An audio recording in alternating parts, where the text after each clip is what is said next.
and fight back. And so we're going to fight, and we're going to continue to fight. I am going to be fighting like hell. Keep fighting, or we kept fighting and we did. So we're going to keep fighting. We have to be fighting every single day. We have to fight back, and we have no choice but to do that. I think we're doing the right thing to do that. Fighting. And I'm fighting. Well, our job right now is to fight. Tune in, guys. Tune in. Tune in. This is big. This is big, folks. Tune in. Brown have been fighting. I'm going to need everyone to tune in right now. This, guys. Tune in. Big. This is big, boy. We have these battles on the floor of the Senate. I'm going to go down and battle, and I'm going to be down there on the floor fighting. Right. But we Democrats are fighting as hard as we can. Democrats are fighting. This is wild, folks. Anyway, but we're fighting back. This is wild, and I'm going to replay all this. This is just live right now. This is up to date live, but I'm going to replay this. This is. Fighting. We're getting people engaged in the fight. Continue to fight. This is going to be a fight. We'll also fight him and challenge him in every way that we can, in the Congress, in the courts, and in the streets. To continue fighting. We each have an important role. This is crazy. In fighting. In this fight, like so many before it, it has been a fight. The American people are going to have to fight. And about the importance of fighting, I will always fight. Fighting. But we always must fight. Joe Biden has a deep, deep-seated commitment to fight and to fight. And about the importance of fighting, we always must fight, to fight, to fight, and to fight. As our willingness to fight continued the fight, as Joe Biden says, to fight. It's about fighting for what we're fighting for. We will tell them about what we did to fight. Truly about a fight. But truly, I do believe that we're in a fight. I believe that we are in a fight. I believe we are in a fight. I believe we are in a fight. So there's a fight in front of us. A fight for all of these things. And so we're prepared to fight for that. We know how to fight. This is the Trump impeachment hearings. This is breaking news. We need to be watching this. This is important. I'm just telling you right now, this is important. And we're going to replay this. Once it's over, we will replay the whole thing. It's important. I myself was going to overlook it. Mod said, nope. Nope. Thank you, military. Thank you. Has never forgotten who he is fighting for. Thank you for the likes. Thumbs up. Smash the thumbs up. Spread this. Share it.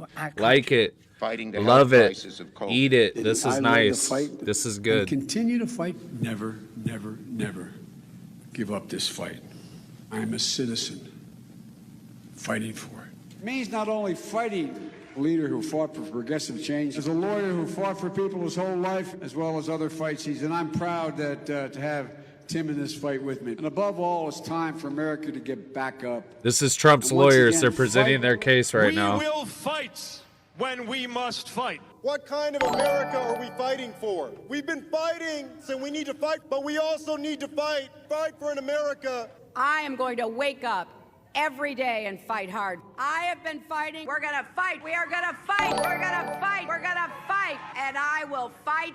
We're in the fight of our lives right now. We fight like this is crazy. To fight Against the Trump administration. Yeah, circle back. Up to fight. We're in this fight in a serious way. If you'll fight. We're eager to take on this fight. Get in this fight, and we'll fight it out. I have taken on the fight. As representatives for the people, as legislators here in the halls of Congress, our job is to fight. Who has led us in this fight? Is to fight for this fight. And every day I'm in the United States Senate, I will fight. And one of the things we do is fight, should fight. Because my constituents send me here each and every day to fight. We have been fighting this fight, and we need to be side by Desiree, thank you for the 1 month sub. Thank you for resubscribing. We appreciate you in our channel, and keep up the good work. Thank you. Georgia, I will never stop fighting. We can show the old guard something new, and we can fight. My fight, those fights need to fight an administration Requiring us to fight, and fight we will. Their fight, and their fight, and their fight. The fight is a fight, and so when we fight the fight that we are in, when we are fighting this fight, we fight this fight. The strength of who we are is we will fight. And we will fight, we will fight the fight, we will fight. We are in a fight, the fight, fight. Fight. It is a fight. It's a fight, and it is a fight born out of patriotism. Stop This is it. a fight, fighting. I say fight on, fight on, fight on, fight on. I'm here to say one more time in public. Let's go. this is Get not your a fight popcorn, I want to baby. Take on, but this is the fight in front of Get your popcorn. Every single one of you and every one of Let's you. go. That's okay. Let's You didn't do anything go. wrong. It's a word Let's people fucking use. go. But please stop the hypocrisy. And did you tone down the rhetoric last summer when all of this was happening? Oh, this is did crazy. you condemn the rioters? Or did you stand with Nancy Pelosi, who said, people are going to do what they're going to do? This is a movement, I'm telling you. They're not going to stop. And everyone beware, because they're not going to stop. They're not going to stop before Election Day in November, and they're not going to stop after. And please, show me where it says that protests are supposed to be polite and peaceful.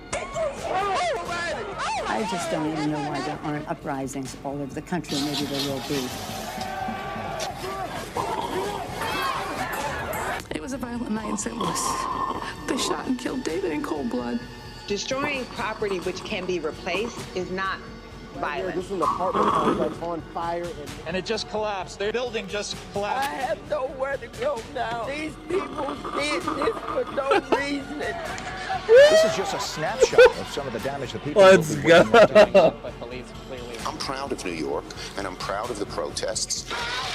This is crazy. Like, what? There's damage everywhere you look, honestly. They're really playing this right now. To see so many people turn out peacefully. They keep doing it day after day after day. Let's fucking go. Protest. The Patriots Let's were go. Let's go. Let's go. That's a myth. I hope someone burns down your whole precinct with all y'all inside. Let's go. Let's fucking go, dude.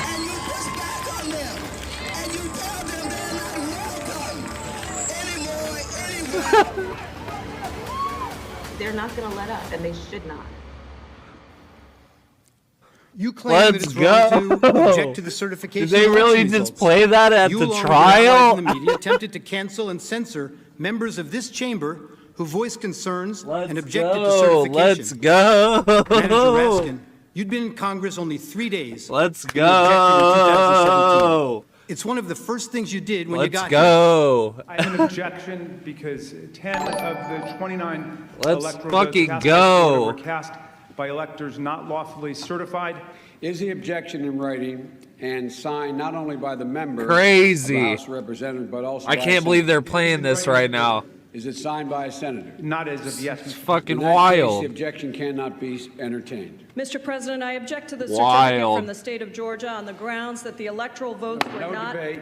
There's no debate. I object to a certificate from the state of North Carolina based on violations of the Voting There is Rights no Act debate. and There's no concerning hacking debate by in the Russian joint government. session. I object because people are horrified by the overwhelming evidence Section of Russian 18, interference Title in our 3 of the United States Code prohibits debate. I object. Objected to the counting of the electoral votes of the state of Ohio. I object to the certificate from the state of Alabama. The electors were Fucking not lawfully crazy. certified. I object to the 15 votes from the state of North Carolina because of the massive voter suppression and the closing of polling booths. There is no debate. There is no debate. 16 There's to 1, no debate. and the massive The voter gentleman- suppression that occurred to The African Americans. gentleman will suspend.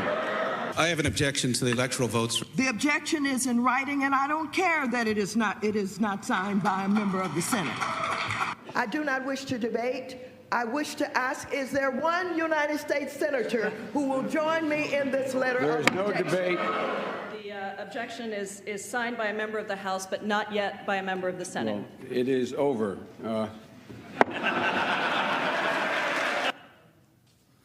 And when the House managers realized that the president's actual words could not have incited the riot, as you alleged in your article of impeachment, you attempted to Crazy. pivot.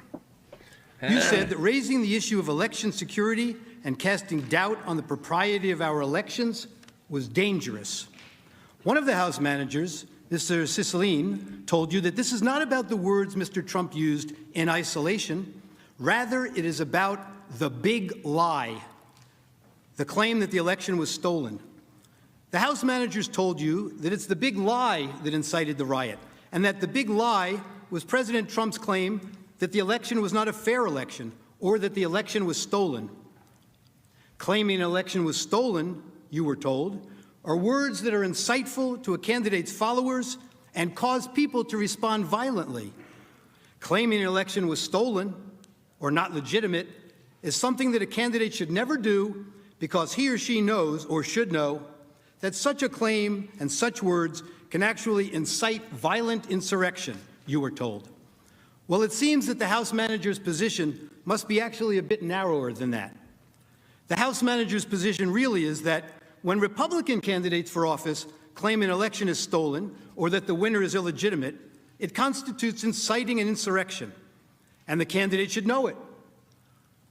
But Democratic Party candidates for public elective office are perfectly entitled to claim the election was stolen or that the winner is illegitimate or to make any other outrageous claim they can. It is their absolute right to do so. And it is their absolute right to do so irrespective of whether there's any evidence to support the claim.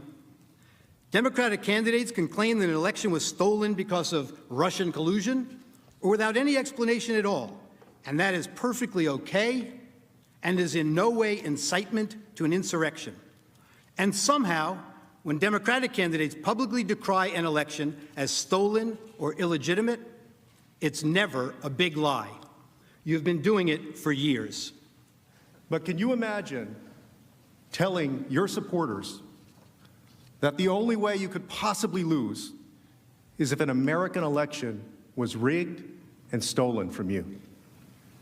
And ask yourself whether you've ever seen anyone at any level of government make the same claim about their own election.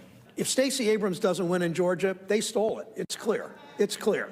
And I say that publicly, it's clear. You can run the best campaign, you can even become the nominee, and you can have the election stolen from you. He knows he's an illegitimate president. He knows that there were a bunch of different reasons why the election turned out the way it did. Votes remain to be counted. There are voices that were waiting to be heard. And I will not concede. And I respect where you're coming from, and I respect the issues that you're raising. You're not answering the question. Do you think it was... You're not using the word legitimate. There are still legitimate concerns over the integrity of our elections and of ensuring the principle of one person, one vote. I agree with tens of millions of Americans who are very worried that when they cast the ballot on an electronic voting machine, that there is no paper trail to record that vote. But constantly shifting vote tallies in Ohio and malfunctioning electronic machines, which may not have paper receipts, have led to additional loss of confidence by the public. This is their only opportunity to have this debate while the country is listening, and it is appropriate to do so. House Manager Castro no longer has to try to imagine it, thanks to the distinguished senator and others. It didn't have to be this way. The Democrats promised unity. They promised to deliver the very COVID relief in the form of $2,000 stimulus checks that President Trump called for. They should have listened to their own words of the past. I leave you with the wise words of Congressman Jerry Nadler. The effect of impeachment is to overturn the popular will of the voters. We must not overturn an election and remove a president from office, except to defend our system of government or our constitutional liberties against a dire threat. And we must not do so without an overwhelming consensus of the American people. There must never be a narrowly voted impeachment or an impeachment supported by one of our major political parties and opposed by the other. Such an impeachment will produce the divisiveness and bitterness in our politics for years to come, and will call into question the very legitimacy of our political institutions. The American people have heard the allegations against the president, and they overwhelmingly oppose impeaching him. They elected President Clinton. They still support him. We have no right to overturn the considered judgment of the American people. Mr. Speaker, the case against the president has not been made. There is far from sufficient evidence to support the allegations, and the allegations, even if proven true, do not rise to the level of impeachable offenses. Mr. Speaker, this is clearly a partisan railroad job. The same people who today tell us we must impeach the president for lying under oath, almost to a person voted last year to re-elect the speaker who had just admitted lying to Congress in an official proceeding. The American people are watching, and they will not forget. You may have the votes, you may have the muscle, but you do not have the legitimacy of a national consensus or of a constitutional imperative. This partisan coup d'etat will go down in infamy in the history of this nation. Thank you, Mr. Speaker. I yield back the balance of my time.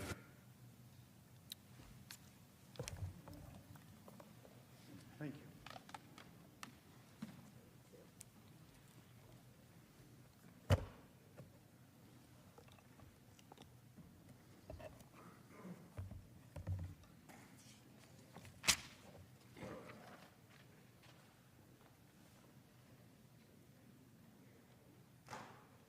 Yeah, that was classic.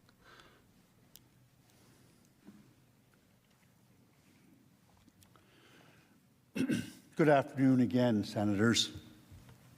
Mr. President. There are two fundamental questions for purposes of this free speech analysis. First, does the First Amendment to the Constitution apply in this chamber to these impeachment proceedings? Second, if it does, do the words spoken by Mr. Trump at the Ellipse on January 6th meet the definition of constitutional incitement so as to void the protections afforded by the First Amendment? I will explain why the answers to both of these questions must be a resounding yes. The Constitution and the First Amendment must certainly apply to these impeachment proceedings, and Mr. Trump's speech deserves full protection under the First Amendment. But before getting into the legal analysis, some preliminary observations about the House manager's case should be made. First, this case, unfortunately, is about political hatred. It has become very clear that the House Democrats hate Donald Trump. This type of political hatred has no place in our political institutions and certainly no place in the law. This hatred has led the House managers to manipulate and selectively edit Mr. Trump's speech to make it falsely appear that he sought to incite the crowd to violently attack the Capitol. He didn't, and we will show you why. The hatred has also led the House managers to make some astounding legal arguments. They astoundingly urge you to disregard your oath by ignoring the First Amendment of the Constitution. They also ignore landmark binding United States Supreme Court cases, precedents, Wood and Bond, both of which unequivocally hold that elected officials have core First Amendment rights to engage in the exact type of political speech which Mr. Trump engaged in. I was shocked the House managers not only spent a mere 3 pages on the First Amendment analysis in their trial memo, but yesterday they spent a mere 10 minutes at the end of their case as a throwaway. What we have read and what we have heard is devoid of any constitutional analysis for less than what I would expect from a first-year law student. They left out landmark cases, total intellectual dishonesty. And finally, Hatred is at the heart of the House manager's frivolous attempts to blame Donald Trump for the criminal acts of the rioters based on double hearsay statements of fringe right-wing groups based on no real evidence other than rank speculation. Hatred is a dangerous thing. We all have to work to overcome it. Hatred should have no place in this chamber, in these proceedings. The second observation. The Senate is presented with an extraordinary task sitting in judgment of a former president's words in a speech that he gave at a political event. The House managers accused Mr. Trump of using his words to incite the horrific events at the Capitol on January 6th. But yesterday, they gave you a new and novel standard of incitement with an element of foreseeability, a negligence concept. They cite zero case law. They made it up. This task of applying a completely made-up legal standard of incitement to an impeachment proceeding is truly an unprecedented task for the Senate. And that is something the Senate must seriously consider when deciding the issue. Do you want to create a precedent where the Senate will be tasked with sitting in judgment as to the meaning and implied intent of a president's words or words of any elected official? Will that allow and maybe encourage a majority party to weaponize the awesome power of impeachment against the minority to suppress a point of view? Will the Senate then have to deal with constant articles of impeachment by a majority party accusing minority presidents or other elected officials of so-called insightful or false speeches? You can see where this would lead. Sadly, we have all seen the political rhetoric get ratcheted up over the last few years. We've all been witnesses to many incendiary words by our officials at political events, broadcast over the media, internet. In each of those instances, will there now be Senate impeachment hearings? One last observation. We agree with the House managers, context does indeed matter. The inflammatory rhetoric from our elected officials must be considered as part of the larger context of Mr. Trump's speech at the Ellipse on January 6th. The inflammatory language from both sides of the aisle has been alarming, frankly. But this political discourse must be considered as part of these proceedings to contextualize Mr. Trump's words. We have some video to play that highlights some of what I'm talking about. I preface this video by noting I am not showing you this video as some excuse for Mr. Trump's speech. This is not whataboutism. I am showing you this to make the point that all political speech must be protected. I just don't even know why there aren't uprisings all over the country, and maybe there will be. There needs to be unrest in the streets for as long as there's unrest in our lives. You got to be ready to throw a punch. You have to be ready to throw a punch. Donald Trump, I think you need to go back and punch him in the face. That I thought he should have punched him in the face. Feel like punching him. I'd like to take him behind the gym if I were in high school. If we were in high school, I'd take him behind the gym and beat the hell out of him. No, I wish we were in high school. I could take him behind the gym. I will go and take Trump out tonight. Take him out now. When was the last time an actor assassinated a president? They're still going to have to go out and put a bullet in Donald Trump. Show me where it says that protests are supposed to be polite and peaceful. And you push back on them, and you tell them they're not welcome anymore, anywhere. I have thought an awful lot about blowing up the White House. Please, get up in the face of some Congress people. People will do what they do. I want to tell you, Gorsuch, I want to tell you, Kavanaugh, You have released the whirlwind, and you will pay the price. We're going to go in there, we're going to impeach the... This is just a warning to you Trumpers. Be careful. Walk lightly. And for those of you who are soldiers, make them pay. If you had to be stuck in an elevator with either President Trump, Mike Pence, or Jeff Sessions, who would it be? Does one of us have to come out alive?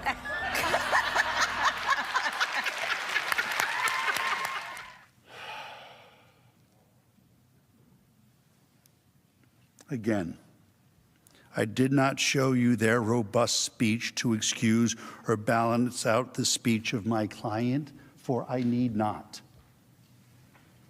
I showed you the video because in this political forum, all robust speech should be protected, and it should be protected evenly for all of us. As a brief aside, we should all reflect and acknowledge the rhetoric has gotten to be too much and over the top.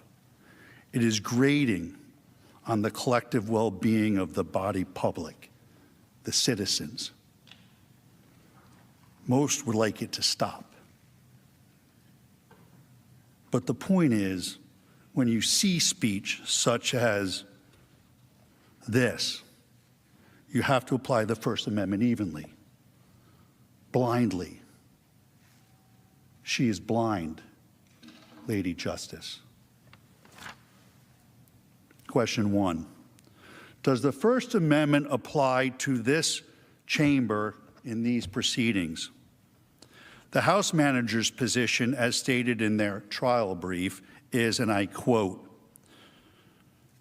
"The First Amendment does not apply at all to an impeachment proceeding." That's their position. This is plainly wrong. The text of the First Amendment expressly restricts Congress from regulating speech. It says, "Congress shall make no law respecting an establishment of religion or prohibiting the free exercise thereof or abridging the freedom of speech or of the press, or the right of the people peaceably to assemble and to petition the government for a redress of grievances." To ignore the Constitution would be contrary to the oath of office of a United States Senator. I do solemnly swear or affirm that I will support and defend the Constitution of the United States against all enemies, foreign and domestic, that I will bear true faith and allegiance to the same. Well, you all know the rest. No, the Senate cannot ignore the First Amendment. The Constitution itself limits the ability of the House to impeach to limited items, such as high crimes and misdemeanors. The position advanced by the House managers is essentially an unlimited impeachment standard without constitutional guardrails, unmoored to any specific legal test other than the unbridled discretion of Congress. This is distinct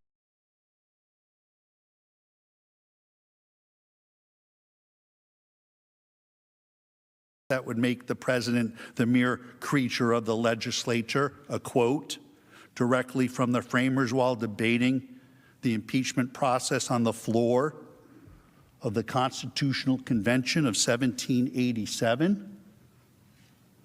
The framers were fearful that any impeachment process that gave Congress full discretion on the standard for impeachment would constitute nothing less than a violation, quote, a violation of the fundamental principle of good government.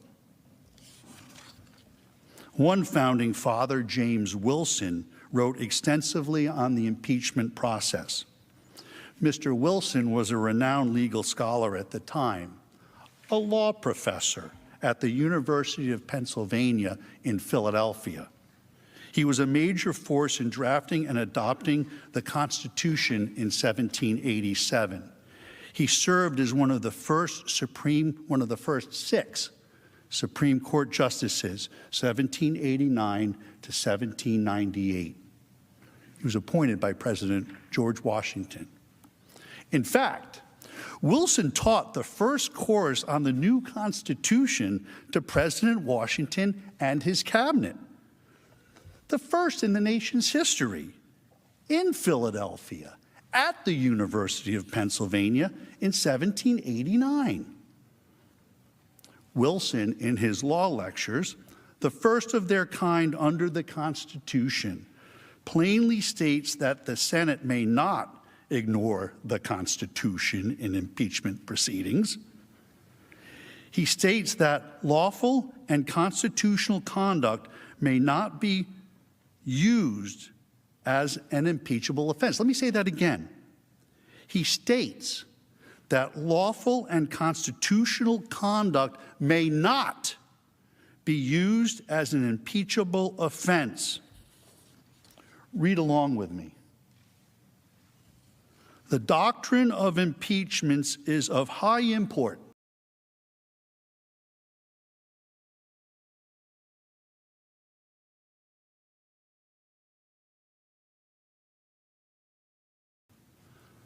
On the other hand, elevated characters should not be sacrificed merely on account of their elevation.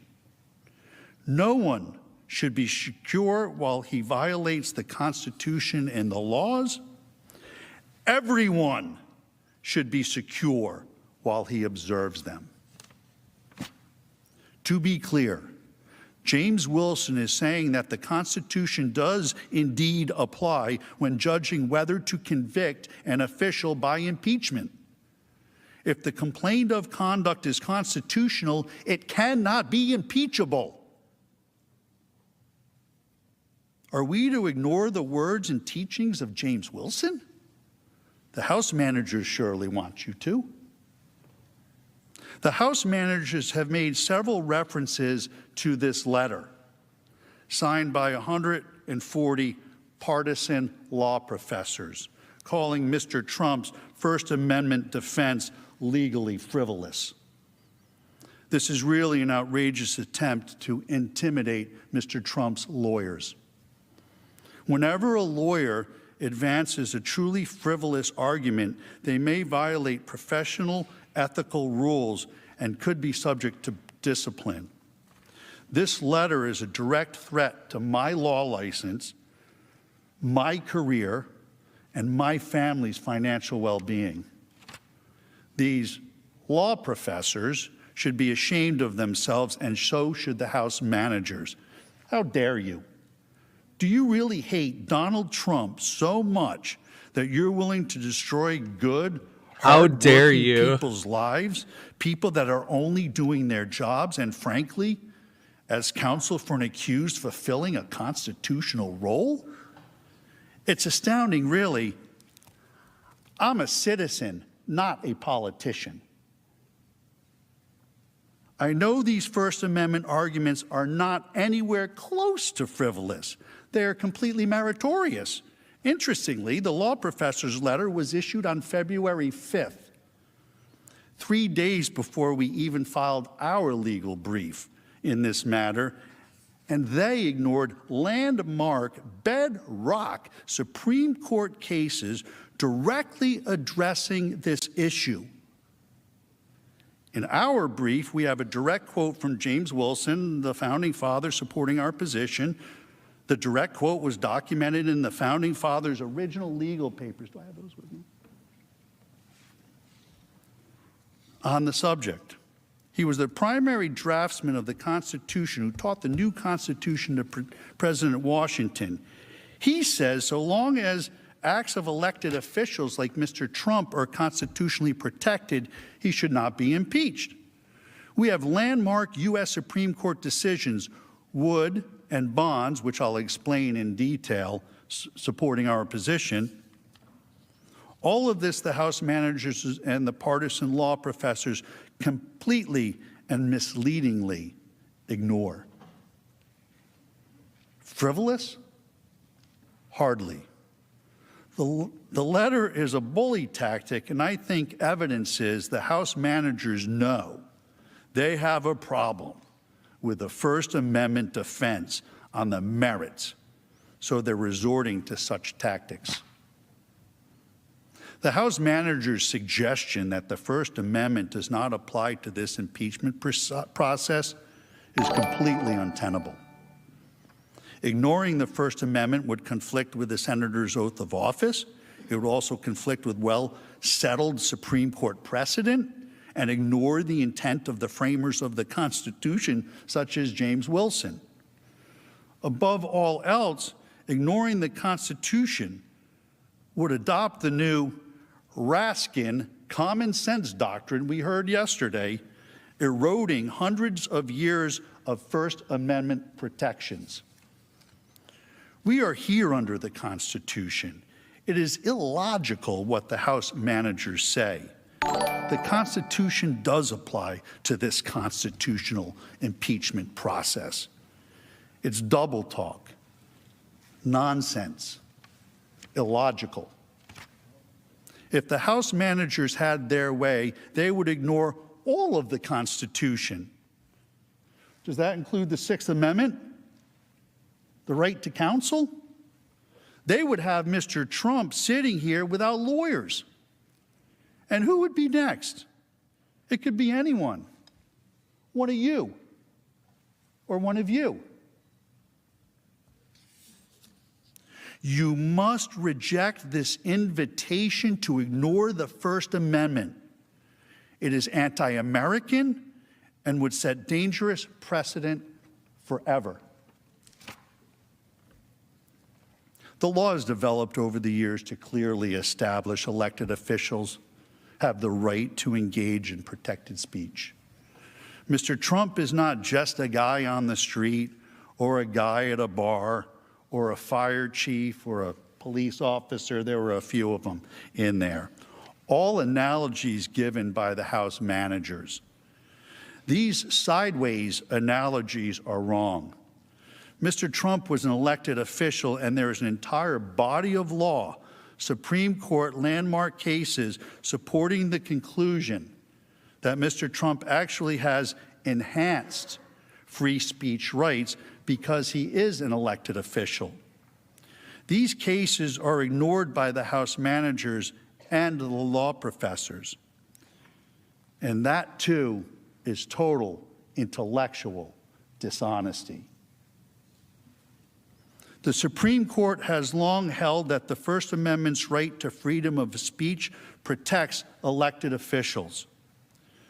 Two important on-point decisions from the Supreme Court, Wood versus Georgia and Bond versus Floyd, expressly contradict the House managers' position. The House managers do not even cite those cases in their brief. They barely acknowledged them in their reply, and they were mum on them yesterday. In Wood versus Georgia, the Supreme Court addressed a case involving a sitting sheriff whose reelection was being investigated by a grand jury impaneled by a judge based on allegations of irregular Negro bloc voting. It was in the 60s. The sheriff spoke publicly in multiple press racist, illegitimate, and an attempt to intimidate voters. He even urged the grand jurors on how to decide the issues and not let its high office be a party to any political attempt to intimidate voters. The sheriff viewed the grand jury as challenging the legitimacy of his election. The sheriff even sent a letter to the grand jurors with these allegations, which is an extraordinary step since laws in most states, including Georgia, prohibit attempts to influence or intimidate jurors. The sheriff was charged and convicted of contempt of court and obstruction of the grand jury. But the Supreme Court, in a decision written by Justice Brennan, reversed. The court held that the First Amendment protected an elected public official's speech because the voting controversy directly affected the sheriff's political career. G29. The petitioner was an elected official and had, read with me, please, everybody. The petitioner was an elected official and had the right to enter the field of political controversy, particularly where his political life was at stake. The role that elected officials play in our society makes it all the more imperative that they be allowed freely to express themselves on matters of current public importance.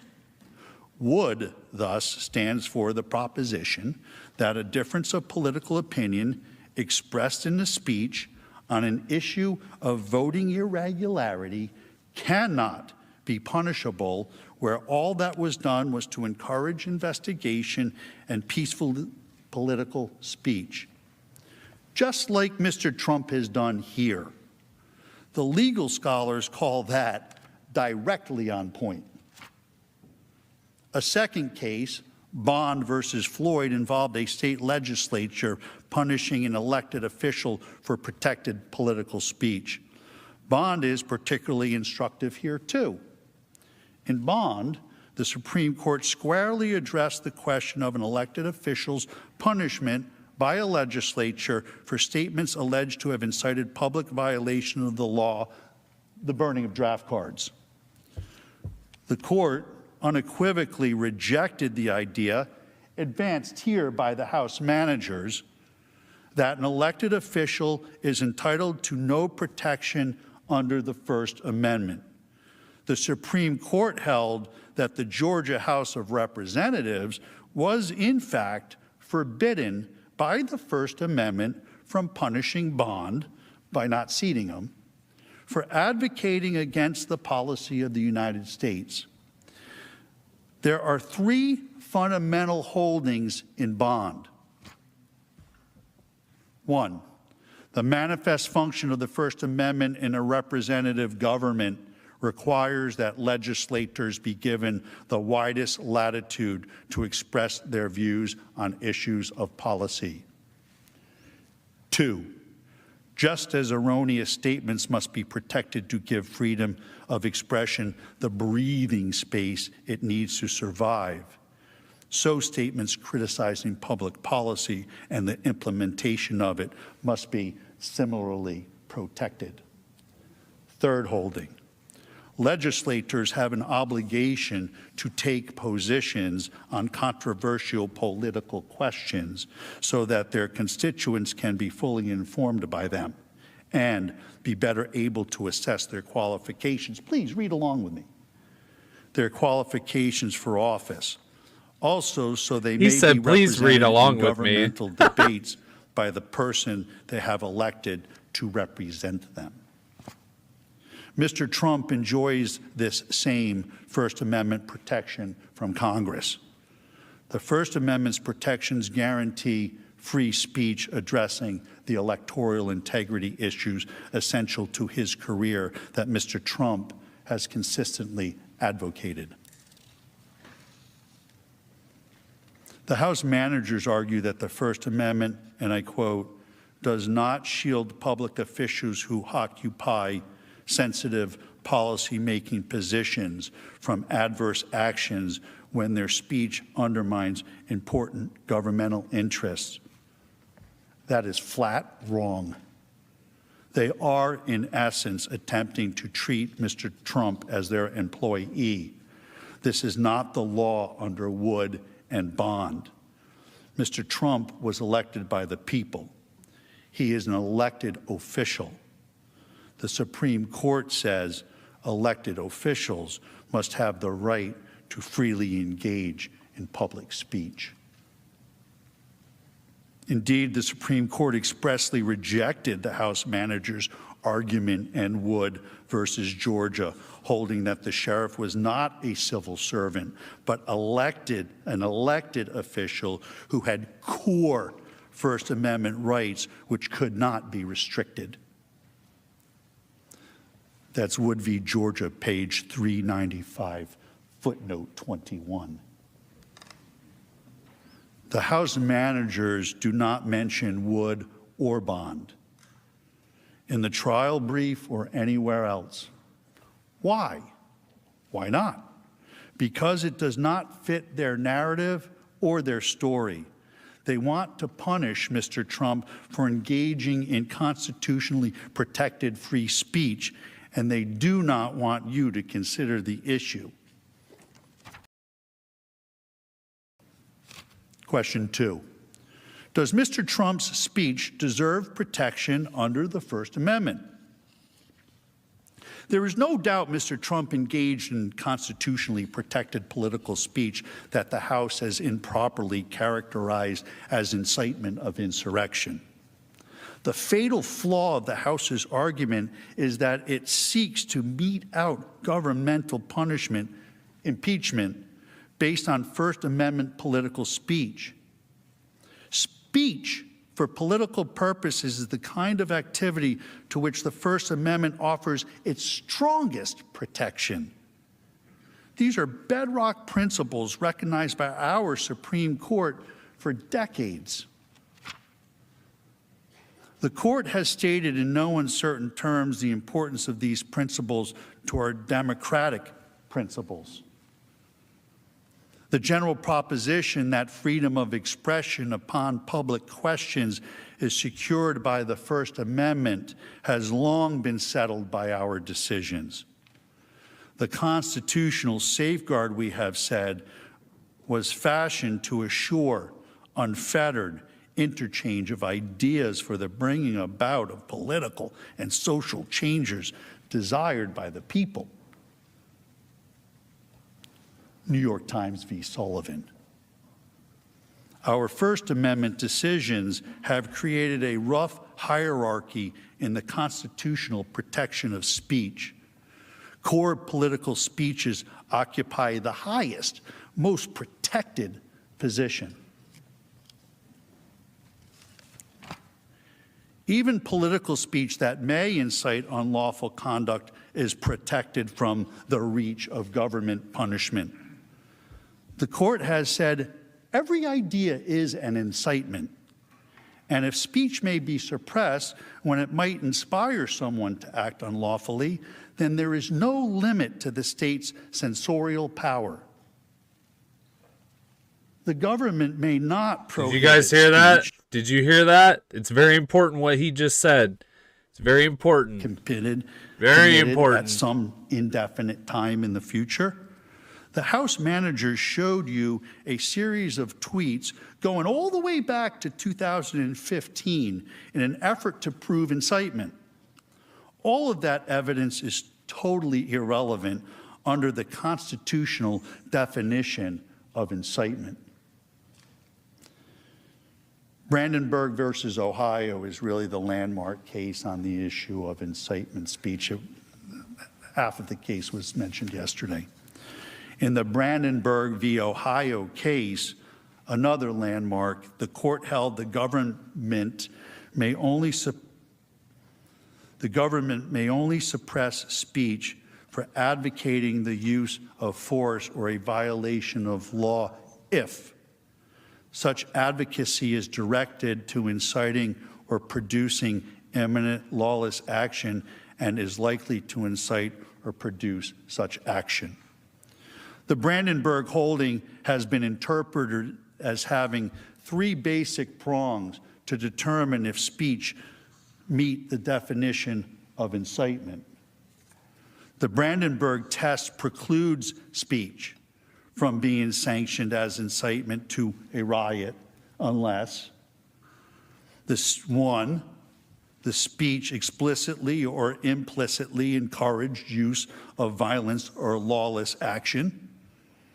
2, the speaker intends that his speech will result in use of violence or lawless action.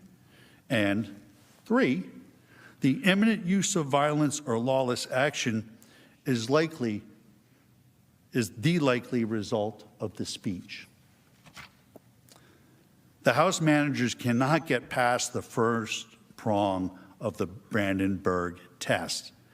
They have not and cannot prove Mr. Trump explicitly or implicitly encouraged use of violence or lawless action, period.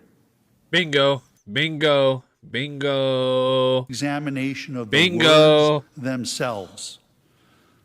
The words are either Bingo. important or they're not. That's all I can say. The House managers admitted that the incitement issue is not about the words. Why not?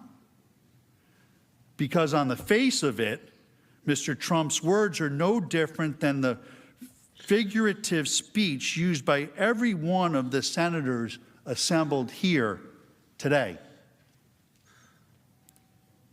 If it is not about the words, but about the big lie of a stolen election, then why isn't House Manager Raskin guilty since he tried to overturn the 2016 election? The more the House managers speak, the more hypocrisy gets revealed. Hypocrisy. Even though they say it's not about the words, the law under Brandenburg requires a close analysis of the words to determine incitement. So we need to look at those words. Mr. Trump did the opposite of advocating for lawless action, the opposite. He expressly advocated for peaceful action at the Save America rally. He explicitly stated, these are the words, "I know that everyone here will soon be marching over to the Capitol building to peacefully and patriotically make your voices heard." To peacefully and patriotically make your voices heard. That is how this president has spoken for years when he condemns violence, lawlessness, and rioters. The House managers have played manipulated, selectively edited parts of Mr. Trump's speech. It's never good enough for them. He had to do the same thing with white supremacy. It's never sufficient enough for the left. Used the word fight 20 times in his speech. They picked only 2. Why? Why not the other 18? Because they don't tell the story the way they want to tell it. Here are all of them. Listen to the context. Yeah. Great job. He's got guts. You know what? He's got guts, unlike a lot of people in the Republican Party. He's got guts. He fights. He fights. And I'll tell you, thank you very much, John. Fantastic job. I watched. That's a tough act to follow, those two. There's so many weak Republicans, and we have great ones. Jim Jordan and some of these guys, they're out there fighting. The House guys are fighting. But it's incredible. Many of the Republicans, I helped Those them are all get in. people I helped that them get elected. Get rid of. How do you say? I want to get rid of America first. Those are all people Even that Democrats if you're gonna do hate. it, don't talk about it, right? Unbelievable what we have to go through. What we have to go through, and you have to get your people to fight. And if they don't fight, we have to primary the hell out of the ones that don't fight. You primary them. We're gonna let you know who they are. I can already tell you, frankly. Republicans are constantly fighting like a boxer with his hands tied behind his back. It's like a boxer. And we want to be so nice. We want to be so respectful of everybody, including bad people. And we're going to have to fight much harder. And Mike Pence is going to have to come through for us. And if he doesn't, that will be a sad day for our country. Because you're sworn to uphold our Constitution. And the accountability says if we see somebody in there that doesn't treat our vets well, or they steal, they rob, they do things badly, we say, Joe, you're fired. Get out of here. Before you couldn't do that. You couldn't do that before. So we've taken care of things. We've done things like nobody's ever thought possible. And that's part of the reason that many people don't like us, because we've done too much. But we've done it quickly, and we were going to sit home and watch a big victory, and everybody had us down for a victory. It was going to be great. And now we're out here fighting. I said to somebody I was going to take a few days and relax after our big electoral victory. 10 o'clock, it was over. The American people do not believe the corrupt fake news anymore. They have ruined their reputation. But you know, it used to be that they'd argue with me, I'd fight. So I'd fight, they'd fight, I'd fight, they'd fight, pop, pop. You'd believe me, you'd believe them. Somebody comes out, you know, they had their point of view, I had my point of view. But you'd have an argument. Now what they do is they go silent. It's called suppression. And that's what happens in a communist country. That's what they do. They suppress. You don't fight with them anymore unless it's a bad story. If they have a little bad story about me, they make it 10 times worse and it's a major headline. But Hunter Biden, they don't talk about him. What happened to Hunter? Where's Hunter? With your help over the last 4 years, we built the greatest political movement in the history of our country, and nobody even challenges that. I say that over and over, and I never get challenged by the fake news, and they challenge almost everything we say. But our fight against the big donors, big media, big tech, and others is just getting started. This is the greatest in history. There's never been a movement like that. Our brightest days are before us. Our greatest achievements still wait. I think one of our great achievements will be election security, because nobody until I came along had any idea how corrupt our elections were. And again, most people would stand there at 9 o'clock in the evening and say, I want to thank you very much. And they go off to some other life. But I said, something's wrong here. Something's really wrong. Can't have happened. And we fight. We fight like hell. And if you don't fight like hell, you're not going to have a country anymore. Our exciting adventures and boldest endeavors have not yet begun. My fellow Americans, for our movement, for our children, and for our beloved country. And I say this, despite all that's happened, the best is yet to come.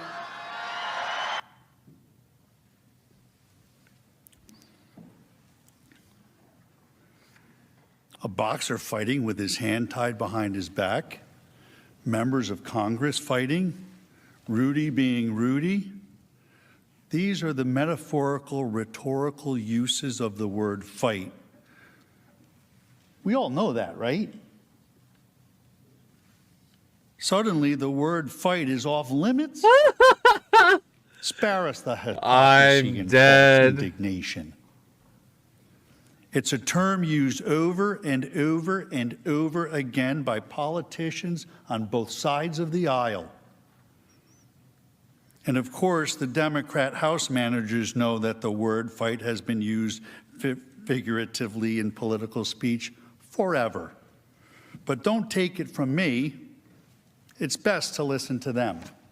Our mission is to fight. Our job is to fight. We are in a fight. We are in a fight. We are in a fight. Democrats are fighting as hard as we can. Democrats are standing up to fight. We know how to fight. We like a good fight. Democrats are going to fight like hell. We fight like hell. I'm going to fight like hell. I will fight like hell. We're going to fight like hell. I'm going to fight like hell. Fight like hell.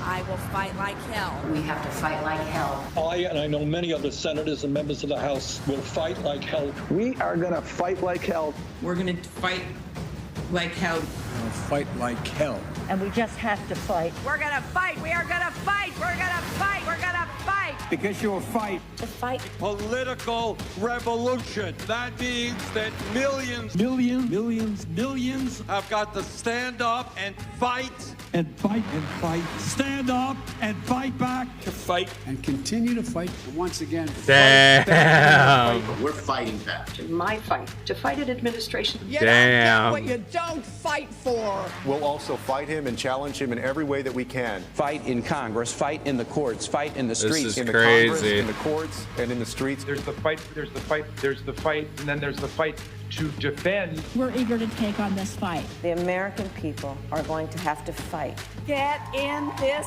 fight. Get in this fight. Around the clock fighting. We've got to keep fighting and keep focused. We will fight when we must fight. We've been fighting, and we need to fight, but we also need to fight. It's always going to be an uphill fight. This is going to be a fight. We always must fight.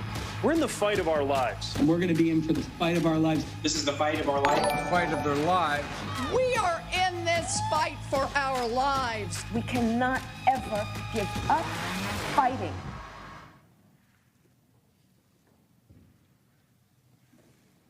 Hypocrisy. The reality is, Mr. Trump was not in any way, shape, or form This is instructing these grade people to A, fight dude. or to use physical This violence. is grade A. What he was instructing them to do was to challenge their opponents in primary elections, to push for sweeping election reforms, to hold big tech responsible, all customary and legal ways to petition your government for redress of grievances, which of course is also protected constitutional speech. But the House managers don't want you to focus on those things because, again, it does not fit their story.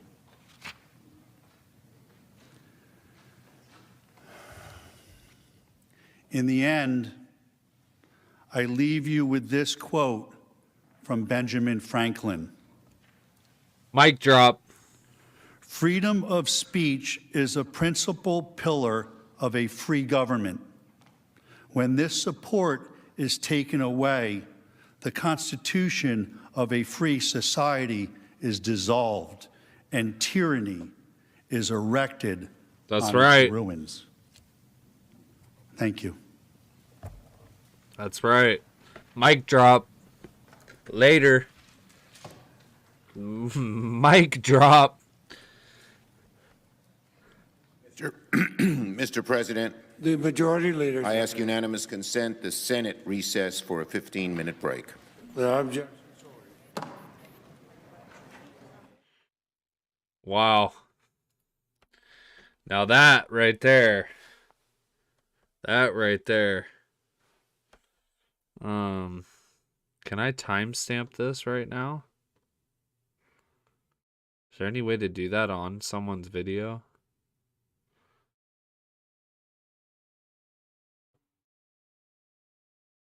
Oh, I can't reverse it because it's live still.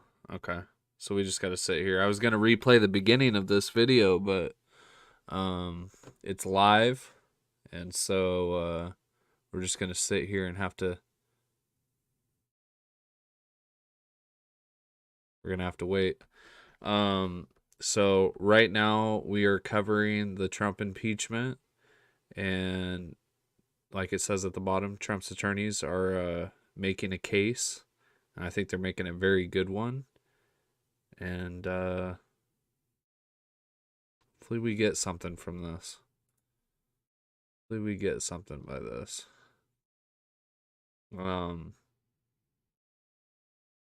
That quote by Benjamin Franklin, that was a mic dropper right there.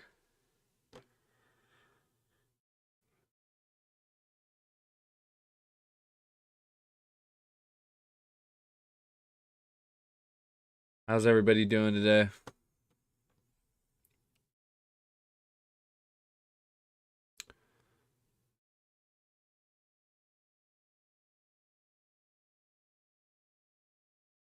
Yeah, there's definitely military, there's been big oopsies that were released in that video, that's for sure. There was plenty of big oopsies. Like I said, I was just trying to stay quiet to allow you guys to watch that. I'm just letting you guys know. I know I already know Antifa has an event scheduled tonight. If you look up the weather, though, in Portland, it's 27 degrees and dropping. And there is about 6 inches of snow on the ground. And I hardly doubt Antifa is going to show up. So, I think that's going to be a no-go. A lot of them drive Priuses. Priuses don't do so well in the snow, if you know what I mean. So,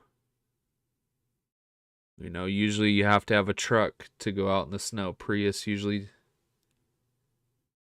just don't do so well, okay? Just saying.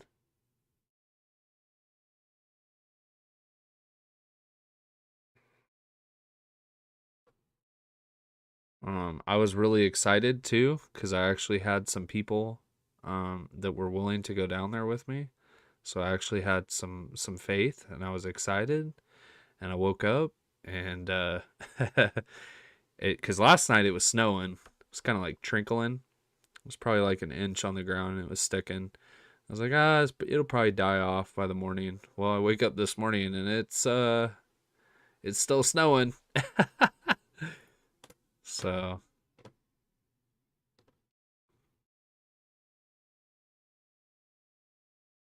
yeah, I don't think they're gonna go out in this. Considering I got people coming from all over the state that want to go to this. What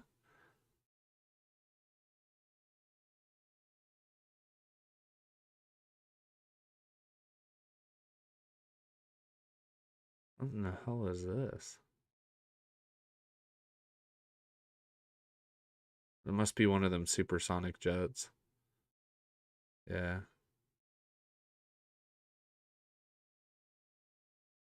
Yeah. Look at that thing.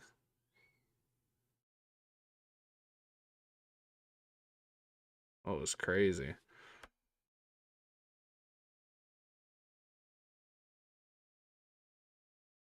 Don't they have a passenger version of that plane?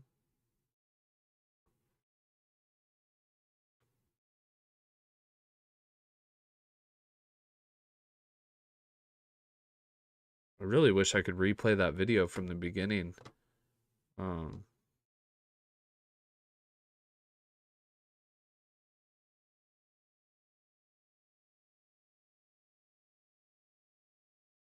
Yeah, I like how the Democrats were showing pictures and video of people entering the Capitol like that's a talking point for impeaching Trump. Like, what's that have anything to do with Trump? Ridiculous.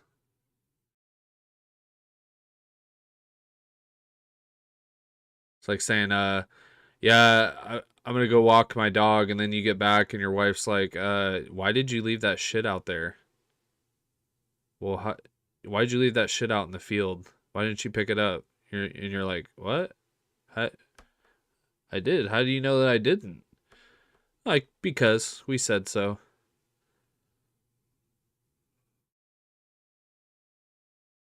It's crazy. No evidence. Make twisted cases. Make up lies. Deceit. It only snows in Vancouver and Portland when you have stuff to do.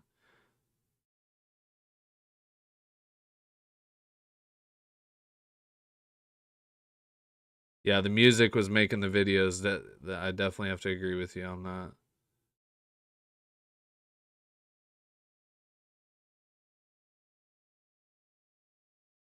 Wow, this is really interesting, actually.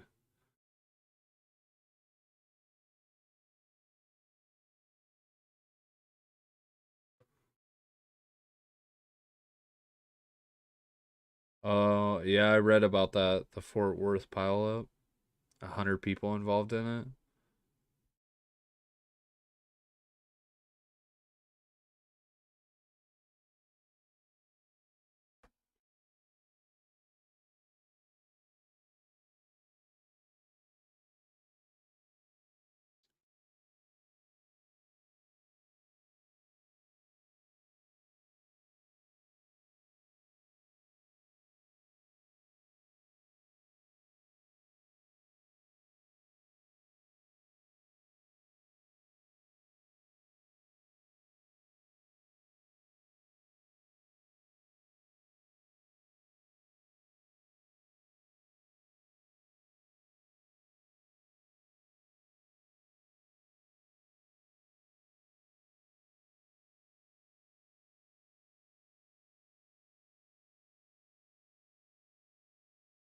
Yeah, but she always tries to rally people. She always tries to rally people. I'm telling you, there's 6 inches of snow. They're not gonna go out. I'm not gonna drag people down that are coming from over 2 hours away for a chance to not have something happen. I drove 2.5 hours to Olympia and nothing happened the other night, and I was pretty upset about it. So.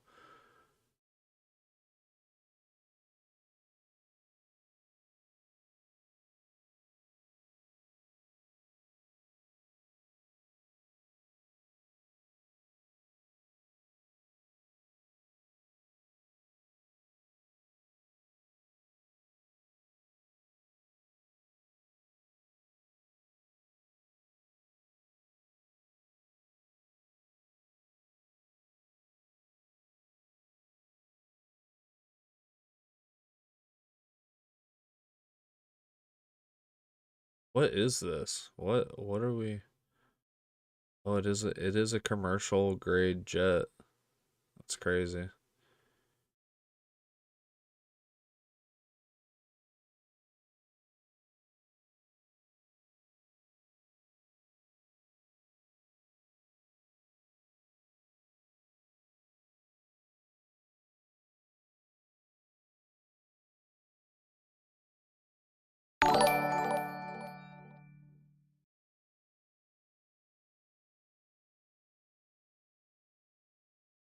I just can't believe it's this cold here.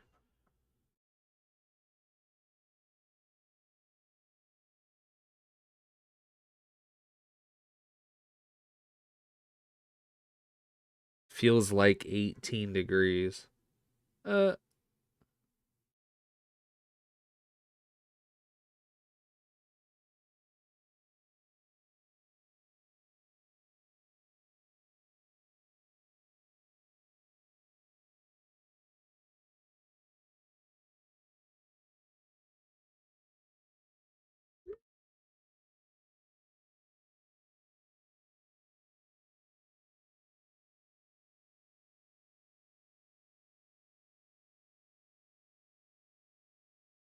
Seeing if I can find anything right now while we're waiting here.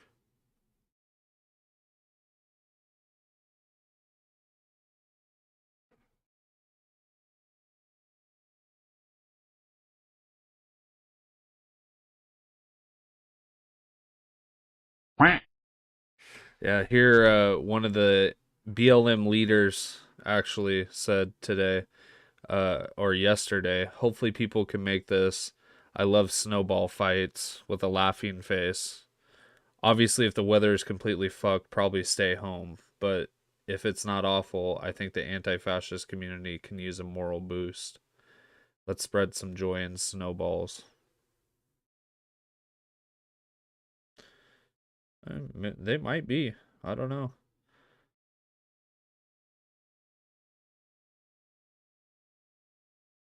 I don't think I'm going to tell the people to come that are coming from up north to come though. I mean, if people want to come that live in the area, want to come down there still, I don't have a problem with it. I have a truck. I can make it. I know how the Antifa rolls. If it's raining and cold, they don't come out. I can't imagine they're going to come out in the snow. Bunch of crybabies.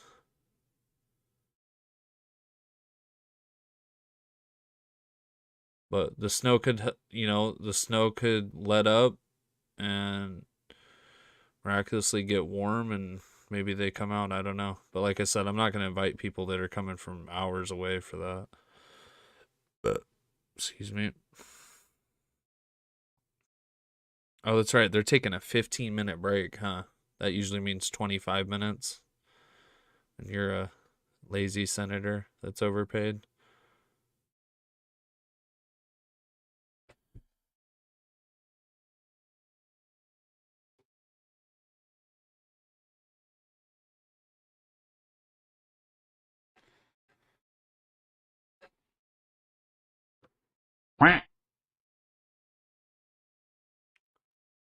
Thanks, Davis.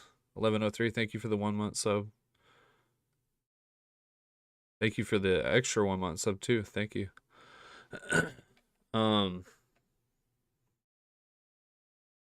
Is that thing breaking the? Yeah, it was. Is breaking the sound barrier. That's crazy.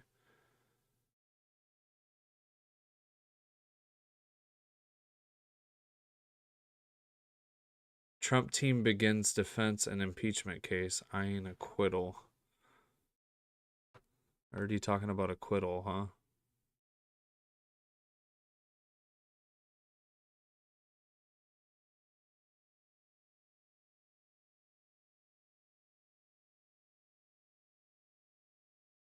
huh?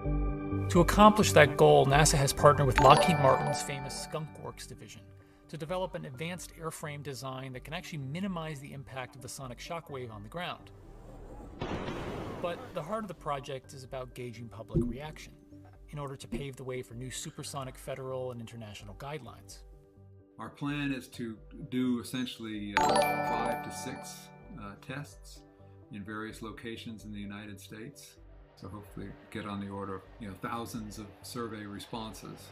Given a sound of a certain level, this percentage of the population is annoyed. So it's all about providing data that can help the FAA and the ICAO establish the limits that go along with this certification standard. Reducing or eliminating the nuisance of sonic booms could open up countless new routes, helping to make an economy of scale for supersonic travel that was never possible for Concorde. Could you imagine getting to London in 6 hours? It's crazy. Take an hour flight to get to the capital. It's wild.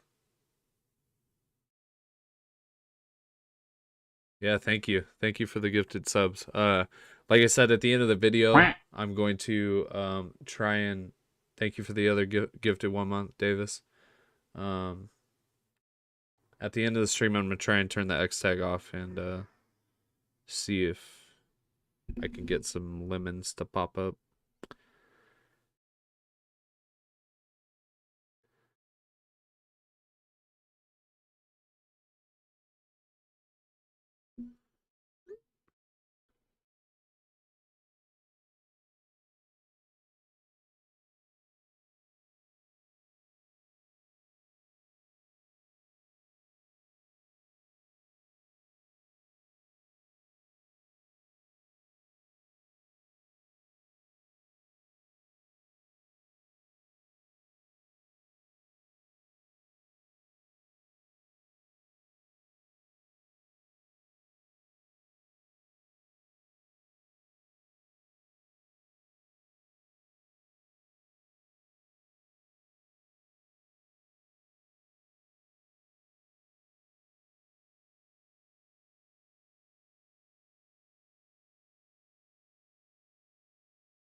How long is a damn 15-minute break? Jesus, guys. You go smoke your whole pack of cigs on your break? I wonder how many senators smoke cigs. Honest.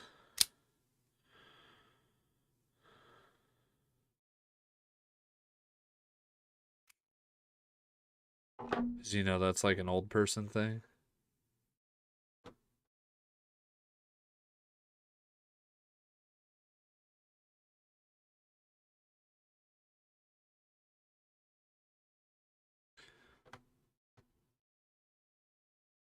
Look at that travel machine too.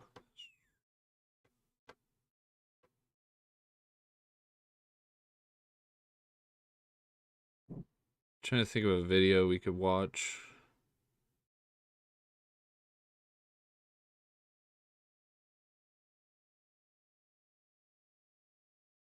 Hold on.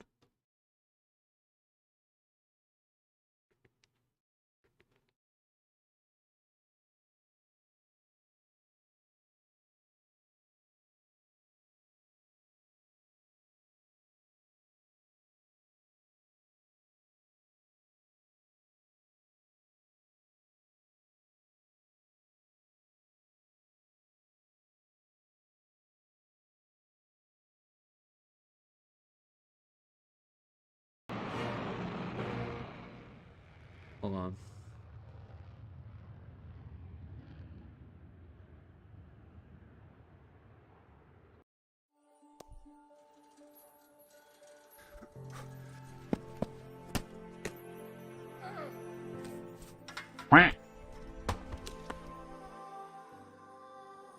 Thank you for another 1 month gifted sub, Davis.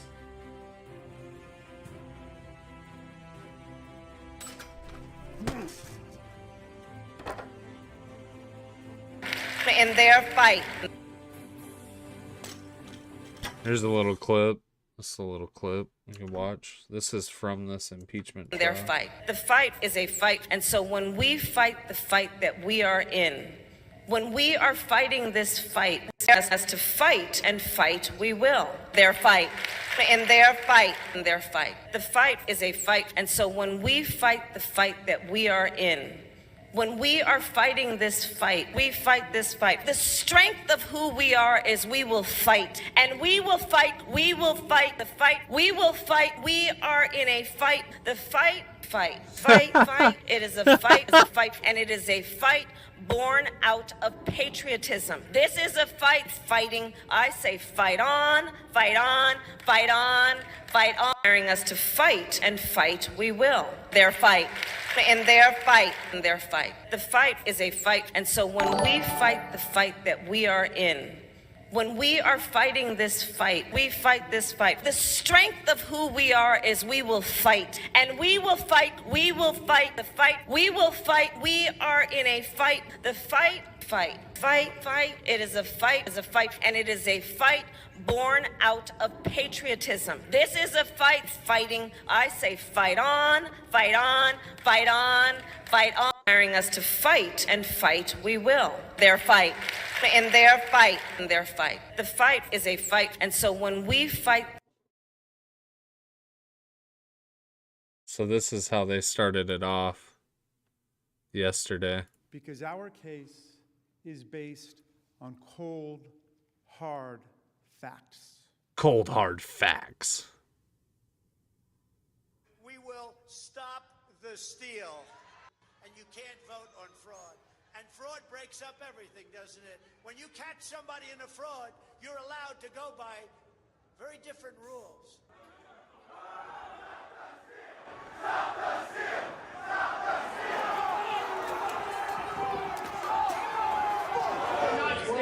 We're outnumbered. There's a fucking million of us out there. And we are listening to Trump. You're the boss. Treason! Treason! Treason!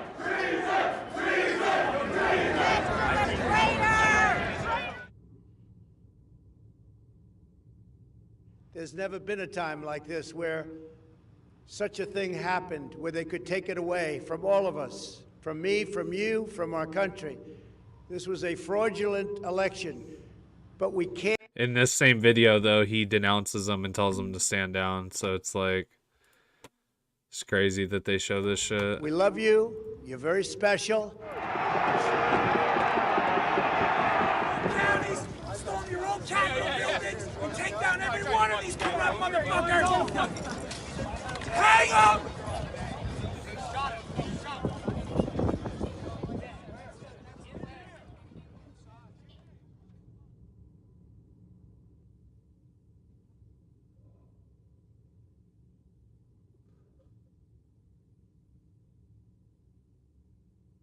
Senators, the president was impeached by the U.S. House of Representatives on January 13th for doing that. You ask what a high crime and misdemeanor is under our Constitution? Hard to discover new audiences? It's time to try Taboola. Get exposed.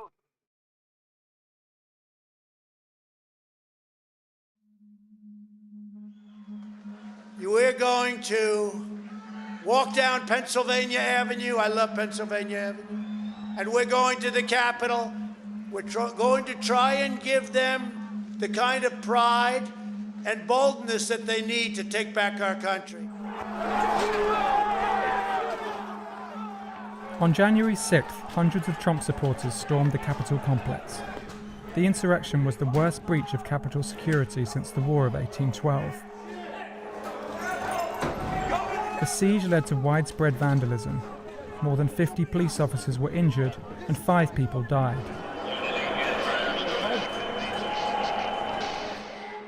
The Washington Post examined hundreds of videos, analysed publicly available maps of the Capitol complex, gathered hours of police radio, interviewed dozens of witnesses, including members of Congress. You know, when the plane's going down or the building's on fire, is this that calm? And reviewed official communications to reconstruct how the pandemonium unfolded and retrace the peril that lawmakers faced. In the crucial first hour of the attack, the mob stormed through the Capitol, at times coming within feet of lawmakers or Vice President Pence. The Post used a facial recognition algorithm to analyze video from inside the Capitol and estimated that at least 300 rioters were inside the building while police struggled to evacuate lawmakers. Members of the mob violently clashed with outnumbered police and in some instances appeared to be looking for members of Congress.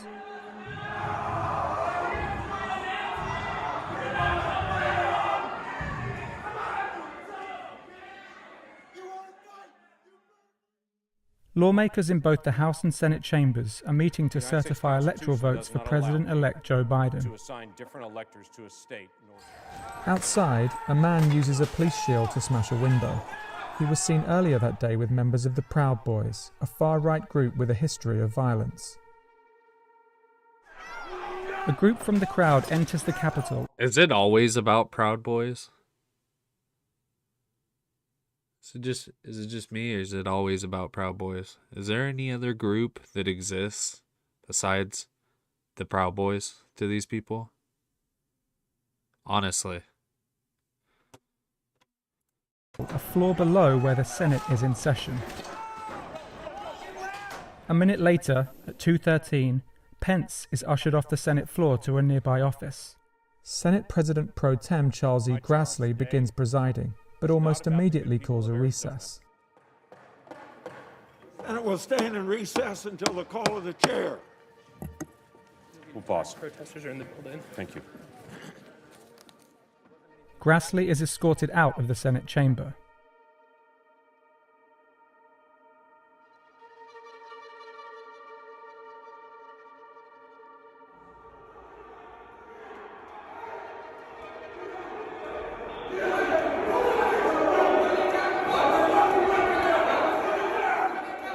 At that moment, one floor below the Senate chamber, rioters enter and begin pursuing a lone Capitol police officer, Eugene Goodman, up a staircase to the second floor.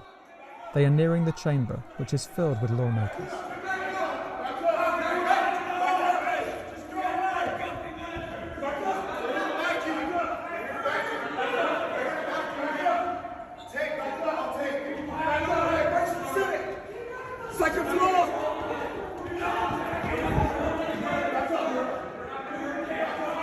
The rioters at one point pass within 100 feet of where Pence is huddled with his family. Goodman leads the mob away from a nearby entrance to the chamber and toward a line of police. All these people with their fucking mouths and their faces and their eyes and everything crazy. At this point, what's the point of stopping us at this point? As far as it's going to go.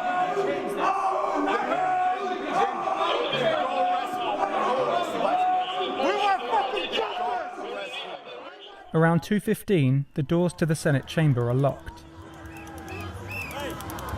A bunch of senators just ran out of the session. Yep. A bunch of senators just ran out of their session. Oh, did they? That's what they said. Whoa! Yes. Senators ran out of their session. Senators ran out of the session. Yes. Good. Good, I'm glad. I'm glad they went out of the session. As the crowd grows, the mob fills the halls of the Capitol and police struggle to gain control. The rioters splinter off into different factions throughout the building. The House is still in session. Senators wait in the chamber.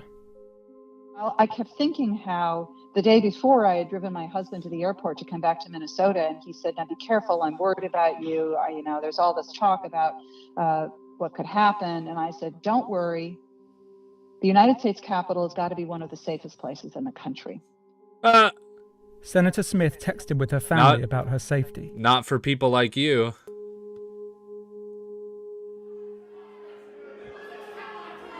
A group of rioters move toward the northeast side of the Capitol, where officers attempt to push them out of the building. You gotta do it from outside. Sorry, you gotta do it from outside. Come on. Come on, guys. Or completely erased from President Trump's total. On the south side, the House continues proceedings even as the Senate is locked down. Representative Paul Gosar has the floor, but members are restless. Madam, Mr. Speaker, can I have order in the chamber? The House will be in order. The House will be in order. Okay. Police announced the attack on their radio channels. The Capitol has been breached. House Majority Leader Steny Hoyer is escorted out of the chamber and the House goes into recess. House Speaker Nancy Pelosi has already been evacuated. At 2:19, Capitol Police issue an alert on a, quote, security threat inside the building. By 2:25, the size of the mob swells in the crypt, the room right under the Capitol Rotunda, and violent rioters crush the police. Crush! At the same time... Crush the police! Like, I can't. Anyways, is our video back up here? No? Why not? It's been 15 minutes, right? Has it not? No, maybe not. I don't know. On the floor above, another lone Capitol Police officer fights to keep an entrance to the rotunda closed, but is overpowered by the mob.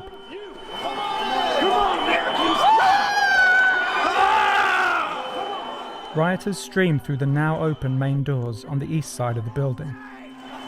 Occupy, do not destroy! Occupy, do not destroy! Do not break it! They flood through the rotunda and you hear them too. Occupy, do not destroy. Whereas of 2:26, representatives have resumed session. We could hear a lot of the noise from the rioters who were entering. And the rioters. On our now they're rioters. Now they're rioters. Being breached, and right. Yet, everything was still continuing on the floor, and we couldn't understand it. Rioters enter House Speaker Nancy Pelosi's suite. Members of Pelosi's staff hide under a table in the conference room. Texting Mike that they're within her hallway. We need Capitol Police, I think, coming to the hallway. They're pounding on doors trying to find her. Yeah.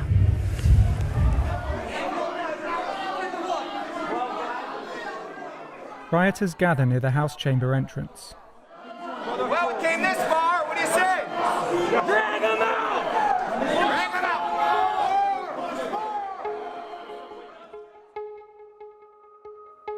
Crazy. The House recesses again at 2:29. The Senate is evacuated at 2:30. Over the next several minutes, senators move out of the chamber to a nearby staircase. For security reasons, the post is not showing the specific routes lawmakers travel from there, but they pass within yards of rioters, separated only by a handful of outnumbered police. As we were being escorted out of the chamber and walking toward the staircase, I looked over and the Senate parliamentarian, Elizabeth McDonough, was standing next to me, and she was carrying a bunch of things. She was, including one or two of the boxes containing the electoral votes as they were cast.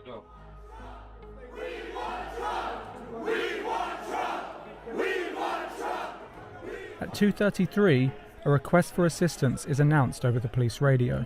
On radio, please be advised, U.S. Capitol just asked all military and sworn officers to come to the...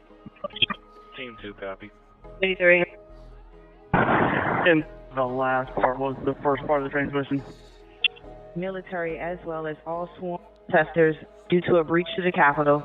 Do you copy? Copy.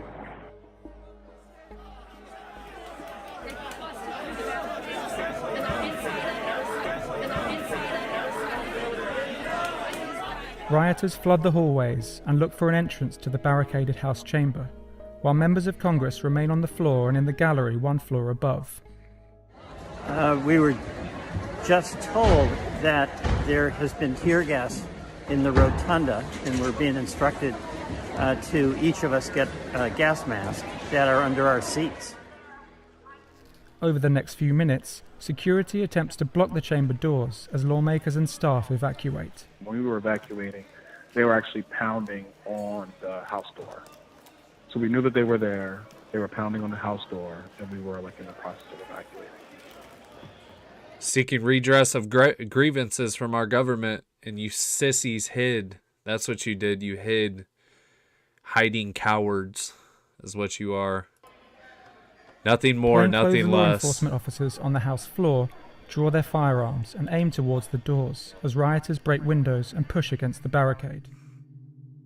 Lawmakers and congressional staff on the House floor are evacuating via the Speaker's lobby at 2:41, just as rioters reach the lobby and come within approximately 60 feet of the lawmakers. Members of Congress file down narrow, rarely used staircases to a secure location.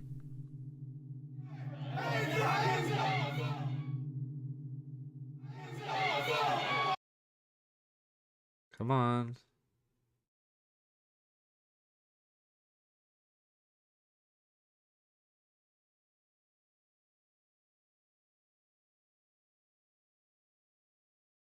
Come on.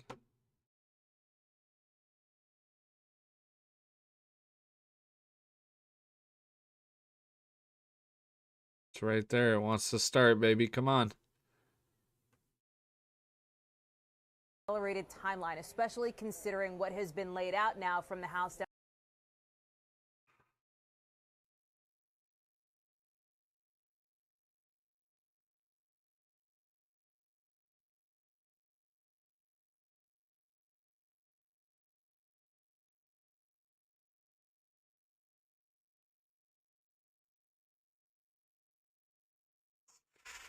I mean, they said 15 minutes. Like, what? Come on.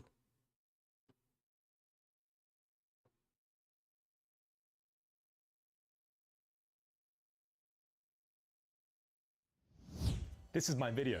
It's pretty good, right? Well, it's a little boring. As the last lawmakers from the House floor leave at 2:42 p.m., the number of rioters grows around the House chamber.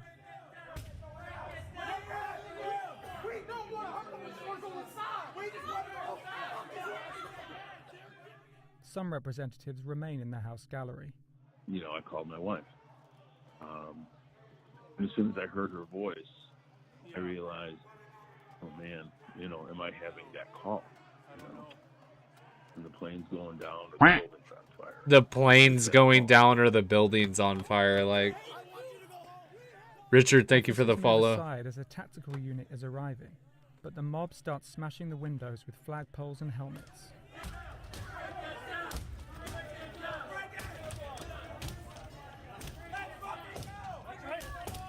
There's Ashley Babbitt right On there. the other side of the building, rioters have entered the Senate chamber.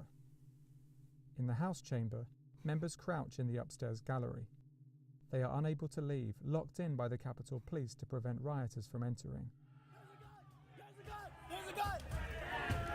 Yeah, he's gonna shoot her. This is where he shoots her.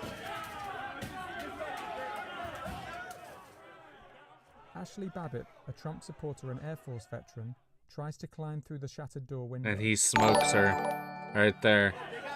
An officer fires a single shot. The shot was audible inside the House chamber, where members are soon concerned their lapel pins might identify them. Yeah. The fuck? Take your pins off. Pins off. Pins off. Yeah, take them Democratic pins off. Yeah, you just shot and killed someone. Nice, cops. Are being evacuated by Capitol Police. We walked out of the chamber. There were five or six of the insurrectionists who were on the ground, spread eagled, with their hands above their heads, with Capitol Police around them. The members make their way to safety, the last of the large groups of lawmakers to do so, descending down a staircase in this photograph at 2:53. Over the next several hours, police worked to secure the building, dispersing the crowd using stun grenades and other riot control tactics. The governors of Maryland and Virginia dispatched National Guard troops. At one point, Trump, in a video message, urged his followers to go home, telling them he loves them and calling them very special. Urged them to go home. The Senate gavelled back into session at 8:06 to confirm Joe Biden as president-elect. Today was a dark day in the history of the United States Capitol.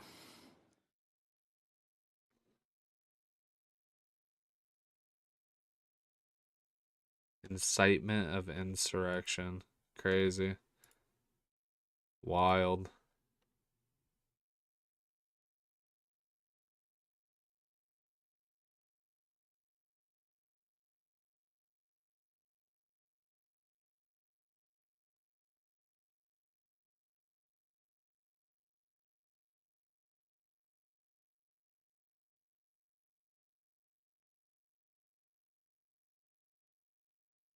7 to 8 weeks after that. Is that a realistic timeline that you're talking about internally? I'm going to let Dr. Fauci and others speak to a timeline for herd immunity. I think we will have enough vaccines to provide, to vaccinate 300 million Americans by the end of the summer. We obviously announced yesterday that we moved that capacity up a month earlier, which is certainly a positive development.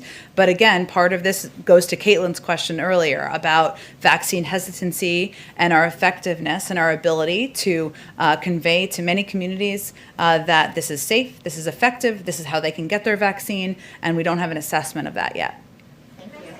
COVID and the border. Yeah, go ahead. You said that in the change of policy announced yesterday that asylum seekers coming in will be tested. Is widespread testing available for Customs and Border Patrol agents? And do you know what percentage of frontline DHS border agents have been vaccinated? You'd have to, I'd send you the Department of Homeland Security for that specific question, who oversees those Border Patrol agents.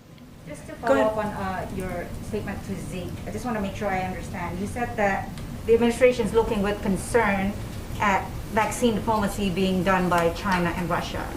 But do you find the idea that there are countries who are able to help developing nations access vaccines?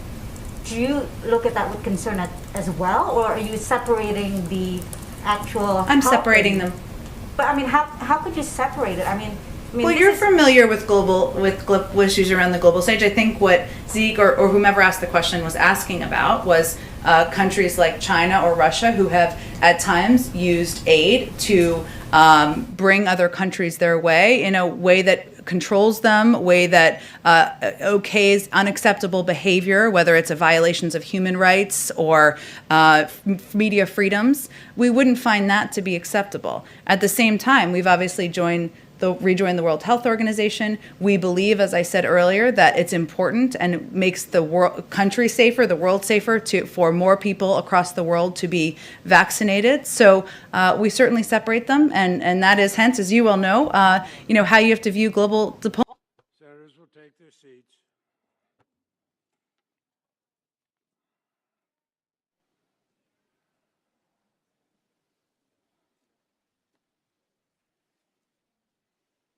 Why is it sound only coming out of one of my headsets? Who seeks recognition?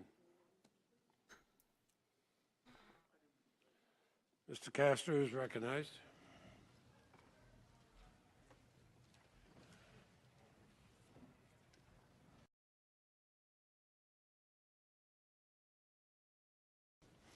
Members of the Senate, good afternoon.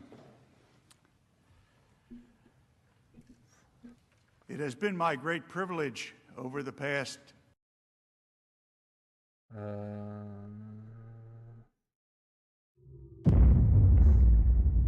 Across any industry, sorry, I gotta get a sound. We know the best way to move you to the cloud. Gotta get a sound. Sorry, guys.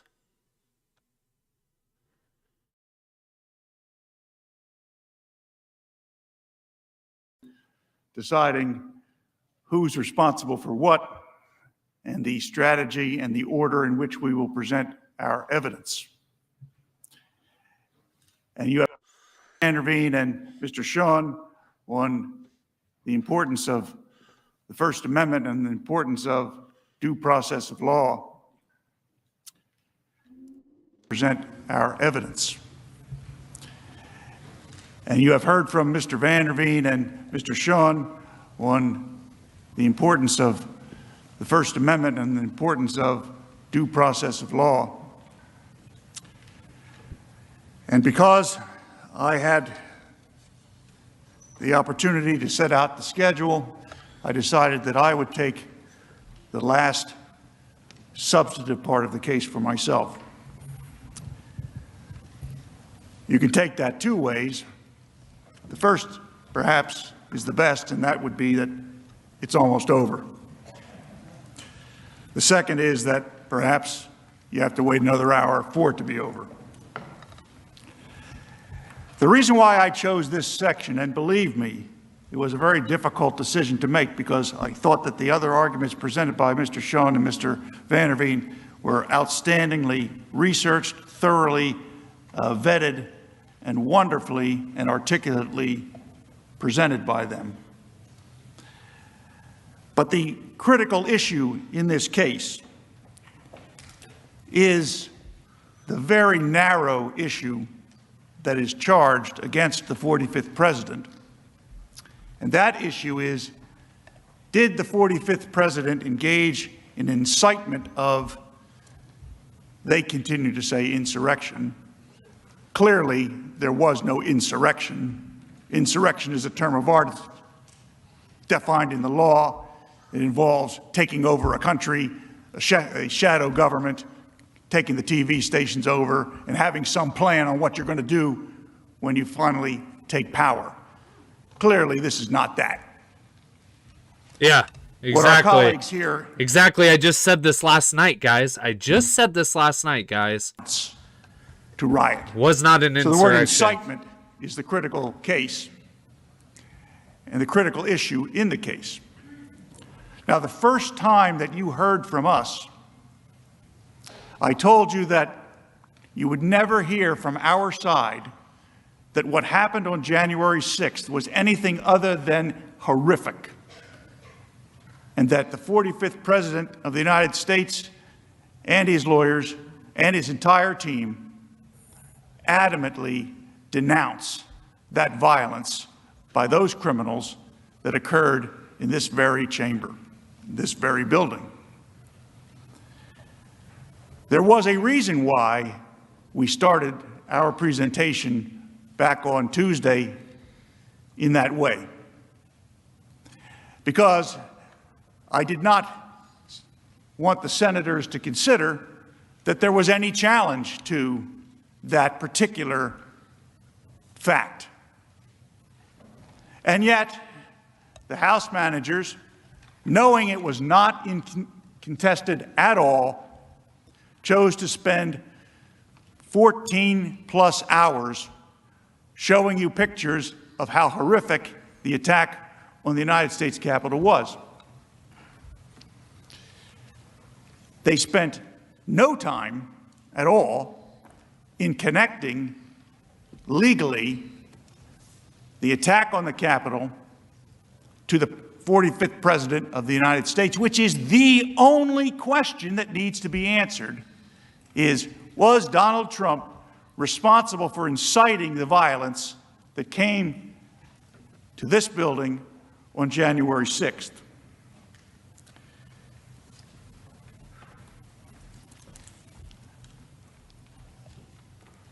Now, by any measure, President Trump is the most pro-police, anti-mob rule president this country has ever seen. His real supporters know this. He made it clear throughout his presidency. He made it clear during the violence this past summer. He made it clear on January 6th. But politics changes things.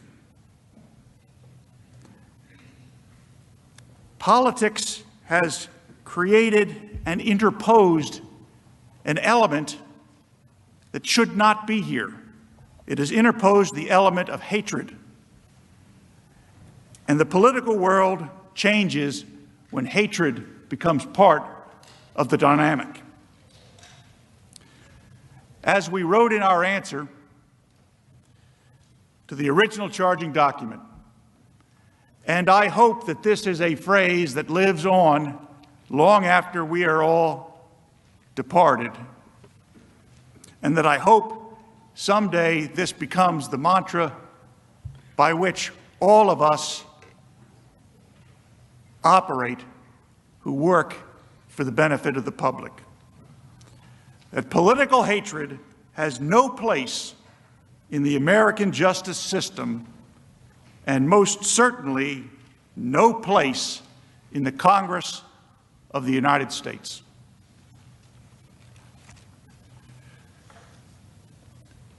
To illustrate the contrast that I am speaking of, we have a video.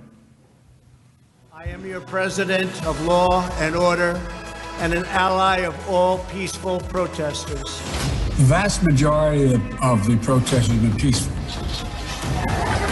Republicans stand for law and order, and we stand for justice. I just don't even know why there aren't uprisings all over the country, and maybe there will be. My administration will always stand against violence, mayhem, and disorder. There needs to be unrest in the streets for as long as there's unrest in our lives. They are really playing this right now, dude. Oh, stand with the heroes of law enforcement. That we will ensure that America is a nation of law and order. We were in high school, I'd take you behind the gym and beat the hell out of him. I think you need to go back and punch him in the face. Feel like punching him. We just want law and order. Everybody wants that. I want to tell you, Gorsuch, I want to tell you, Kavanaugh, you have released the whirlwind, and you will pay the price. We want law and order. We have to have law and order. Show me where it says that protests are supposed to be polite and peaceful. We believe in safe streets, secure communities, and we believe in law and order. Is there truly anyone in this chamber who disagrees with the words as spoken by President Trump on that video?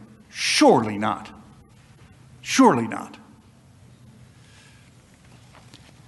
This contrast, and in this context, I ask you to keep that in mind. My colleagues here, actually my colleague here, Mr. Raskin, hopes that you don't.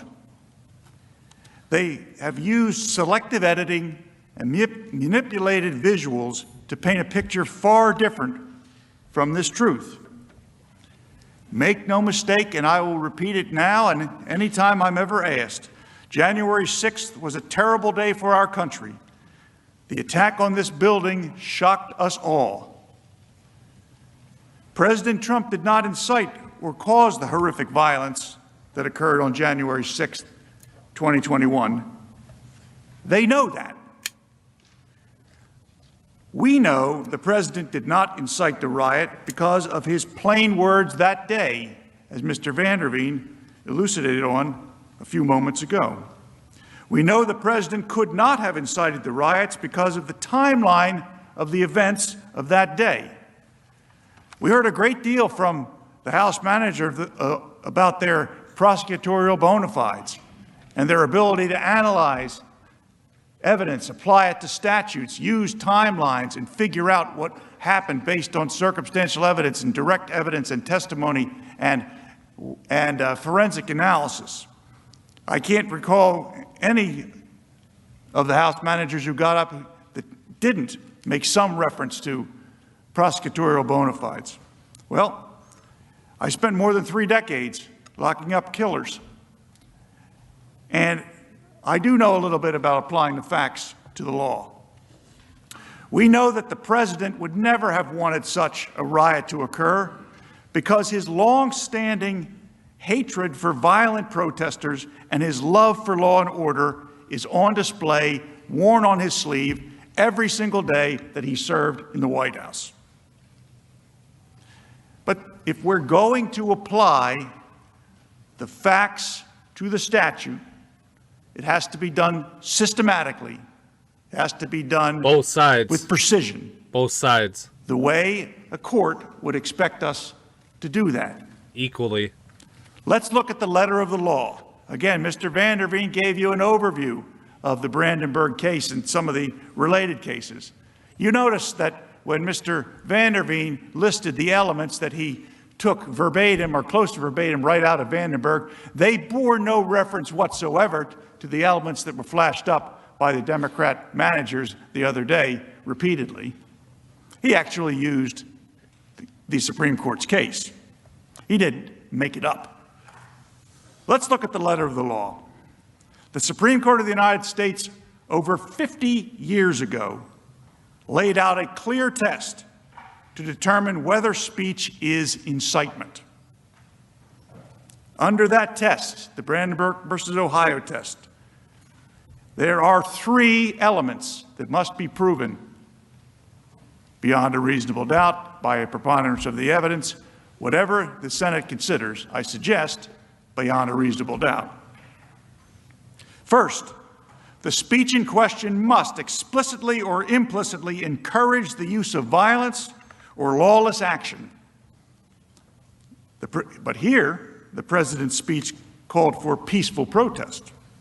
Second, the speaker must intend that his speech will result in the use of violence or lawless action. And again, as Mr. Van der Veen pointed out, the president clearly deplores rioters and political violence, and did so throughout his term as president, and never hesitated to express his admiration for the men and women that protect this country. Finally, the third element under the Brandenburg test is the imminent use of violence. Imminent use of violence. In other words, right then, the imminent use of violence or lawless action must be the likely result of the speech. The likely result of the speech. Well, that argument is completely eviscerated by the fact that the violence was pre-planned, as confirmed by the FBI, Department of Justice, and even the House managers, not the result of the speech at all. Several of my colleagues at the House managers got up and spoke about the proceeding in the House being like a grand jury proceeding. Well, I've been in grand jury proceedings. I have run grand juries. In grand jury proceedings, you call witnesses. You hear evidence. You make transcripts. You take affidavits. You develop physical evidence. You hear reports from police officers. You hear forensic analysis from scientists.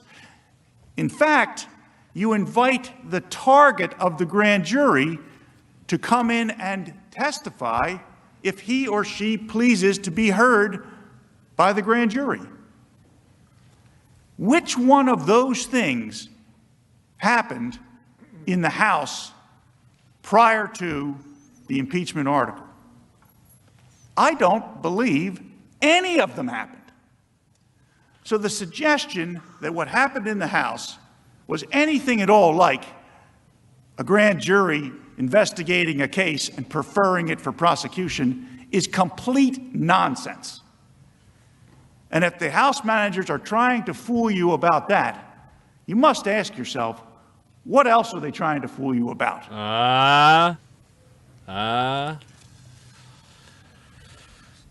Let's look more closely at the president's speech. We have mentioned this line before, but it is so critical we need to talk about it again. The president asked that the attendees at his rally peacefully make their voices heard. I know that everyone here will soon be marching over to the Capitol building to peacefully and patriotically make your voices heard.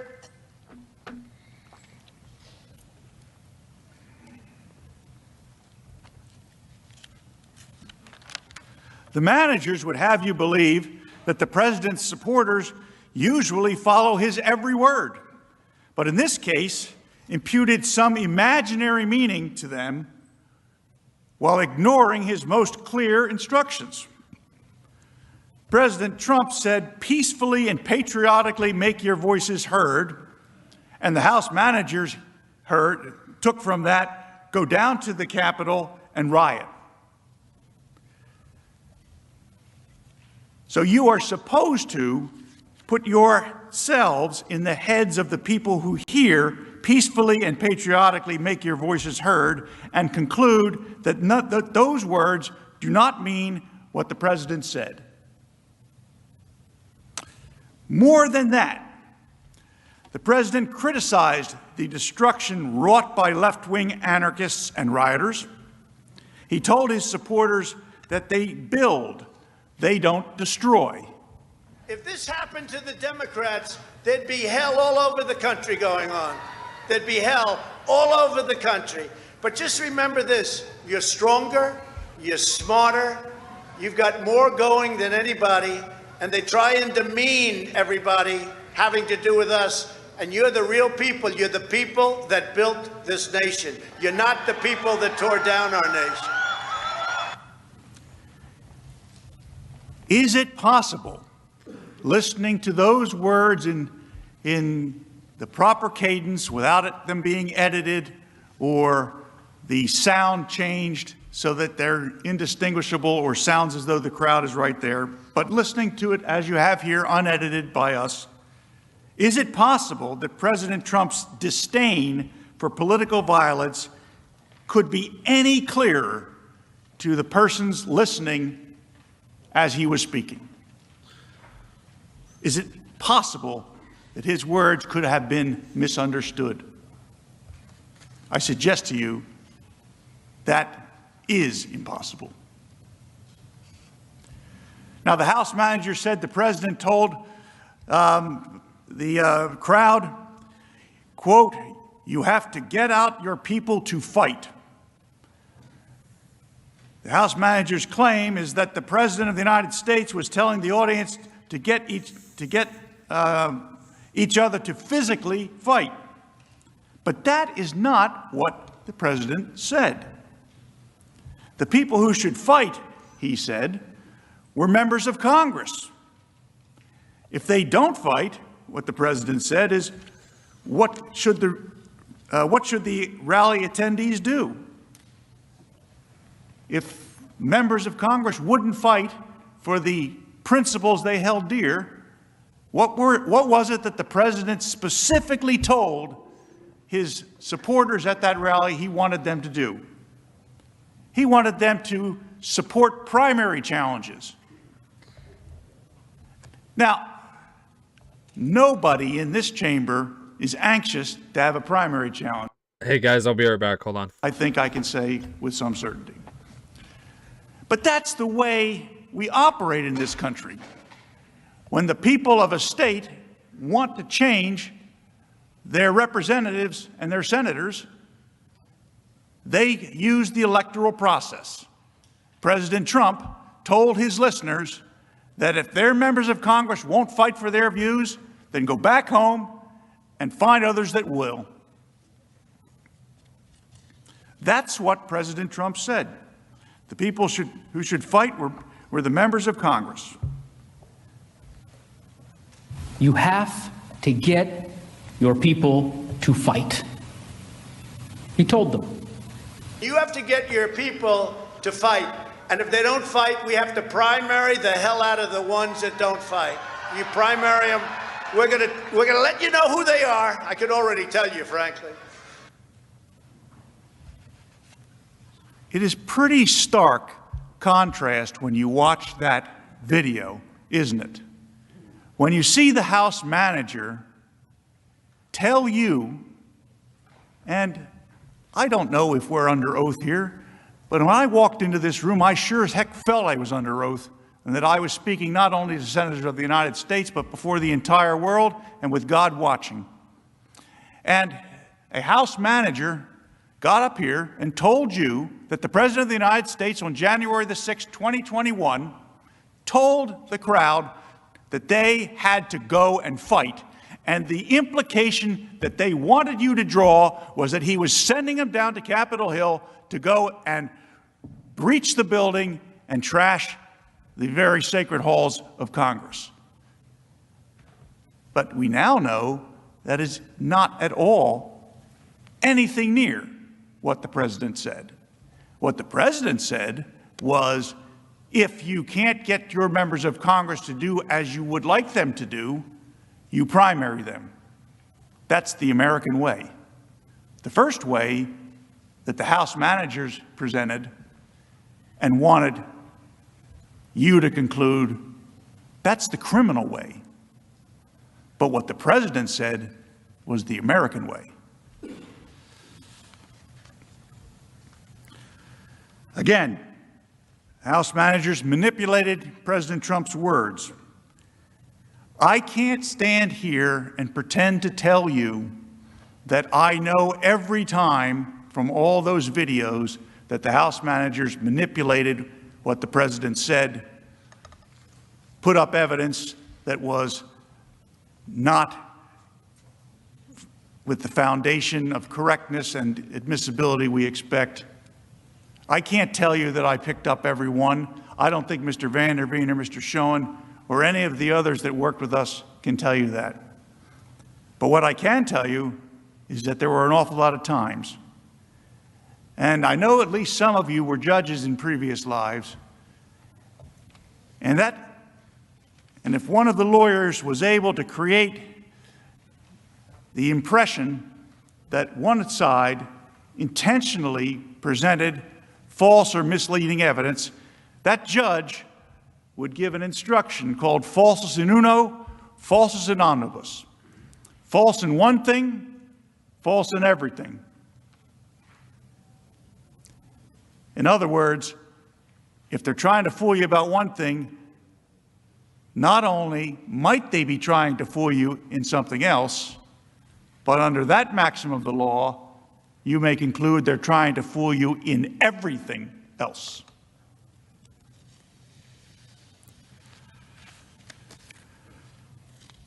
President Trump was immediate in his calls for calm and respect for law enforcement. The House managers emphasized President Trump's tweet in the 6 p.m. hour where he told crowds to, quote, "Go home in love and peace and remember this day." What is it that they left out? Well, I'm going to shut my camera off while I eat lunch. I wasn't expecting to go live, so I apologize. I'll be back in a second, but I'm here. I'm watching chat. As far as the aftermath of when the Capitol was breached at roughly 6 p.m., what they don't tell you and didn't tell you, and which you probably don't know because I think I'm the first one to say it in this forum, is at 2:38, President Trump urged protesters at the U.S. Capitol to, quote, "Stay peaceful. Please support our Capitol Police and law enforcement. They are truly on the side of our country. Stay peaceful." And before we run the graphic, I just want to point out to you, President Trump's speech ended at 1:11 p.m.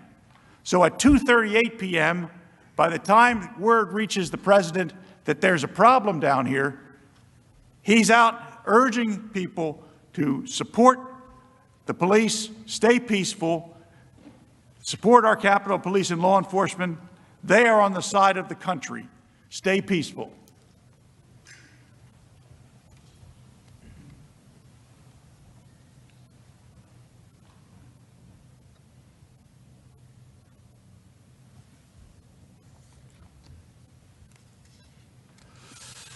At 3:13 p.m., President Trump urged protesters at the U.S. Capitol to remain peaceful. No violence. Remember, we are the party of law and order. Respect the law and our great men and women in blue. 3:13 p.m. President Trump's words couldn't have incited the riot at the Capitol. The day's events make this clear. Let's walk through the actual timeline. At 11:15 a.m., police security camera videos show crowds forming at First Street near the Capitol reflecting pool. This is a full 45 minutes before President Trump even took the stage on January 6th. Let me repeat that. Violent criminals were assembling at the Capitol over a mile away almost an hour before the president uttered a single word on the ellipse. You did not hear that fact during the hours and hours of the House manager's presentation, did you? When the president spoke, what did he call for? He called for rally attendees to peacefully and patriotically make their voices heard, for them to walk down Pennsylvania Avenue to cheer on members of Congress. President Trump went on for more than an hour, ending at 1:11. Now, why is this important? Because of all of the events that I am about to describe, they all occurred before President Trump's remarks concluded. At 12:49 p.m., the first barriers at the U.S. Capitol grounds were pushed over and the crowd entered the restricted area. At 11:05 p.m., Acting Defense Secretary Christopher Miller received open source reports of demonstrator movements to the U.S. Capitol. At 1:09 p.m., U.S. Capitol Police Chief Stephen Sund called the House and Senate Sergeants at Arms telling them he wanted an emergency declared and he wanted the National Guard called. The point? Given the timeline of events, the criminals at the Capitol weren't there at the ellipse to even hear the president's words. They were more than a mile away, engaged in their pre-planned assault on this very building. This was a pre-planned assault, make no mistake, and that is a critical fact. Watch this. Does anyone in this chamber honestly believe that but for the conduct of President Trump, that charge in the article of impeachment, that attack at the Capitol would have occurred? Does anybody believe that? It was not some sort of spontaneous decision by a bunch of, quote, protesters to go up to Capitol Hill and storm Capitol Hill. This was all planned out. How much of it was planned? How much of this was strategized ahead of time? They are getting indications, some evidence that they've seen that indicates that there was some level of planning. There appears to be premeditation. FBI internal report the day before the siege, warning of a violent war at the Capitol. The FBI issued a warning of a, quote, war at the Capitol. The FBI warned law enforcement agencies about this specific attack. Be ready to fight. Congress needs to hear glass breaking, doors being kicked in. We developed some intelligence that a number of individuals were planning to travel to the D.C. area with intentions to cause violence. We immediately shared that information. And they pushed out that information through this JTTF structure. It was immediately disseminated through a written product and briefed through our command post operations to all levels of law enforcement. The FBI says 2 pipe bombs discovered near the Capitol on January 6th were placed there the night before. New video appears to show a person suspected of planting pipe bombs near the U.S. Capitol the night before. The FBI now says the bombs were planted the night before the Capitol siege between 7:30 and 8:30 p.m. They were planted the day before. All goes to the idea of premeditation and coordination among individuals. This was a planned assault as if going after a castle. Oopsie. So to answer the question of the House manager, does anybody believe that this would have occurred but for the speech from Donald Trump? I do.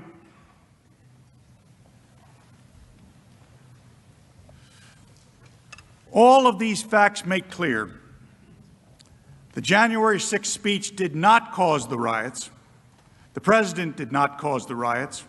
He neither explicitly or implicitly encouraged the use of violence or lawless action, but in fact called for peaceful exercise of every American's First Amendment rights to peacefully assemble and petition their government for redress of grievances. In other words, the Brandenburg Standard is not made out. The House managers admitted many facts are unknown. Even Speaker Pelosi admitted not knowing the real cause of the violence when she called for a 9/11-style commission to examine the facts and causes that led to the violence.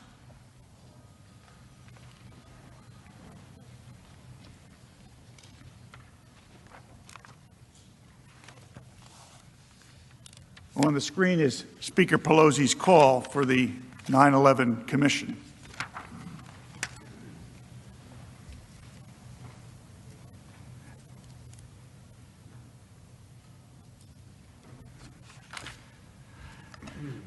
Let's touch now on the second absurd and conflated allegation in the House manager's single article. President Trump's phone call to Georgia Secretary of State Ben Roethlisberger, surreptitiously recorded, by the way, included multiple attorneys and others on the call. Let me point out the very obvious fact that the House managers ignored. The private call that was made public by others cannot really be the basis to claim that the president intended to incite a riot, because he did not publicly disclose the contents of the call. How could he have hoped to use this call to invite his followers if he had no intent to make the conversation public and indeed had nothing to do with it being secretly recorded? The House managers told you that the president demanded that the Georgia Secretary of State, quote, find just over 11,000 votes. The word find, like so many others the House managers highlighted, is taken completely out of context. And the word find did not come out of thin air. Based on an analysis of publicly available voter data that the ballot rejection rate in Georgia in 2016 was approximately 6.42%. And even though a tremendous amount of new first-time mail-in ballots were included in the 2020 count, the Georgia rejection rate in 2020 was a mere 0.4%, a drop-off from 6.42% to 0.4%. President Trump wanted the signature verification to be done in public. How can a request for signature verifications to be done in public be a basis for a charge for inciting a riot? With that background, it is clear that President Trump's comments and the use of the word find were solely related to his concerns with the inexplicable dramatic drop in Georgia's ballot rejection rates. Let's examine how the word find was used throughout that conversation.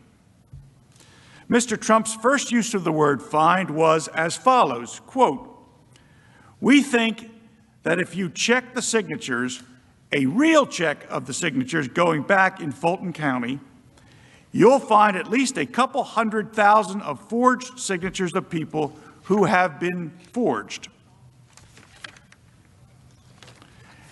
And we are quite sure that's going to happen." President Trump also used find as follows, quote, "Now, why aren't we doing signature, and why can't it be open to the public?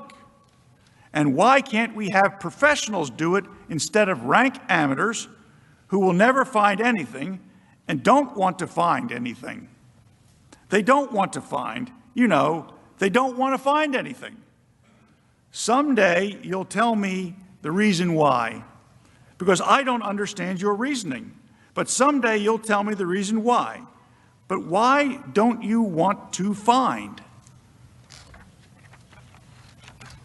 President Trump echoed his previous sentiments, again in the context of pursuing a legitimate and robust investigation into the lack of signature verification for mail-in and absentee ballots. Quote, "And why can't we have professionals do it instead of rank amateurs who will never find anything and don't want to find anything? They don't want to find anything, they don't want to find anything. They don't want to find, they don't want to find anything. Someday you'll tell me why, because I don't understand your reasoning, but someday you'll tell me why. But why don't you want to find? We can go through signature verification and we'll find hundreds of thousands of signatures, and you can let us do it. And the only way you can do it, as you know, is to go to the past. But you didn't do that in Cobb County. You just looked at one page compared to another. The only way you could do a signature verification is to go from one that signed it on November whatever, recently, and compare it to 2 years ago, 4 years ago, 6 years ago, or even one. And you'll find that you have many different signatures. But in Fulton, where they dumped ballots, you will find that you have many that aren't even signed and that you have many forgeries." End quote. Mr. Trump continued to use the word find throughout the conversation. Each and every other time in the context of his request that Mr. Raffensperger undertake a review of signature verifications, and his concerns generally with ballot integrity and his reported electoral deficit, here are a few examples. Quote, "But why wouldn't you want to find the right answer, Brad? Instead of keep saying that the numbers are right, because those numbers are so wrong." Another example, quote, "We think that if you check the signatures, a real check of the signatures going back in Fulton County, you'll find at least a couple 100,000 of forged signatures of people who have been forged. and we are quite sure that's going to happen, end quote. Moreover, there was nothing untoward with President Trump, or any other candidate for that matter, speaking with the lead elections officer of a state. That's why the Georgia Secretary of State took a call along with members of his team, one of whom decided to record it and release it to the press. The only reason this conversation is being discussed in this chamber is because, once again, the media and their Democratic allies distorted the true conversation to mislead you and the American public. So we have a complete lack of evidence for the article of impeachment presented by the House managers. So why are we here? Politics. Their goal is to eliminate a political opponent, to substitute their judgment for the will of the voters.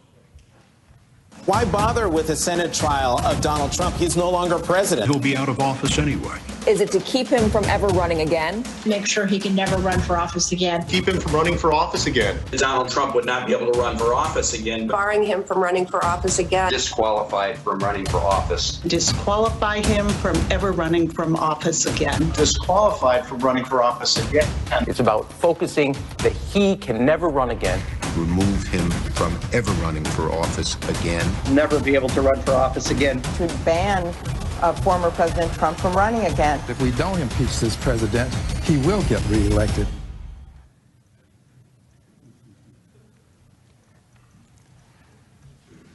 The goal is to eliminate a political opponent, to substitute their judgment for the will of the voters. Members of the Senate, our country needs to get back to work. I know that you know that. But instead, we are here. The majority party promised to unify and deliver more COVID relief. But instead, they did this. We will not take most of our time today, let's go, us of the defense, in the hopes that you will take back these hours and use them to get delivery of COVID relief to the American people. Let us be clear. This trial is about far more than President Trump. It is about silencing and banning the speech the majority does not agree with. It is about canceling 75 million Trump voters and criminalizing political viewpoints. Amen. That is what this trial is really Amen, baby. about. Amen. It's the only existential issue before us. It asks for constitutional cancel culture to take over in the United States Senate. Are we going to allow canceling and banning and silencing to be sanctioned in this body? To the Democrats who view this as a moment of opportunity, I urge you instead to look to the principles of free expression and free speech. I hope truly that the next time you are in the minority, you don't find yourself in this position. To the Republicans in this chamber, I ask, when you are next in the majority, please resist what will be an overwhelming temptation to do this very same thing to the opposing party.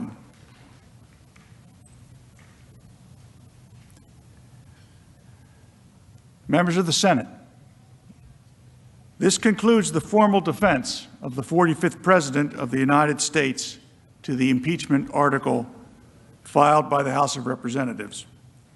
I understand that there is a procedure in place for questions, and we await them Thereafter, we will close on behalf of President Trump. Mr. President, we yield the balance. And I ask unanimous consent. We take a 15-minute recess. Without objection, the Senate will stand in recess. Another 15 minutes? What? They just had a 15-minute break. What? Holy shit. These people you'd think were getting paid millions of dollars to sit on their ass. Oh, wait. They are. Millions of dollars. Crazy. Wild. Oh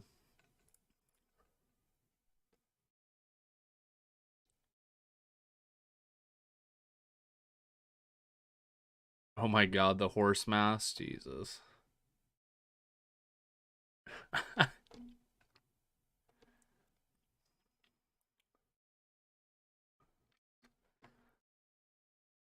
Wild. Well, 15-minute recess. People are going hard over here on their super chats. They're going hard in the live chat too. How many people are in there?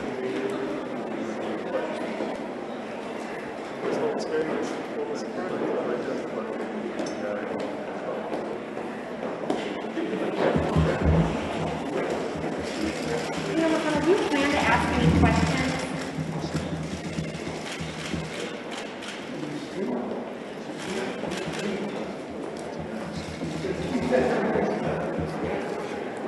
Imagine that you are so corrupt, you are so non-existent to the people and the will of the people that you have to be escorted out by private security, that normal Capitol Police are not enough. You have to actually be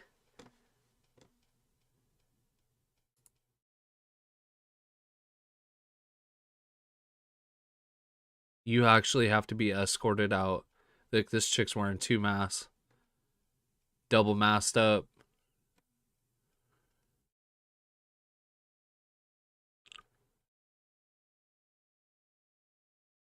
Gotta be escorted out by private security. Blew the House manager case out of the water. They legally eviscerated them. I think their arguments when they showed the distortions of the tweets, the selective editing, showed the reason why due process is important. And they certainly proved that the First Amendment applies to political speech probably more than anything. So again, I think the president's lawyers just blew the House manager case out of the water. Thank you.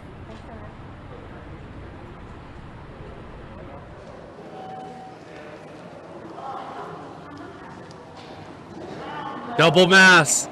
Everybody literally has double masks on. I'm dead. I'm dead. I'm dead. Okay, some of them don't. Some of them don't. There is people wearing 2 masks, though. This lady's double masked up. I'm dead. What if I was wearing 2 masks? What if I was scared of a germ? Catching a little June bug. What if I was scared of catching a little June bug, chat? Huh?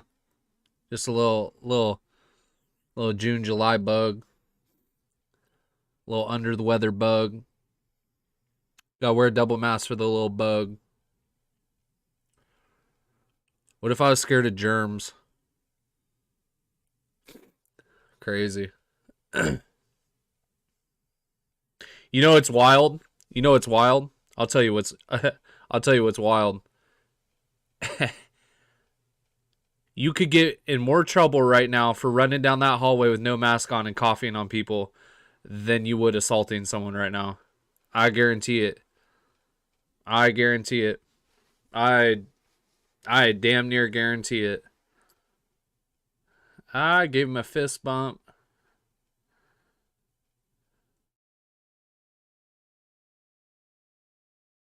I like how all the security is not even paying attention to the politicians that are going in and out. They're just on their phones. These guys in blue are security. He's like, oh my God, a camera? Oh my God, I got to keep walking out in front of it.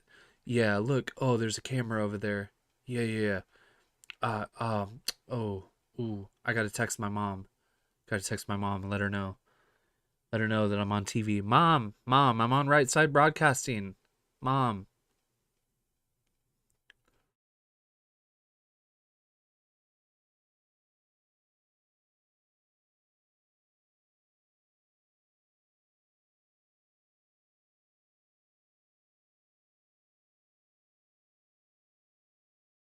His mom just texts him. She's like, you're not wearing your mask correctly, sweetie. He's like, Mom, come on.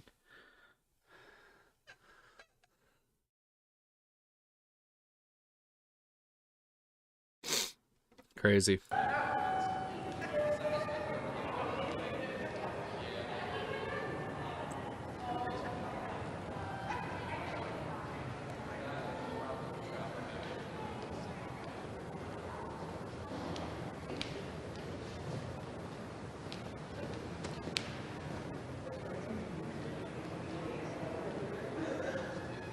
Here's a double masker. A double masker, making sure that China virus doesn't get to him, but he's not wearing it over his nose, so it doesn't matter. Doesn't matter. Coming out. So we are watching the impeachment trial. They are on a 15-minute recess, and I think this is their last adjournment. And when they go back, I think it's closing arguments, and then that's it. They're done. And then it goes to a vote. I don't know if the vote's today or what, but we are currently waiting for them to come back from recess. Like little schoolboy children playing on the playground.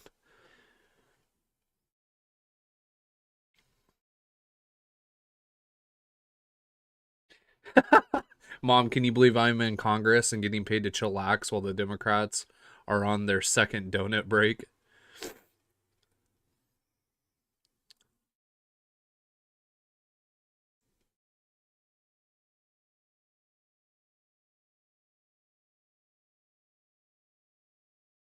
I don't see any N95 masks. Do you?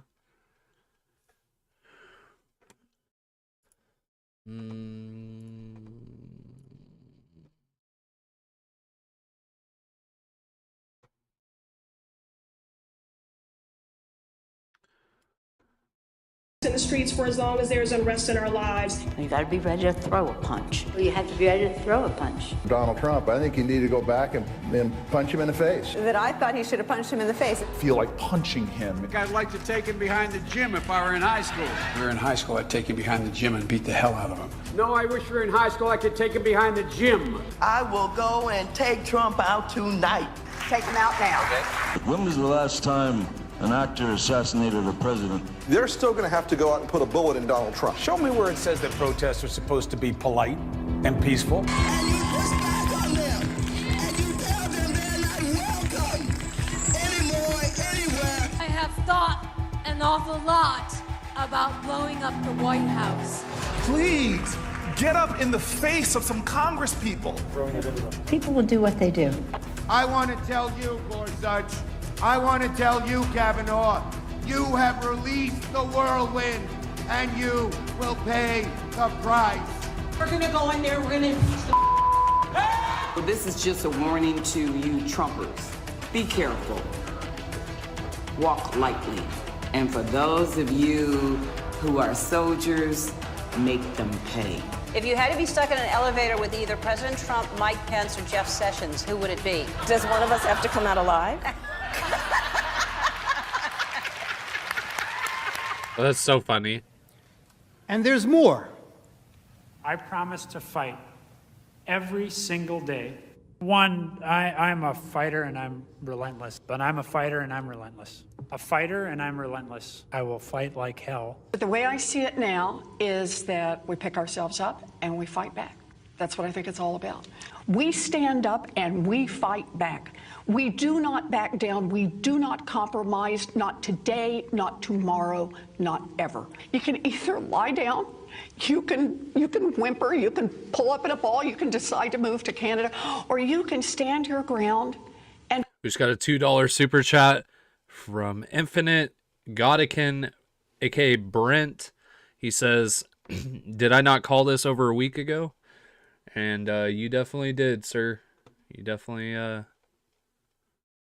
did, buddy. Whimper, we can whine, or we can fight back. Me, I'm here to fight back. She's here to fight back. I'm here to fight back. She's here to Because fight back. We will not forget. We do not want to forget. We will use that vision to make sure that we fight harder, we fight tougher, and we fight more passionately than ever. We still have a fight on our hands. Fight hard for the changes Americans are demanding. Get in the fight, to winning the fight, fighting. He's fighting. We'll use every tool possible to fight for this change. We'll fight. They put him over on this clip. I'm going to be honest. They put the Dems over on this clip. Boys and girls. Back. Problems, we call them out and we fight back. I'm in this fight. I am fighting. Get in this fight. Get in this fight. Get in this fight. And fighting, we all need to be in the fight. We all need to stay in the fight. We stay in this fight. We fought back. I am not afraid of a fight. I am in this fight all the way. You don't get what you don't fight for. Our fight. We are in this fight for our lives. This is the fight of our lives. But we are going to make sure that this fight does not end tonight. This is a fight for our lives, the lives of our friends and family members. Keep in mind their entire basis of impeaching Donald Trump is on the basis that he incited an insurrection at the Capitol. And they're saying that he used the fight word, and that is literally the basis. Is the word fight in his tweets, and the fact that he said show up, and that is an incitement of an insurrection, apparently. That's their entire case. Mind you. Continues. It's a fight. It is a fight. It is a fight, and that's what this fight is for. Well, I'm wired to fight anyone who isn't doing their job for us. I'm John Tester, and you're damn right. I approve this message. And I'll have lots of fights ahead of us, and I'm ready to stand up and keep fighting. We have to fight. We're going to fight. We need to fight, and we need to fight. Fight. We got a few more fights. I'm going to take the privilege of a few more fights, and we have the biggest fight of all. I will never stop fighting. I will fight like hell. It's crazy you don't recognize how many times someone says a word until you bust it down like this. Crazy. We need to say loud and clear that we are ready to fight. It's a bare knuckles fight. Now they're going to have to actually fight back against people. The fight has to be conducted. It's so important that we need to fight. Fight that fight. We have been fighting. I was fighting very hard. Time is of the essence, both in terms of the fight. I think we should be fighting. Well, I really believe we need to fight. We're simply not going to take this line down. We're going to keep fighting. So I'm telling all my colleagues, this is the fight of our life. Whose side are you on? Who are you fighting for? They're fighting, or I'm fighting. We're both fighting. We will fight back. We're not going to just take this line down. I'm just going to keep the fight up. What we have to do right now is fight as hard as we can. We have to rise up and fight back. And so we're going to fight, and we're going to continue to fight. I am going to be fighting like hell. Keep fighting, or we kept fighting, and we did. So we're going to keep fighting. We have to be fighting every single day. We have to fight back, and we have no choice but to do that. I think we're doing the right thing to do that. Fighting. And I'm fighting. Well, our job right now is to fight. It's really important. I'm going to keep fighting. I'm asking for the support of people across the country to fight back. And you got to be fierce in fighting. Keep fighting. Brown have been fighting. I've told President Biden I will Fight like mad. I'll tell you what, now more than ever, we have to fight like hell. We have these battles on the floor of the Senate. I'm going to go down and battle, and I'm going to be down there on the floor fighting. Right. But we Democrats are fighting as hard as we can. Democrats are fighting as hard as we can. Credit it in any way, but we're fighting back. What we've got to do is fight in Congress, fight in the courts, fight in the streets, fight online, fight at the ballot box. Fighting and pushing around the clock, fighting, continue to be brave and be strong and keep fighting. We're getting people engaged in the fight. We're fighting. We've got to keep fighting and keep focused. Continue to fight. Fight. This is going to be a fight. We'll also fight him and challenge him in every way that we can, in the Congress, in the courts, and in the streets. To continue fighting, we each have an important role to play in fighting. In this fight, like so many before it, it has been a fight. The American people are going to have to fight. And about the importance of fighting, I will always fight. Fighting. But we always must fight. Joe Biden has a deep, deep-seated commitment. The Kamala ones really get me. And about the importance of fighting. We always must fight, to fight, and to fight. As our willingness to fight continued the fight, as Joe Biden says, to fight. It's about fighting for what we're fighting for. We will tell them about what we did to fight. Really about a fight. But truly, I do believe that we're in a fight. I believe that we are in a fight. I believe we are in a fight. Guys, they massacred them on this video. They massacred them on this video. I believe we are in a fight. So there's a fight in front of us. A fight for all of these things. And so we're prepared to fight for that. We know how to fight. Our ongoing fight, a fight. We know how to fight. We like a good fight. We were born out of a fight. This is what is our fight right now. There's the fight. Yes, Kamala, we are born out of a fight. That is correct. You got one of them fight words correct, Kamala. There's the fight, and then there's the fight to defend. Back in the fight. Our mission is to fight. That is the guiding purpose of House Democrats, fighting. He has never forgotten who he is fighting.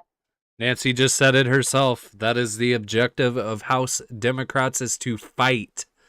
She said it herself. Fighting for. Marched and fought. And we just have to fight. But this is a fight for our country. Fighting the health crisis of COVID. I led the fight and continue to fight. Never, never, never give up this fight. I'm a citizen fighting for it. It means not only fighting a leader who fought for progressive change, as a lawyer who fought for people his whole life, as well as other fights. And I'm proud that to have Tim in this fight with me. And above all, it's time for America to get back up and once again fight. We will fight when we must fight. What kind of America are we fighting for? We've been fighting, so we need to fight, but we also need to fight for an America. I am going to wake up every day and fight hard. I have been fighting. We're going to fight. We are going to fight. We're going to fight. You tell her. You tell him, Hillary. We're in the fight. You tell him, Hillary. Right now. You tell him, Hillary. To fight. To fight. Fight against the Trump administration. This is grade A, guys. Standing up to fight. We're in this fight in a serious way. It's your fight. We're eager to take on this fight. Get in this fight, and we'll fight it out. And then you have the Nazi terrorist supporter, David Cecilin of New York. He was a lawyer for mobsters who killed people, okay? Turned Democratic House representative. Like, oh, okay. Yeah, that's probably who shouldn't be on the trial against Donald Trump. I'm just saying, if we want to talk about law and order. The guy was a lawyer defending murderers in our country, mobsters. I have taken on the fight. Crazy. As representatives for the people, as legislators here in the halls of Congress, our job is to fight. Who has led us in this fight? Is to fight for this fight. And every day I'm in the United States Senate, I will fight. And one of the things we do is should fight.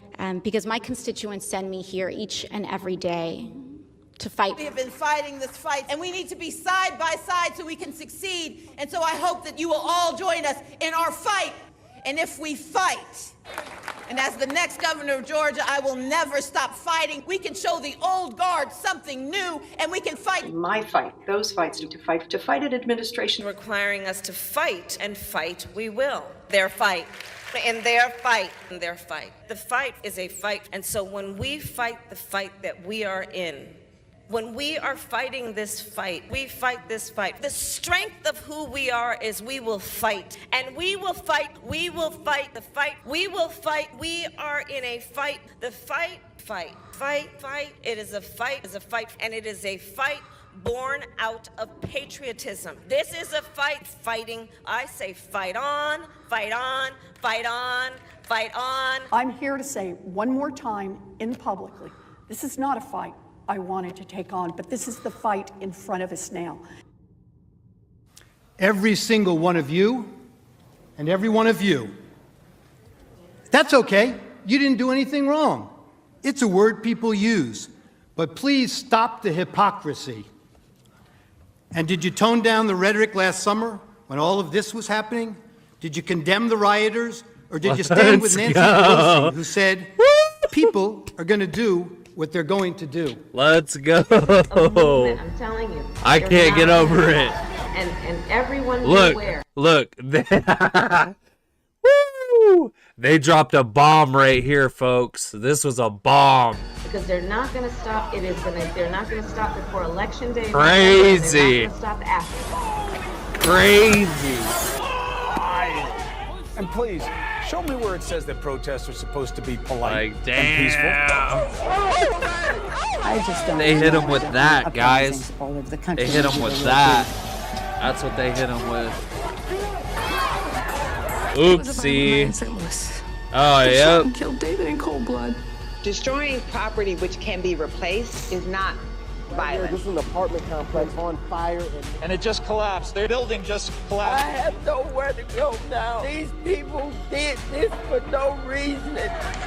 This is just a snapshot of some of the damage that people will be waking up to. Going up, but police clearly. I'm proud of New York, and I'm proud of the protests. There is damage everywhere you look. Honestly, it looks like a war zone. Heartwarming to see so many people turn out peacefully. They keep doing it day after day after day. In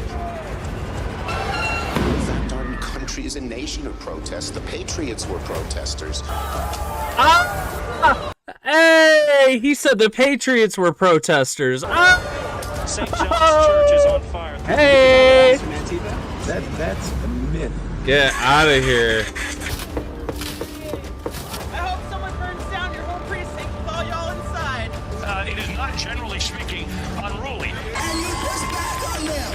And you tell them they're not welcome anymore, anywhere. They're not going to let up, and they should not.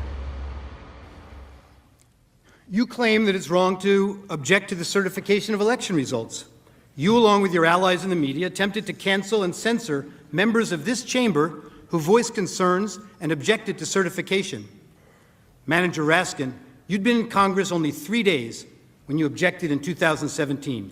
It's one of the first things you did when you got here. I have an objection because 10 of the 29 electoral votes cast by Florida were cast by electors not lawfully certified.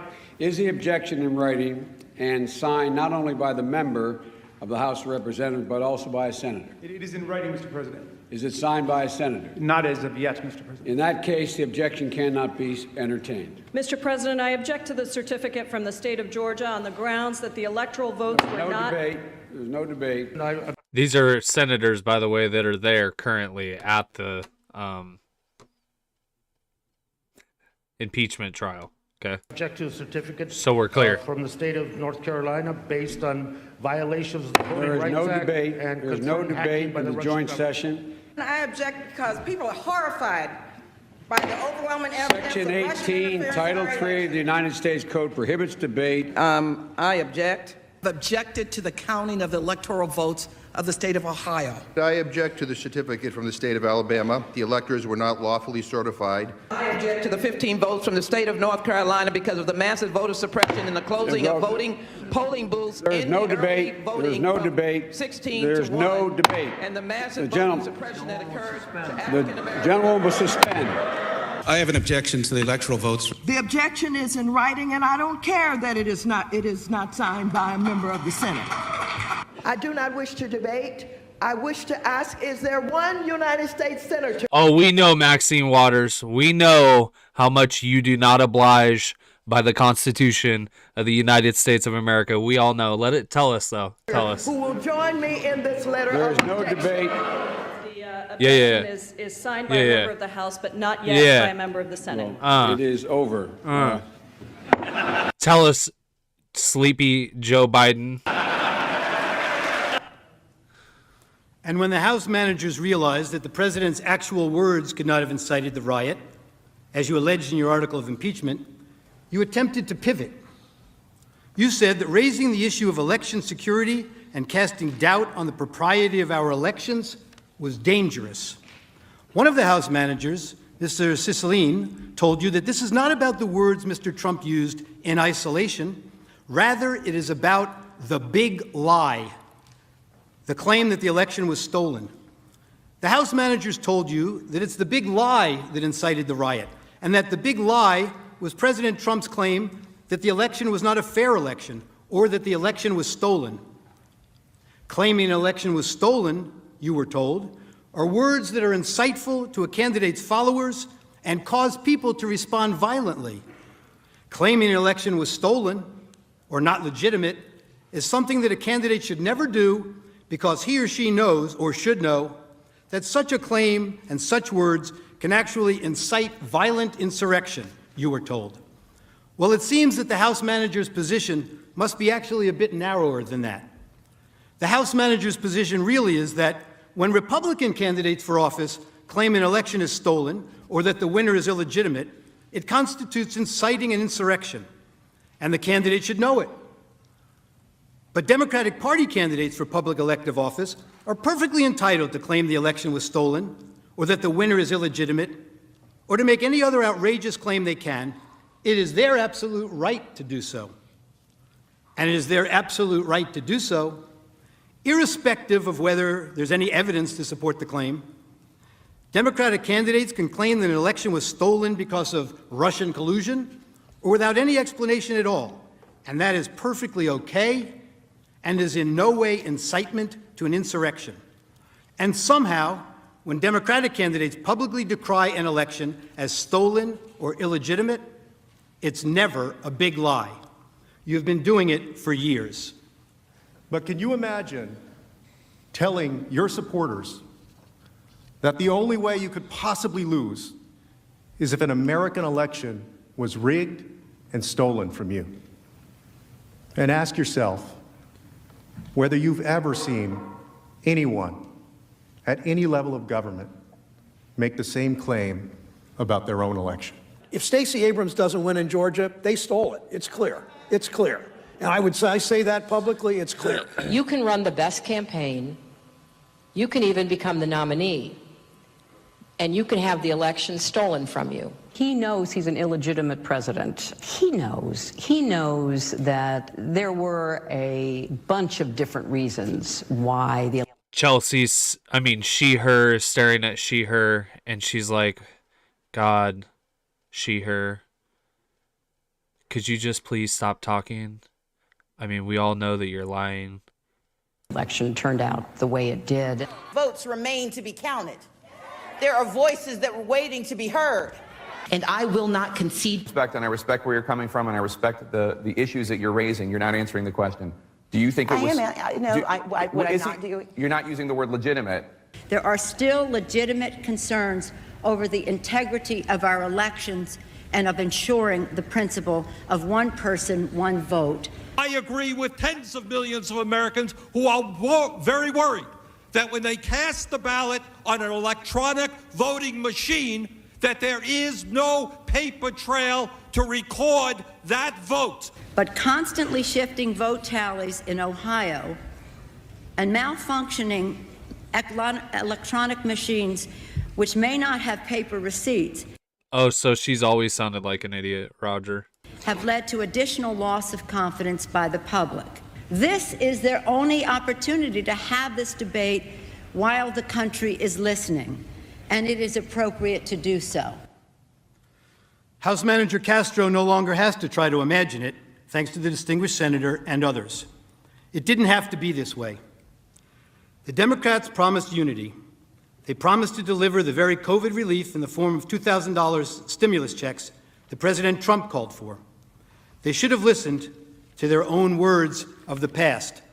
I leave you with the wise words of Congressman Jerry Nadler. The effect of impeachment is to overturn the popular will of the voters.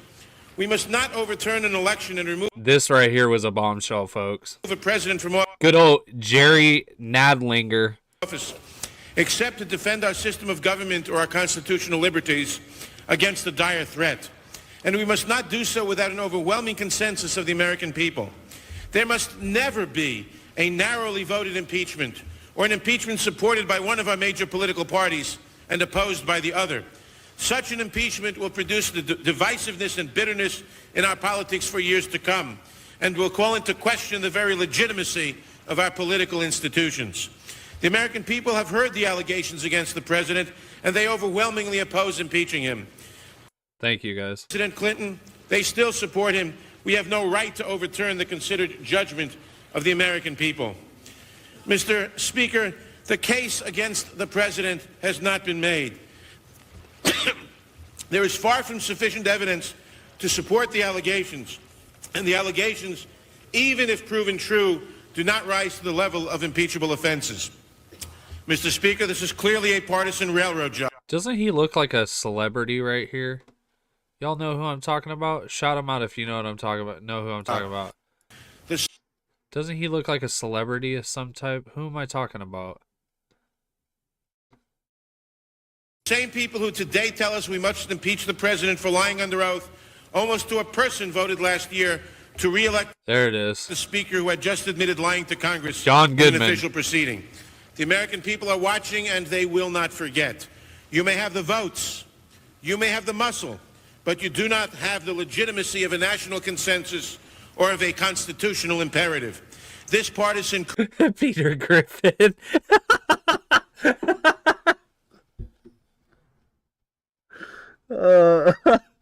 Oh man. coup d'etat will go down in infamy in the history of this nation.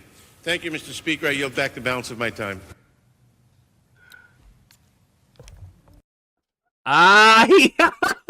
He Hail Married it at the end. I'm dead.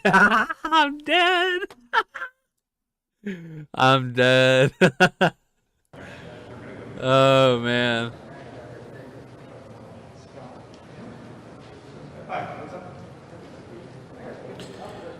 Everybody go give Right Side Broadcasting a follow, subscribe on here. I mean, you guys probably already know who he is. They are. Him, they, he. Circle back. Ain't no holla back, girl. You know what I'm saying? Oh, the man himself. Chuck Schmuck. Chuck the Schmuck. Damn, their chat is scrolling. People are excited. They're ready. They're ready to see what's next. It's like a...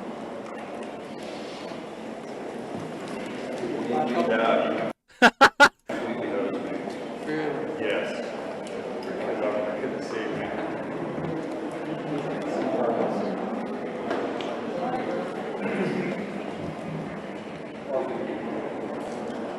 But I still got one.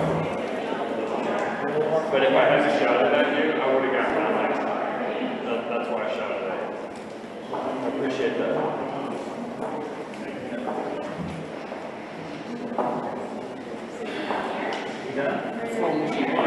I mean, think about it for a second. Think about how boring it would be to take pictures of politicians. Like, is that what you do for a living, bro? Oh my goodness. Yawn. Yawn. Yawn, yawn, yawn. Yawn.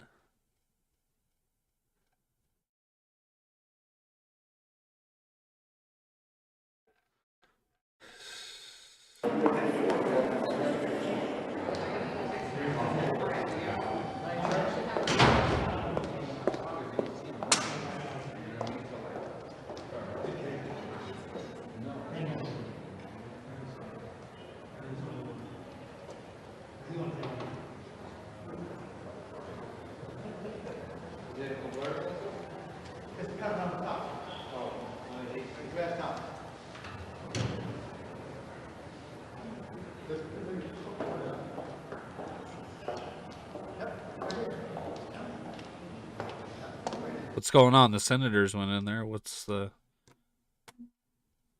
House, whatever, sorry.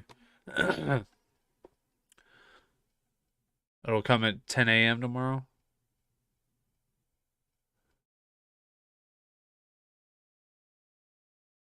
Yeah, they get like 15-minute break every 25 minutes. So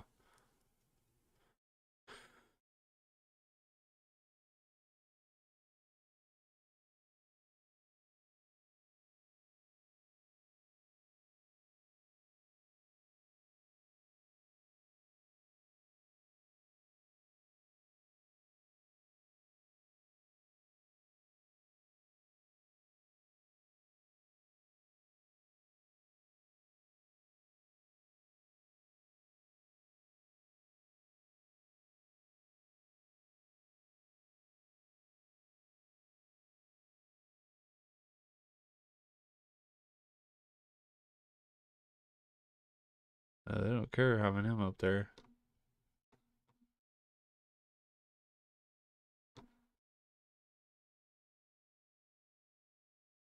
Not getting anywhere fast, are we?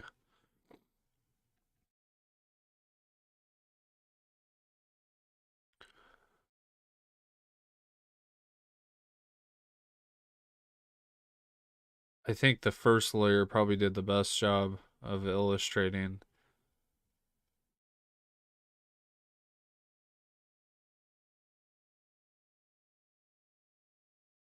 the true Amish lifestyle. What a video.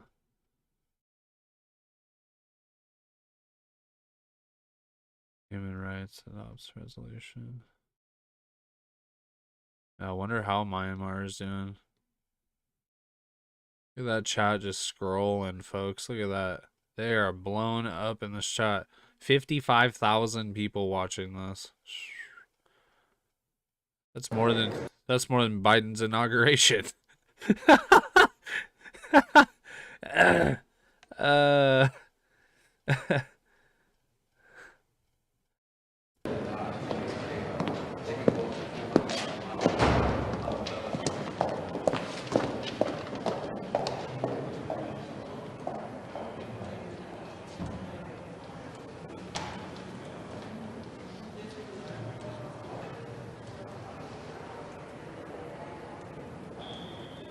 Yeah, it's on the opinion.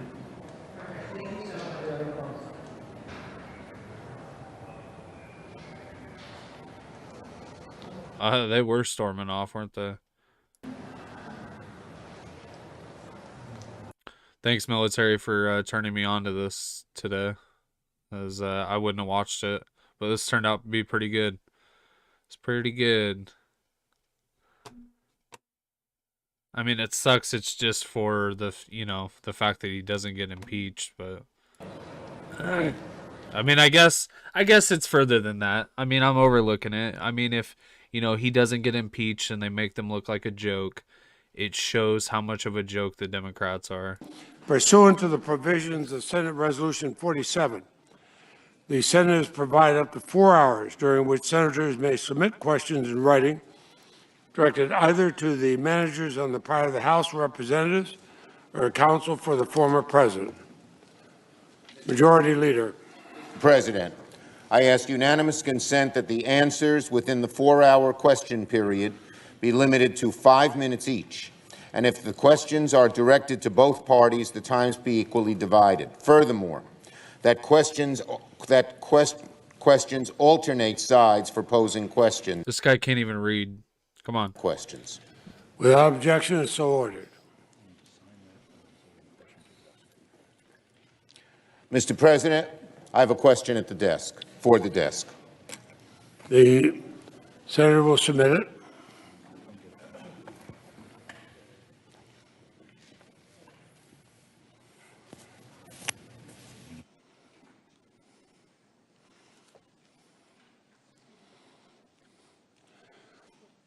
The question from Senator Schumer and Senator Feinstein is directed to the House managers. The clerk will read it.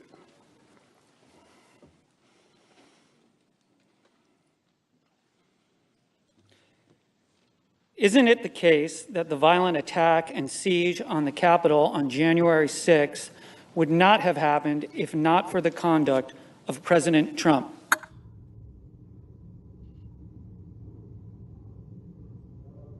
Of up to 5 minutes.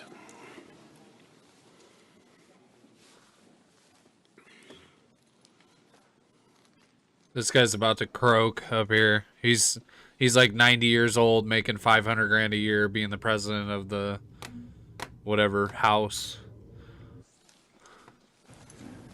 To answer your question very directly, Donald Trump summoned the mob. He assembled a mob and he lit the flame. Everything that followed was because of his doing. And although he could have immediately and forcefully intervened to stop the violence, he never did. In other words, this violent, bloody insurrection that occurred on January 6th would not have occurred but for President Trump. The evidence we presented at trial makes this absolutely clear. And this attack, as we said, didn't come from one random speech, and it didn't happen by accident, and that mob didn't come out of thin air. Before the election, Donald Trump spread lie after lie about potential fraud. An election, remember, that hadn't even happened yet. Months before the election took place, he was saying it was rigged, that it was going to be stolen, all to make his supporters believe that the only way he was going to lose is if the election was stolen, if the election was rigged. And when he did lose, he spent week after week inciting his supporters to believe that their votes had been stolen and that the election was fraudulent and that it was their patriotic duty to fight like hell to stop the steal and take their country back. And remember, this is in the United States where our vote is our voice.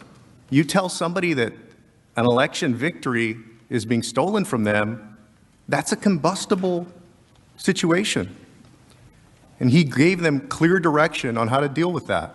For example, on December 19th, 18 days prior to January 6th, President Trump told them how and where to fight for it. He first issued his call to action for January 6th. This was a save the date sent 18 days before the event on January 6th. And it wasn't just a casual one-off reference or a singular invitation. For the next 18 days, he directed all of the rage he had incited to January 6th. And that was, for him, what he saw as his last chance to stop the transfer of power, to stop from losing the presidency. And he said things like, quote, fight to the death. And January 6th will be a, quote, wild and, quote, historic day. And this was working. They got the message. In the days leading to the attack, report after report, social media post after social media post confirmed that these insurgents were planning armed violence. But they were planning it because he had been priming them, because he had been amping them up. That's why they were planning it. And these posts, confirmed by reports from the FBI and Capitol Police, made clear that these insurgents were planning to carry weapons, including guns, to target the Capitol itself. And yet, Donald Trump, from January 5th to the morning of his speech, tweeted 34 times, urging his supporters to get ready to stop the steal. He even, on the eve of the attack, warned us that it was coming. He warned us that thousands were descending into D.C. and would not take it anymore. And when they got here at the Save America March, he told them again in that speech exactly what to do. His lawyer opened with, quote, let's have trial by combat. That was Rudy Giuliani. And Donald Trump brought that message home. In fact, he praised Rudy Giuliani as a fighter. And President Trump used the words fight or fighting 20 times in that speech.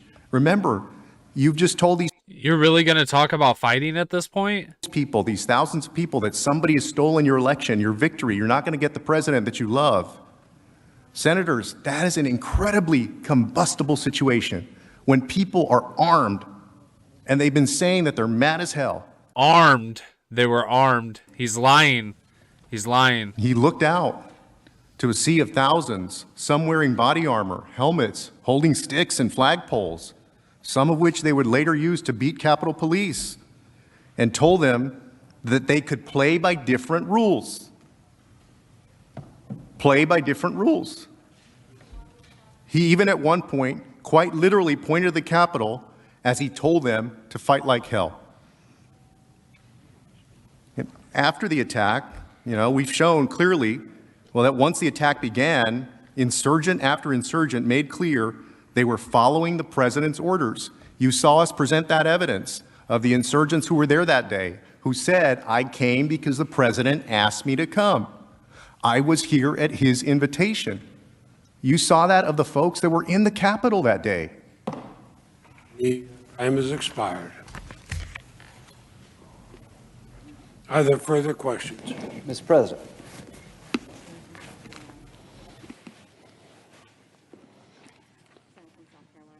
Senator from South Carolina, have a question? Thank you very much, Mr. President. Submit it.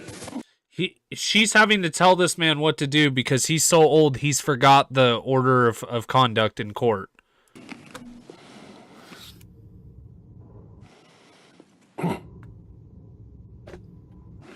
Wow. Senator Graham for himself, Senator Cruz, Senator Marshall, and Senator Kramer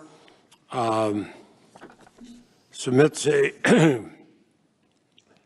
a question for the counsel for Donald Trump. Clerk will read it.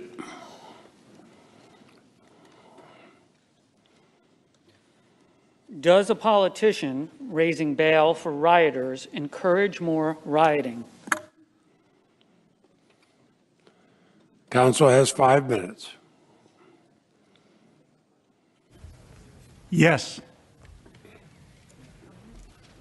Does counsel yield back the rest of their time?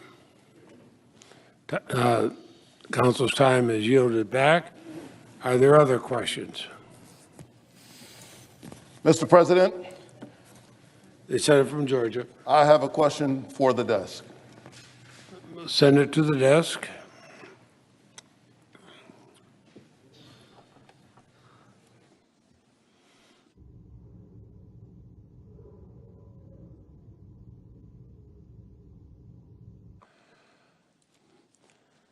The senator from Georgia, Senator Warnock, has a question for the House managers. Clerk will read the question.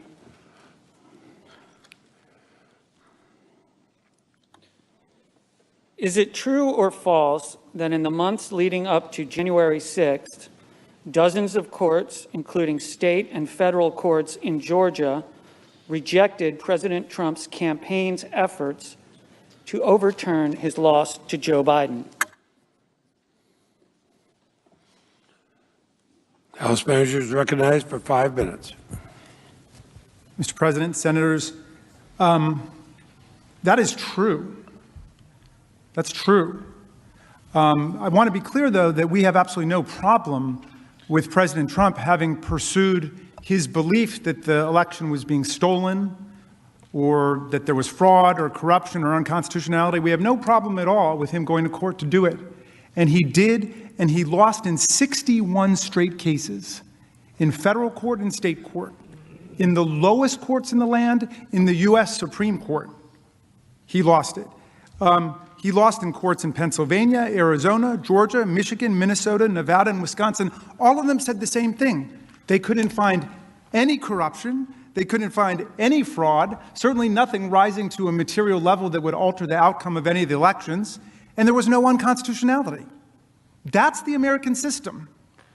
And so, I mean, it's hard to imagine him having gotten more due process than that in pursuing what has come to be known popularly as the big lie, the idea that somehow the election was being stolen from him. And we have no problem with the fact that he went to court to do all those things. But notice, number one, the big lie was refuted, devastated, and demolished in federal and state courts across the land, including by 8 judges appointed by President Donald Trump himself. We quoted earlier in the case what happened in Pennsylvania, where U.S. District Court Judge Matthew Brand said, in the United States, the court has been presented with strained legal arguments without merit and speculative accusations, and the U.S. This cannot justify the disenfranchisement of a single voter, let alone all the voters of its sixth most populous state. Our people, laws, and institutions demand more. Then it went up to Judge Stefanos Bibas, who's a Trump appointee, who was a part of the appeals court panel. He said, the campaign's claims have no merit. The number of ballots it specifically challenges is far smaller than the 81,000 vote margin of victory, and it never claims fraud or that any votes were cast by illegal voters. Plus, tossing out millions of mail-in ballots would be drastic and unprecedented, disenfranchising a huge swath of the electorate and upsetting all of the down-ballot races, too, which incidentally weren't being challenged, even though it was the exact same ballot that had been brought. So the problem was when the president went from his judicial combat, which was fine, to intimidating and bullying state election officials and state legislators, and then finally, as Representative Cheney said, summoning a mob, assembling a mob, and then lighting the match for an insurrection against the Union. When he crossed over from nonviolent means, no matter how ridiculous or absurd, that's fine, he's exercising his rights, to inciting violence. That's what this trial is about. And we heard very little of that from the presentation of the president's lawyers. They really didn't address the facts of the case at all. There were a couple propaganda reels about Democratic politicians that would be excluded in any court in the land. They talked about the rules of evidence. All of that was totally irrelevant to the case before us. Whatever you think about it, it's irrelevant. And we'll be happy to, of course, to address the First Amendment arguments too. Mr. President. The senator from Maine. Mr. President, I send a question to the desk.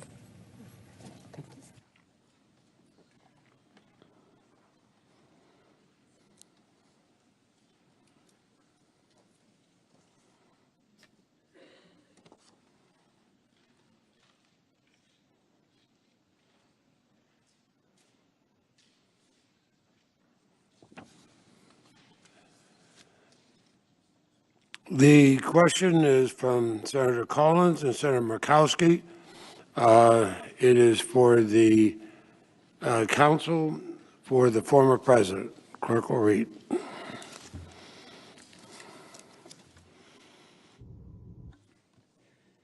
Exactly when did President Trump learn of the breach of the Capitol? What specific actions did he take to bring the rioting to an end? And when did he take them? Please be as detailed as possible.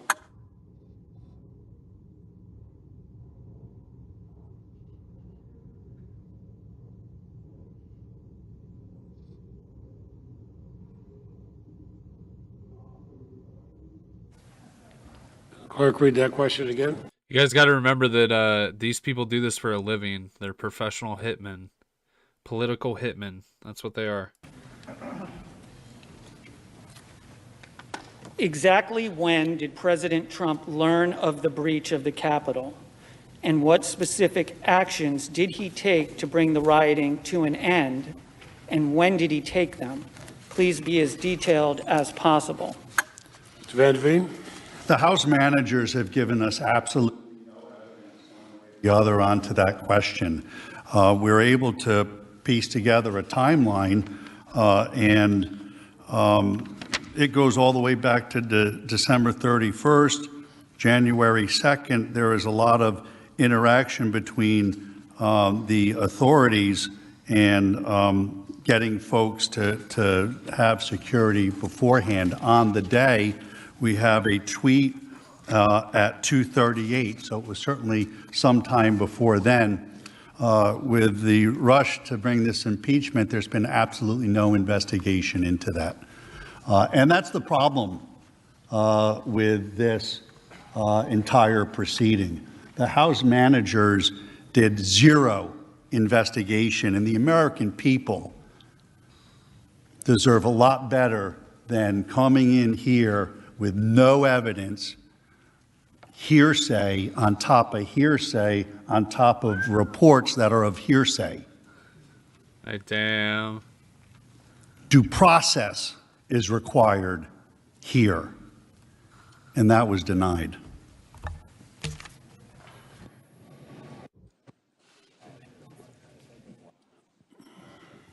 Mr. President, And the Senator from Nevada.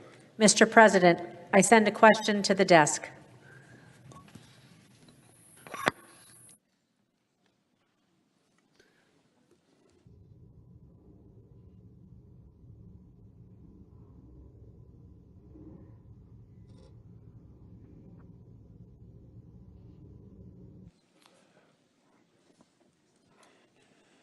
The Senator from Nevada, Senator Rosen, submits a question for the House managers.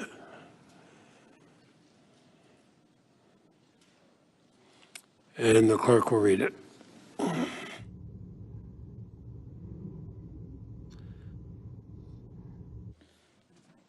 On January 6th, the anti-Semitic Proud Boys group that President Trump had told to stand by laid siege to the Capitol alongside other rioters, including one wearing a Camp Auschwitz shirt.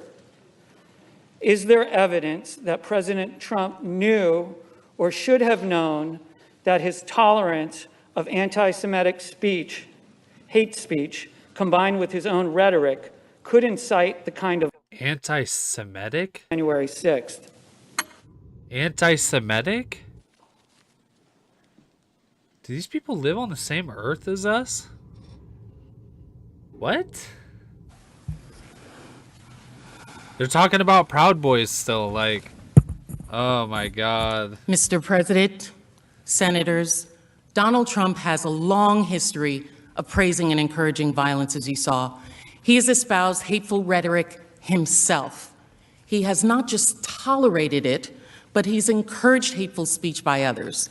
He has refused, as you saw in the September debate, that interview, to condemn extremist and white supremacist groups like the Proud Boys. And he has, at every opportunity, encouraged and cultivated actual violence by these groups. Yes, he has encouraged actual violence, not just the word fight. He told groups like the Proud Boys, who had beaten people with baseball bats, to stand by. When his supporters in the 50-car caravan tried to drive a bus of Biden campaign workers off the road, he tweeted a video of that incident with fight music attached to it and wrote, "I love Texas." When his supporters sent death threats to the Republican Secretary of State Raffensperger in Georgia, he responded by calling Mr. Raffensperger an enemy of the state after he knew of those death threats. And in the morning of the 2nd Million MAGA March, when it erupted in violence and burned churches, he began that day with the tweet, "We have just begun to fight." I want to be clear that Donald Trump is not on trial for those prior statements. However, that hateful and violent and inappropriate they may be.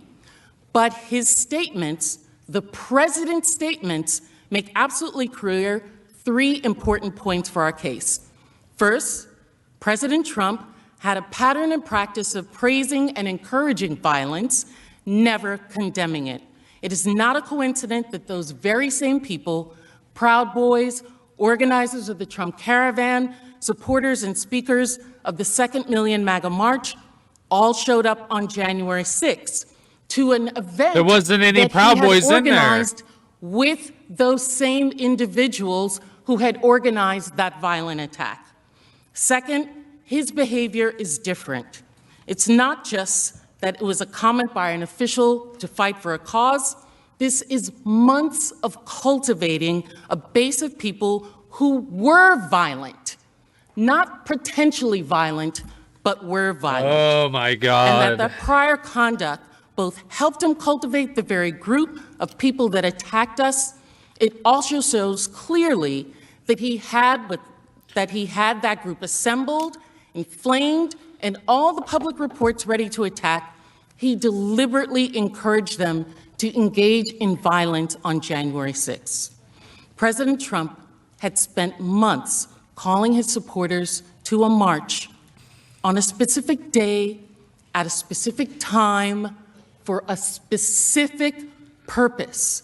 What else were they going to do to stop the certification of the election on that day but to stop you? But to stop you physically. There was no other way, particularly after his vice president said that he would refuse to do what the president asked. The point is this, that by the time he called the cavalry, not Calvary, but cavalry of his thousands of supporters on January 6th, an event he had invited them to, he had every reason to know that they were armed, violent, and ready. What were they armed with? He knew who Why do he they was keep calling saying that? And the Armed violence with they what? were capable of. And he still gave his marching orders to go to the Capitol and, quote, fight like hell to stop the steal. How else was that going to happen? If they had stayed at the ellipse, maybe it would have just been to violently fight in protest with their words. But to come to the Capitol, that is why this is different, and that is why he must be convicted and acquitted. And disqualified. They just said it. She just said acquitted. Did she just say acquitted? She said acquitted. What? Shut up. Are you joking?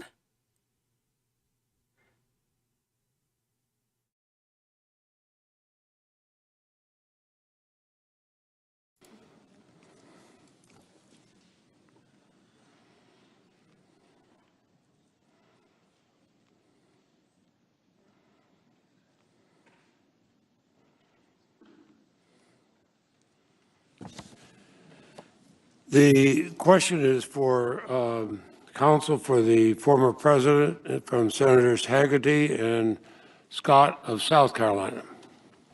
Clerk will read the question.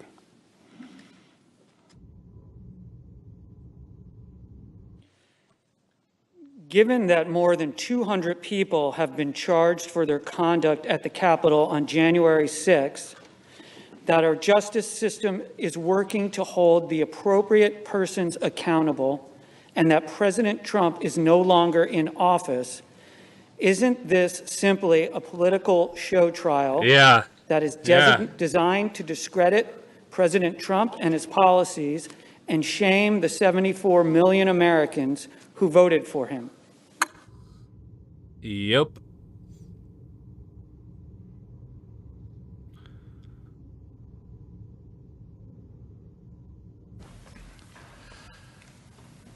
Thank you, Senators, for that question.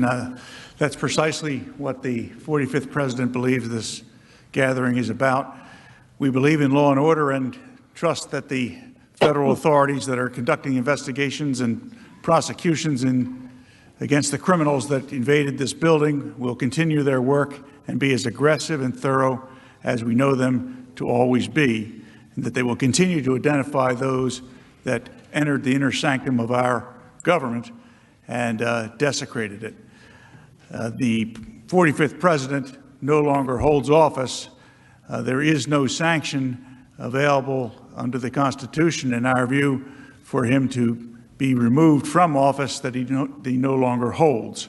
The only logical conclusion is that the purpose of this gathering is to embarrass the 45th President of the United States and in some way try to create an opportunity for senators to suggest that he should not be permitted to hold office in the future, or at the very least, publicize this throughout the land to try to damage his ability to run for office when and if he is acquitted, and at the same time, tell the 74 million people who voted for them that their choice was the wrong choice.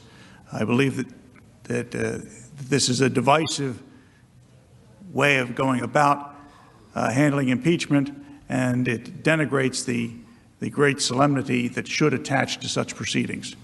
I yield the remainder of my time, Mr. President.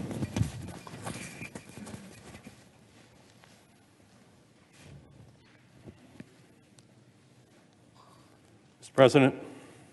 Senator from Massachusetts. Mr. President, I send a question to the House managers to the desk because the President's lawyers did not answer the question when it was posed to them. The senator will send the question. Debate's not allowed.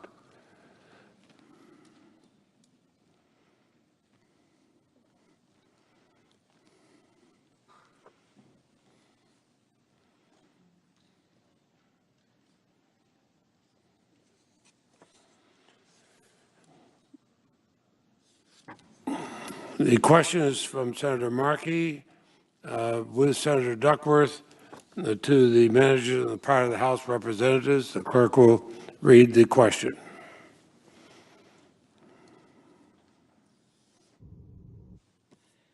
Exactly when did the president learn of the breach at the Capitol, and what steps did he take to address the violence? Please be as detailed as possible.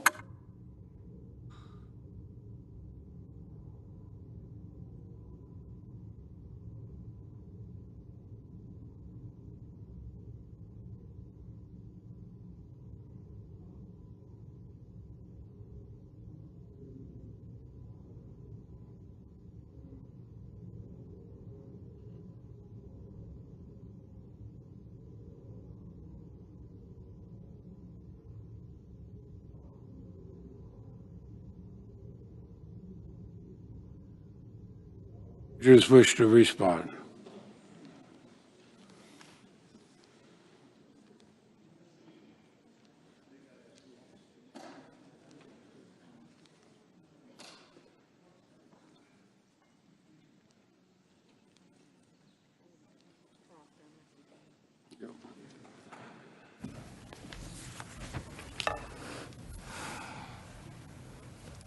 Mr. President, Senators, this attack was on live TV, on all major networks in real time. The President, as President, has access to intelligence information, including reports from inside the Capitol. He knew the violence that was underway, he knew the severity of the threats, and most importantly, he knew the Capitol Police were overwhelmingly outnumbered and in a fight for their lives against thousands of insurgents with weapons. We know he knew that. With weapons. That he did not send any individuals. This we is did propaganda. Not hear any tweets. We did not hear him tell those individuals, stop. This is wrong. You must go back. We did not hear that. So what else did the president do? We are unclear. But we believe it was a dereliction of his duty. And that was because he was the one who had caused them to come to the Capitol, and they were doing what he asked them to do. So there was no need for him to stop them from what they were engaged in.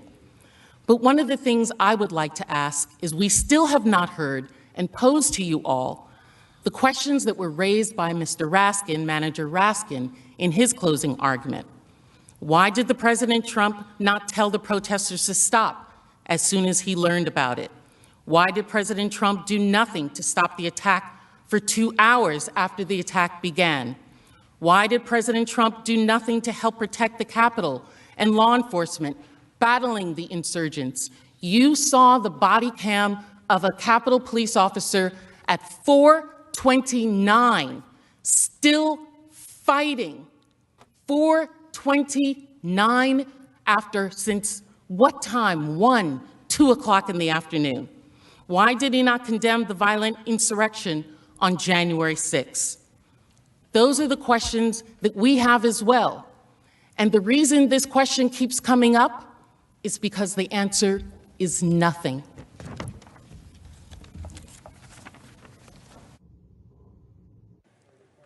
Mr. President. The Senator from Utah. I send a question to the desk.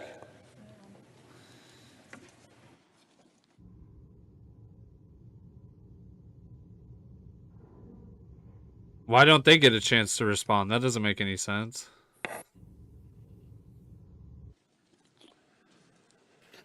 The Senator from Utah, Mr. Romney, on behalf of himself and Senator Collins. Submits a question, and the clerk will read it.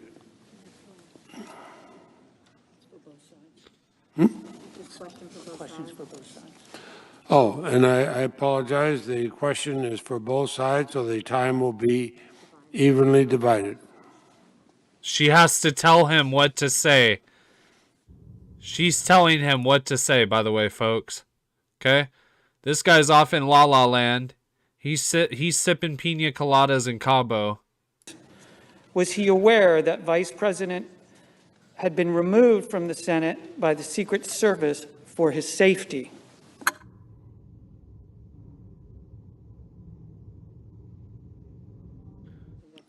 The House Manager.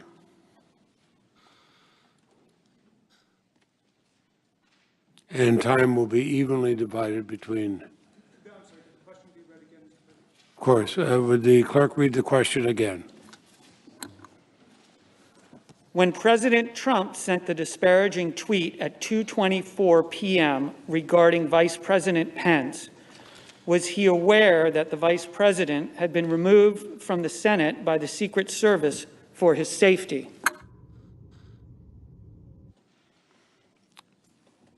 The House of Representatives managers are recognized 2.5 minutes. Thank you. Well, let me tell you what he said at 2:24 p.m. He said Mike Pence didn't have the courage to do what should have been done to protect our country and our Constitution. The USA demands the truth. And you know by now what was all over the media. You couldn't turn on the television, couldn't turn on the radio, couldn't consume any media, or probably take any phone calls or anything else without hearing about this, and also hearing about the Vice President. And here's what Donald Trump had to know at that time, because the whole world knew it. All of us knew it. Live television had, by this point, shown that the insurgents were already inside the building and that they had weapons and that the police were outnumbered. And here are the facts that are not in dispute. Donald Trump had not taken any measures to send help to the overwhelmed Capitol Police. As president, at that point, when you see all this going on and the people around you are imploring you to do something, and your vice president is there, why wouldn't you do it? Donald Trump had not publicly condemned the attack, the attackers, or told them to stand down, despite multiple pleas to do so. And Donald Trump hadn't even acknowledged the attack. And after Wednesday's trial portion concluded, Senator Tuberville spoke to reporters and confirmed the call that he had with the president and did not dispute Manager Cicilline's description in any way that there was a call between he and the president around the time that Mike Pence was being ushered out of the chamber. And that was shortly after 2 p.m. And Senator Tuberville specifically said that he told the president, Mr. President, they just took the vice president out. I've got to go. And that was shortly after 2 p.m. There were still hours of chaos and carnage and mayhem. The vice president and his family were still in danger at that point. Our commander-in-chief did nothing. Counsel for the former president.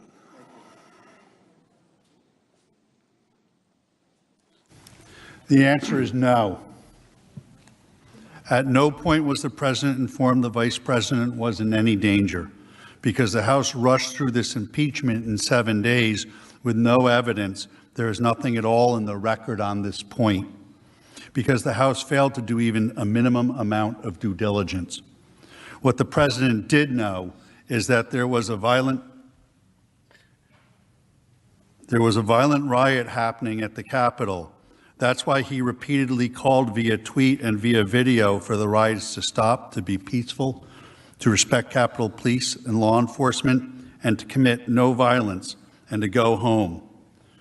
But to be clear, this is an article of impeachment for incitement. This is not an article of impeachment for anything else.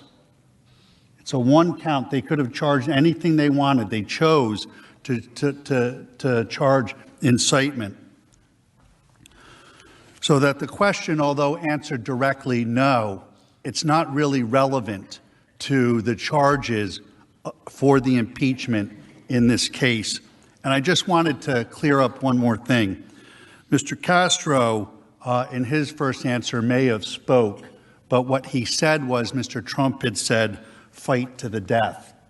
That's false. I'm hoping he misspoke. Thank you.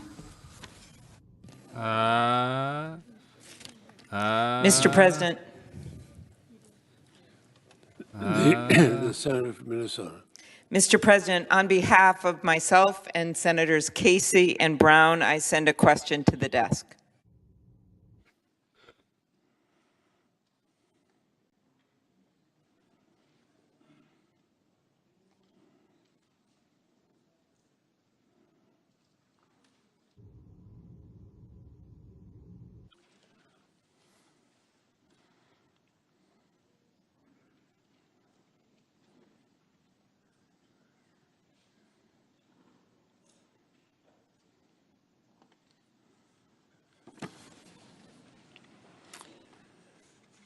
It's a question from Senator Klobuchar, Senator Casey, Senator Brown to the House managers. The clerk will report.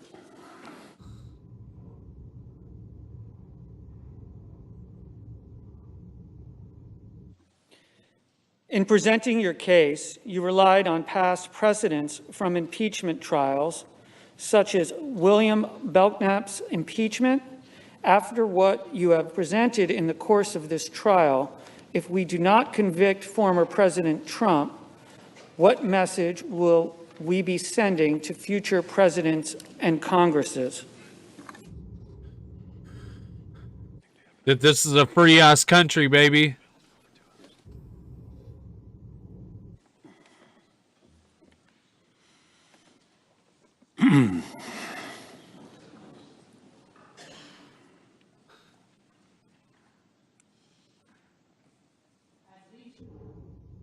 President Trump engaged in a course of conduct that incited an armed attack on the Capitol. He did so while seeking to overturn the results of the election and thwart the transfer of power. And when the attack began, he further incited violence aimed to his own vice president, even as demonstrated his state of mind by failing to defend us and the law enforcement officials who protect us.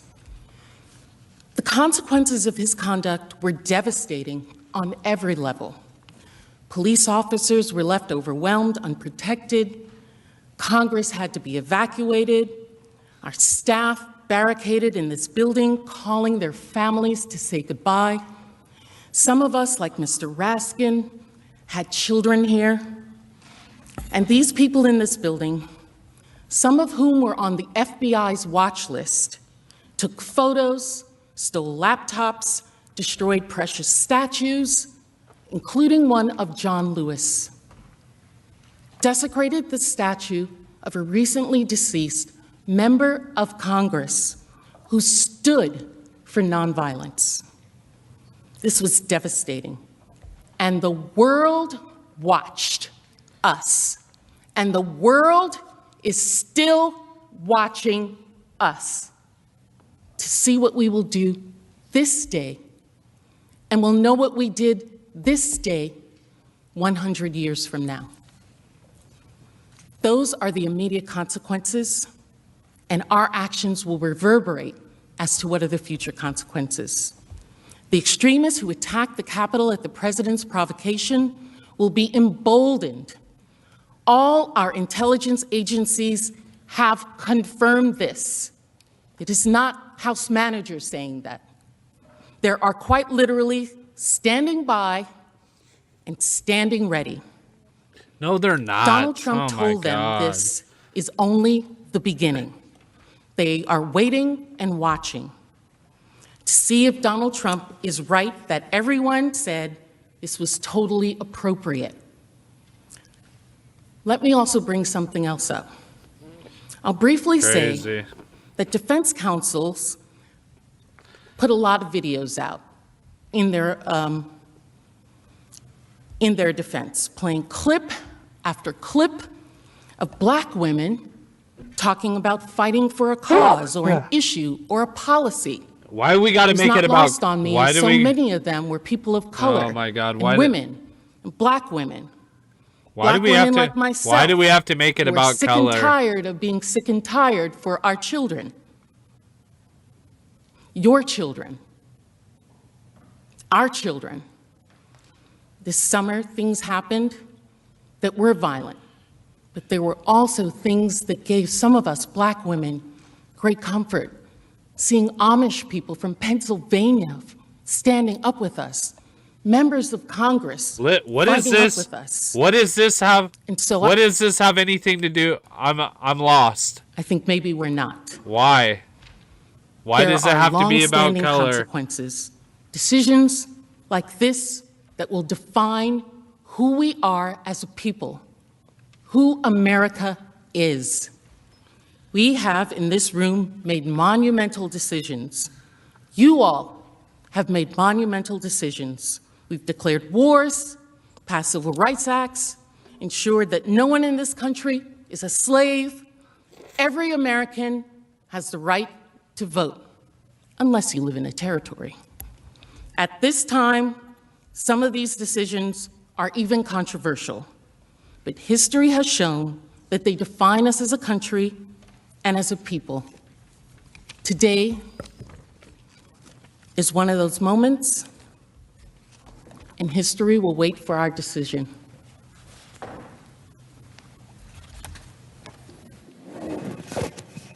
Mr. President?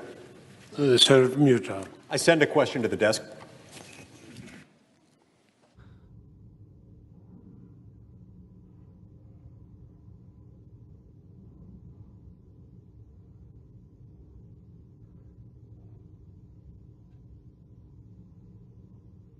This is crazy. It's crazy you can lie in this country and get away with it.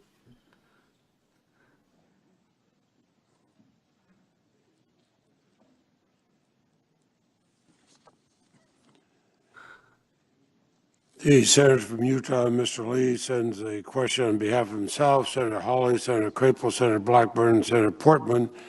And the question is for the counsel for the former president. Clerk will read.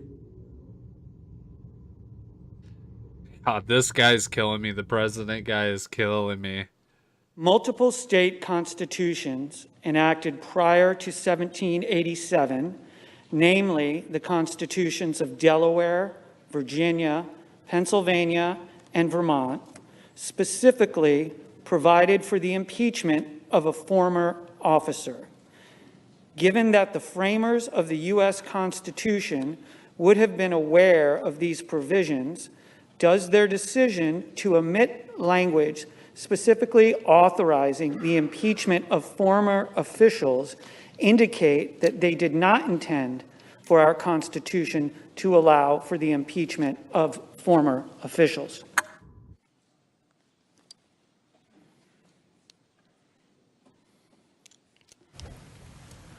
Good question. And the answer is yes, of course they left it out. The framers were very smart men, and they went over draft after draft after draft on that document. And they reviewed all the other drafts of all of the state constitutions, all of them. And they picked and chose what they wanted, and they discarded what they did not. And what they discarded was the option for all of you to impeach a former elected official. I hope that's answering your question. Thank you. Mr. President. The senator from California. Mr. President, I send a question to the desk.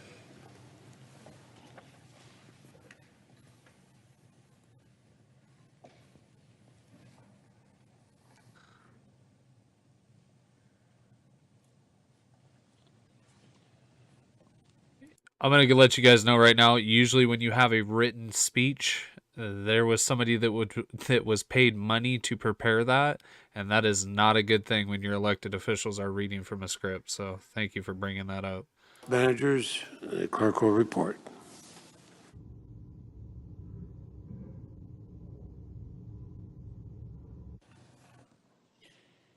Having been on the front lines of combating the big lie over the past 4 years as California's chief elections officer, it is clear that President Trump's plot to undermine the 2020 election was built on lies and conspiracy theories.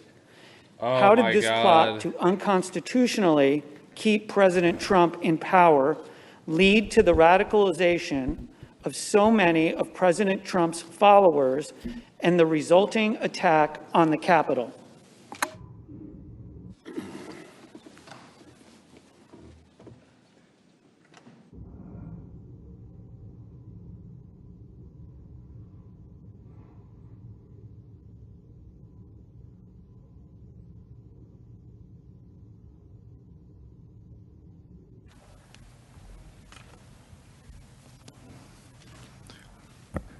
And Senators, Donald Trump spent months inciting his base to believe that their election was stolen.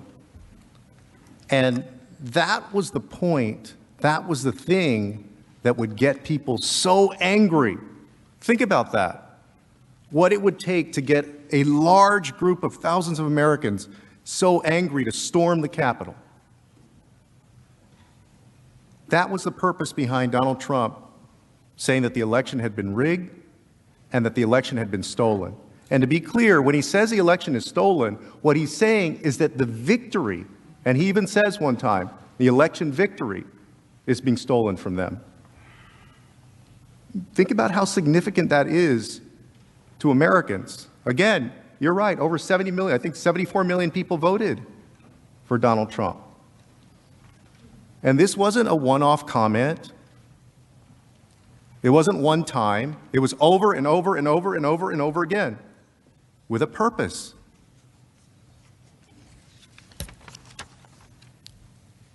And we're not having this impeachment trial here because Donald Trump contested the election.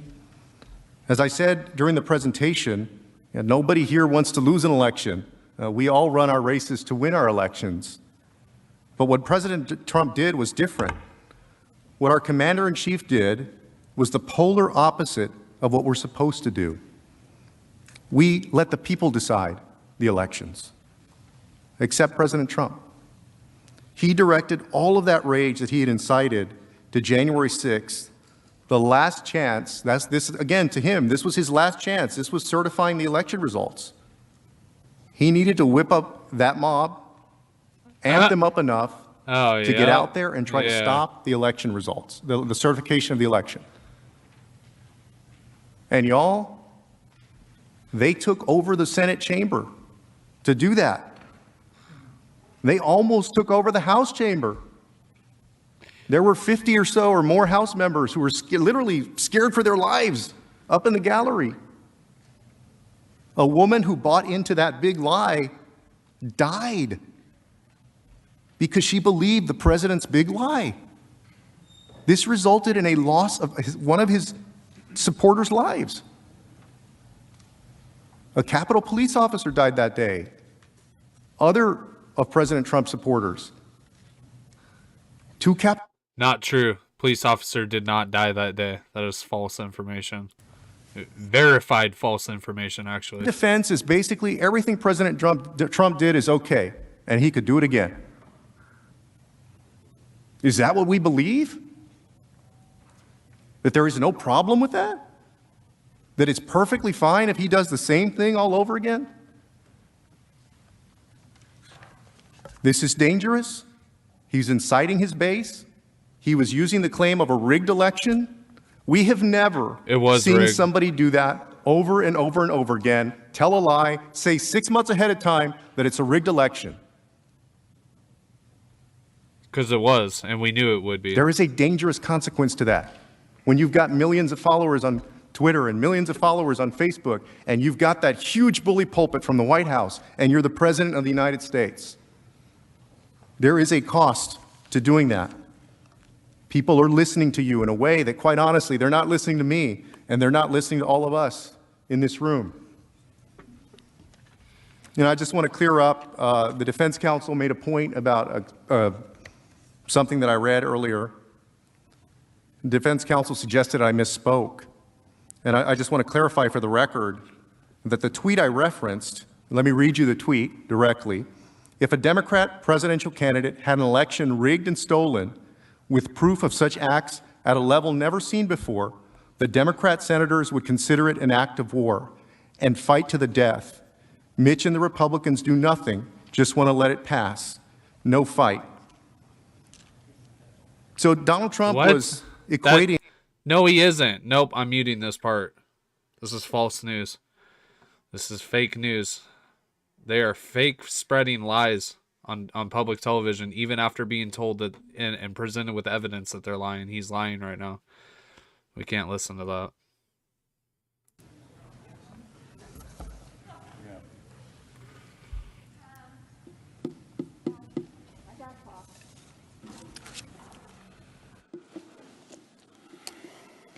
No, you went over time, homie.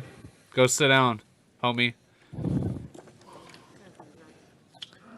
The senator from Missouri. Mr. President, on my behalf and on behalf of Senator Kramer, I send a question to the desk. These people are implying. They're using the simple law of implying. Okay, he was implying. They keep saying he's implying. Like, he wasn't implying nothing. Knock it off. Quit playing dirty. That's all these people do. You know what it is? Republicans are afraid to play dirty. These people play dirty and they don't even care. Bunch of scum of the earth. Scum of the earth. Senator Hawley, on behalf of himself and Senator Kramer, send a question for the council and House manager. And following our procedure, the first one to respond will be, after it's read, will be the counsel for the former president.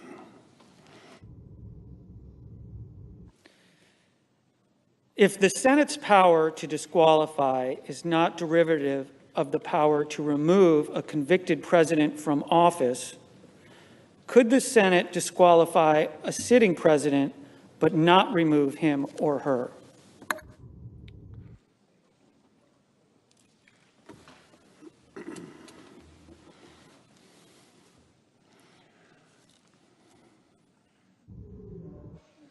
Yeah, exactly. Just a bunch of hoopah.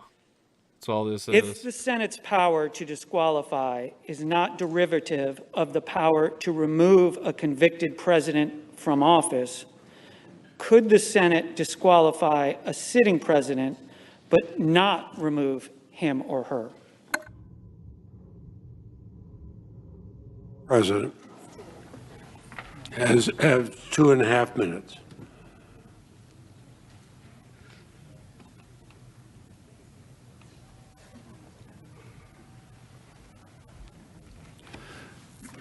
No. But I can't let this rest. Mr. Castro attributed a statement the time before last that he was up here that Donald Trump had told his people to fight to the death. I'm not from here. I'm not like you guys. I was being very polite and given an opportunity to correct the record, and I thought that's exactly what he would do. But instead what he did is he came up and illustrated the problem with the presentation of the House case. It's been smoke and mirrors, and worse, it's been dishonest. He came up and tried to cover when he got caught, as they were caught earlier today with all of the evidence, checking tweets, switching dates, everything they did. And bear in mind, I had 2 days to look at their evidence. And when I say 2 days, I mean they started putting in their evidence, so I started to be able to get looking at it. That is not the way this should be done. But what we discovered was he knew what he was doing. He knew that the president didn't say that to his people. What he said was if it happened to the Dems, this is what they would do. In his speech that day, you know what he said?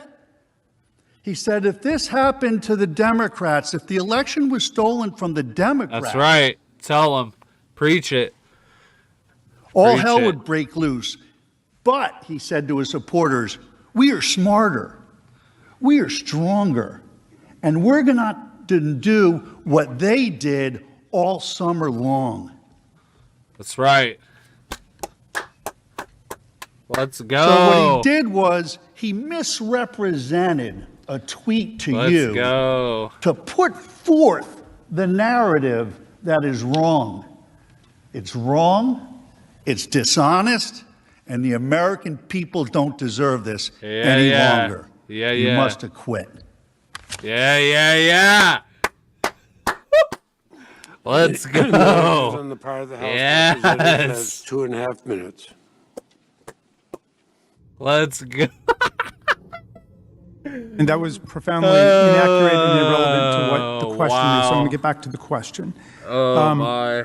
So under Article 2, Section 4, a president who is in office must be convicted before removal, and then must be removed before disqualification. Okay.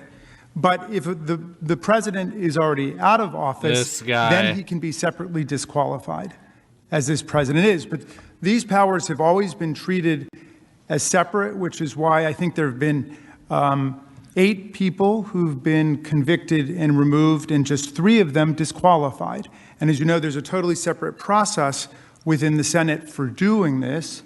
The Constitution requires 2/3 vote for conviction, but for disqualification, it's a majority vote.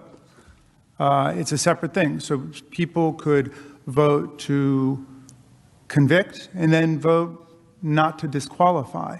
If they felt that the evidence demonstrated that the president was guilty of incitement to insurrection, they could vote to convict. But if they felt that they didn't want to exercise the further power established by the Constitution to disqualify, they wouldn't have to do that, and that could be something that's taken up separately by the Senate by majority vote. Mr. President.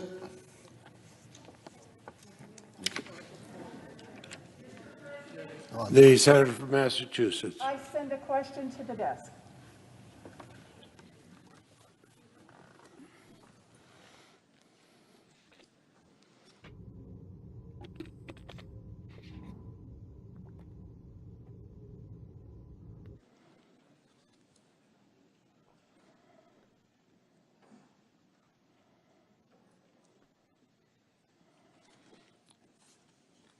The Senator from Massachusetts has a question for the House managers. The clerk will read the question.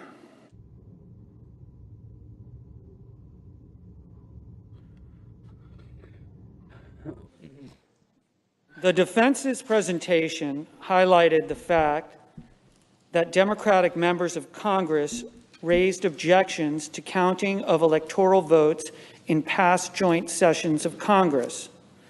To your knowledge, were any of those Democratic objections raised after insurrectionists stormed the Capitol in order to prevent the counting of electoral votes, and after the president's personal lawyer asked senators to make these objections specifically to delay the certification?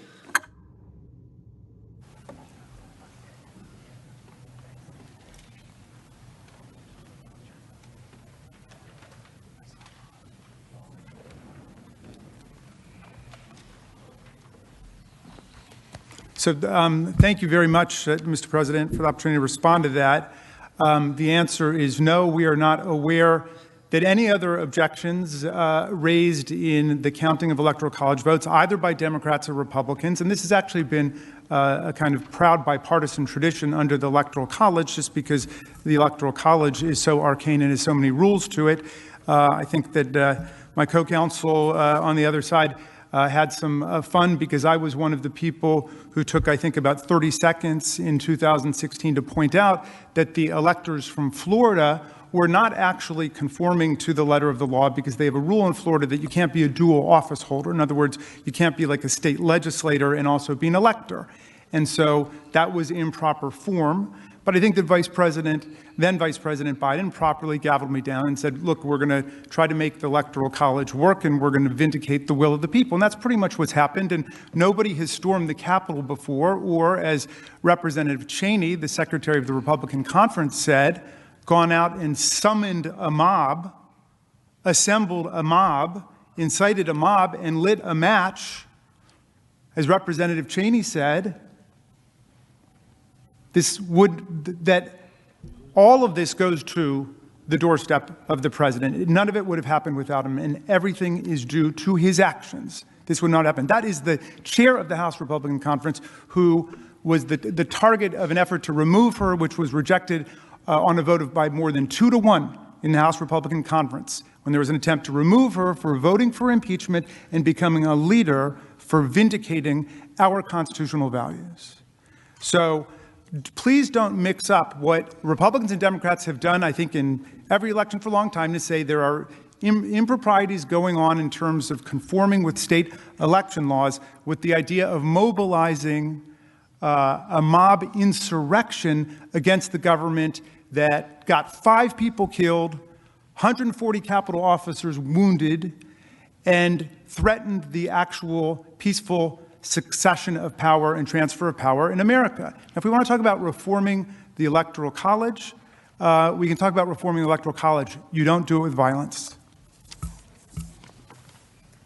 Mr. President, thank you. My apologies to the senator from Massachusetts for butting in. I send a question to the desk for the former president's attorneys.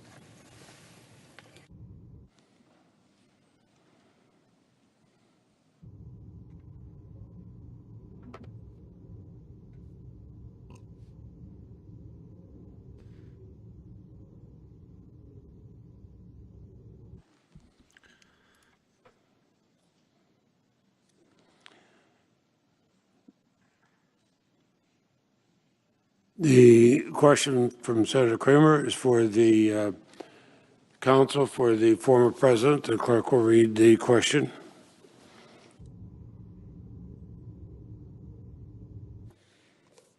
Given the allegations of the House manager that President Trump has tolerated anti-Semitic rhetoric, has there been a more pro-Israel president than President Trump?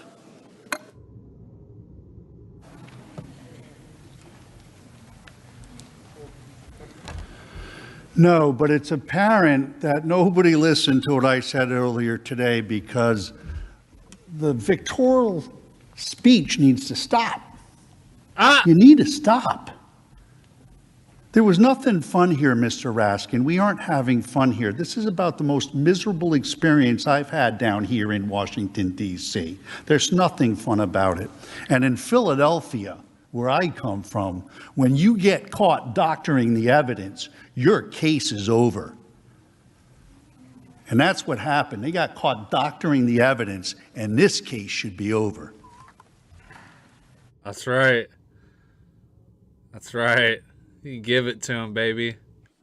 Where did Fidel Castro go?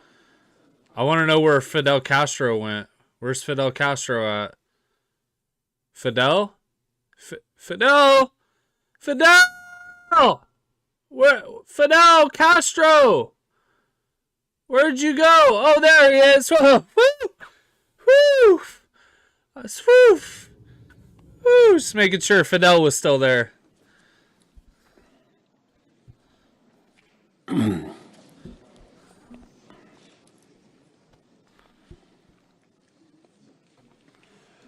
The senator from Vermont, Senator Sanders, has a question for both the counsel for the former president and the House manager. The clerk will read it, and following our procedure, the House managers will go first. The House prosecutors have stated over and over again that President Trump was perpetrating a big lie when he repeatedly claimed that the election was stolen from him and that he actually won the election by a landslide? Are the prosecutors right when they claim that Trump was telling a big lie, or in your judgment, did Trump actually win the election? The House managers have up to 2.5 minutes. Let's hear it.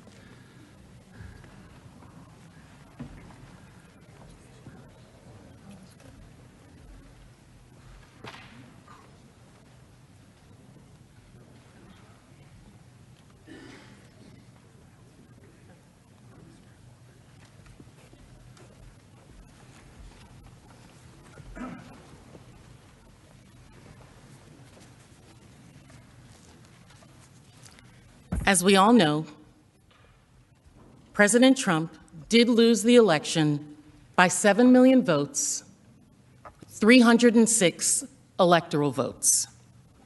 By the time of the January 6 attack, the courts, the Justice Department, all 50 states across the country had done, agreed that the votes were counted, the people had spoken, and it was time for the peaceful transfer of power, as our Constitution and the rule of law demands. 61 courts the president went to. That's fine, appropriate. He lost. He lost. He lost the election. He lost the court case. As Leader McConnell recognized the day after the electors certified the votes on December 14th, he said, quote, "Many millions of us had hoped that the presidential election would yield a different result. But our system of government has processes to determine who will be sworn in on January 20th. The Electoral College has spoken." Patriotism. Sometimes there is a reason to dispute an election. Sometimes the count is close. Sometimes we ask for a recount, go to courts. All of that's appropriate. I lost my first election. I stayed in bed for 3 days. We do what we need to do, and we move on. This was not that. Because when all of these people confirmed that Donald Trump had lost, when the courts, his Department of Justice, state officials, Congress, his vice president, were ready to commit to the peaceful transfer of power, Donald Trump was not ready.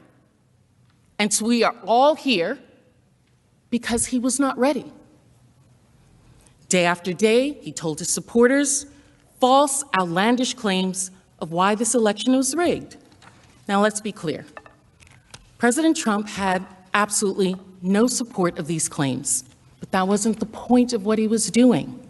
He did it to make his supporters frustrated, to make them angry.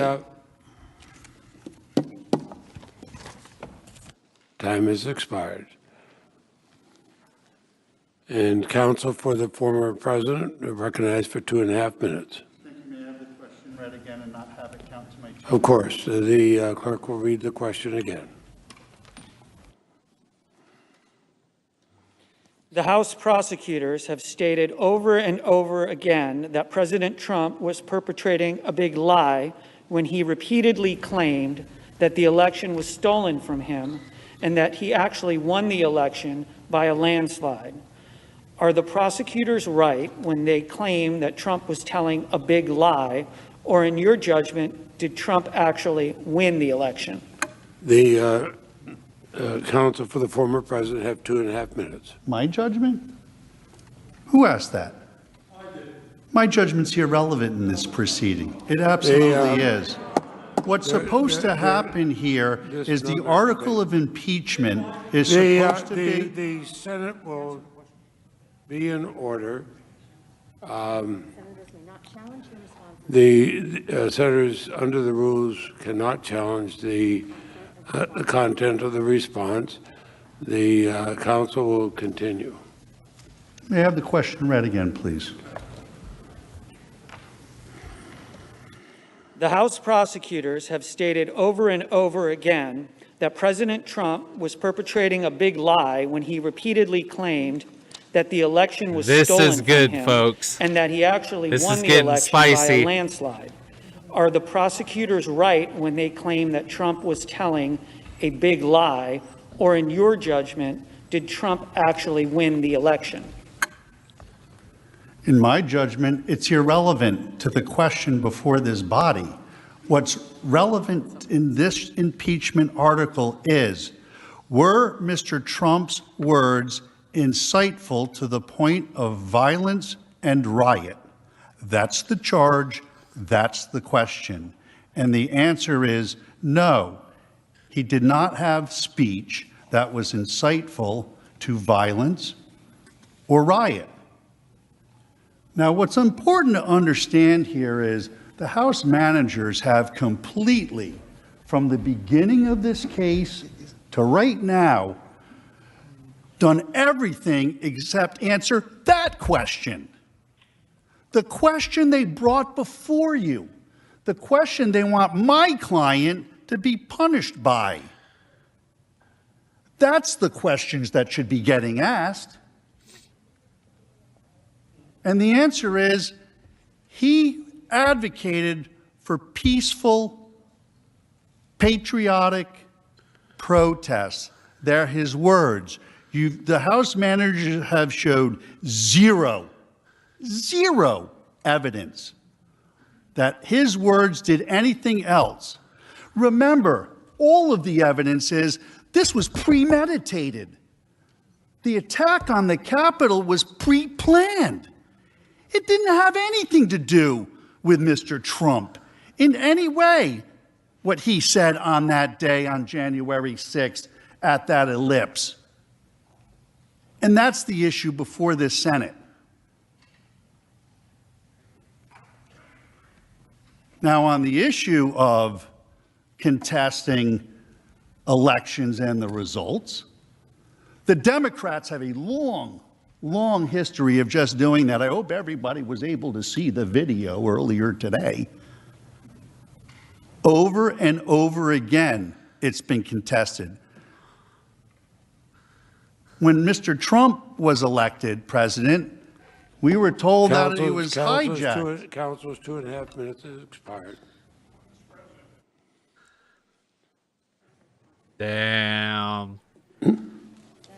Oh, okay. The senator from Wisconsin. Oopsie. Sorry, I couldn't see who was. I sent a question to the desk for both parties. Damn. So we'll go.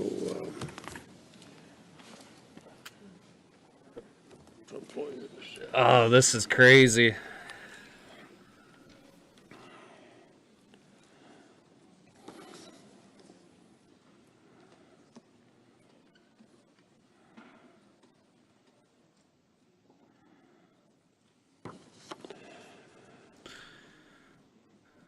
Senator from Wisconsin sends a question for both counsel for the former president and the House managers. Clerk will read it, and the counsel for the former president will have the first 2.5 minutes. I don't call on activists. I like that sticker. The House managers assert that the January 6th attack was predictable and it was foreseeable. If so, why did it appear that law enforcement at the Capitol were caught off guard and unable to prevent the breach? Why did the House Sergeant-at-Arms reportedly turn down a request to activate the National Guard, stating that he was not comfortable with the optics?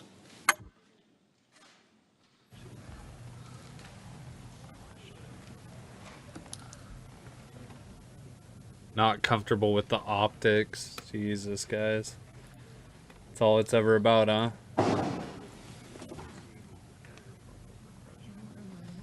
Counsel, former president is recognized.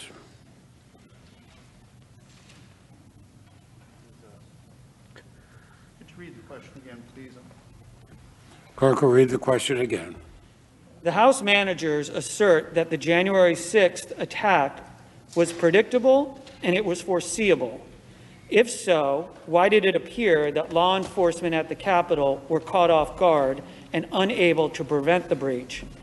Why did the House Sergeant at Arms reportedly turn down a request to activate the National Guard, stating that he was not comfortable with the optics? Holy cow. That is a really good question. And had the House managers done their investigation, maybe somebody would have an answer to that. But they didn't. They did zero investigation. They did nothing. They looked into nothing. They read newspaper articles. They talked to their friends who know a TV reporter or something or another. But Jiminy Crickets, there is no due process in this proceeding at all. And that question highlights the problem when you have no due process, you have no clear-cut answers. But we do know that there was, I think, a certain level of foreseeability. It looks like from the information they were presenting, some law enforcement knew that something could be happening. In my presentation, we knew that the mayor 2 days before had been offered to have federal troops or National Guard deployed, beef up security here in Capitol Police. That was offered. So somebody had to have an inkling into something. And my question is, who ignored it and why? Stop. Stop it. If an investigation were done, we would know the answer to that too. Thank you. The House managers have 2.5 minutes. Let's go. First, if defense This is counsel has crazy. exculpatory evidence, What? you're welcome to give it to us. That's crazy. We would love to see it. It's You've had an crazy. opportunity to give us evidence that would exculpate the president. Haven't seen it yet. The defense counsel wants to blame everyone else except the person who was most responsible for what happened on January 6th, and that's President Trump, Donald Trump. And he is the person who foresees this the most because he had the reports, he had access to the information, he as well had, we all know how he is an avid cable news watcher. He knew what was going to happen. He cultivated these individuals. These are the undisputed facts. The National Guard was not deployed until over 2 hours after the attack. I heard reference to Mayor Bowser in defense's presentation. Mayor Bowser does not have authority over the Capitol or federal buildings. She could not deploy National Guards to the Capitol. That is outside of the jurisdiction of the mayor of the District of Columbia. At no point in that entire day did the President of the United States, our Commander-in-Chief, tell anyone, law enforcement struggling for their lives, insurgents who felt empowered by the sheer quantity of them, any of us in this building, or the American people, that he was sending help. He did not defend. I bet it's going to come out he did. I bet it's going to come out he did. The United States I bet you he did not defend the capital Who's it gonna of be? this country. Who's it going to be? It's indefensible. Who's it going to be, baby? Who's it going to be? The Senator from Oregon. Mr. President, I send a question to the desk. Who kept it secret? Yeah, she do look kind of like a horse, huh?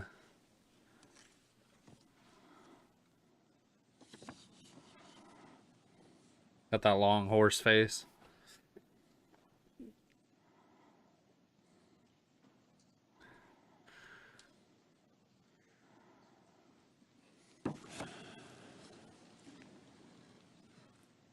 Senator Merkley submits a question for the House managers. The clerk will read the question.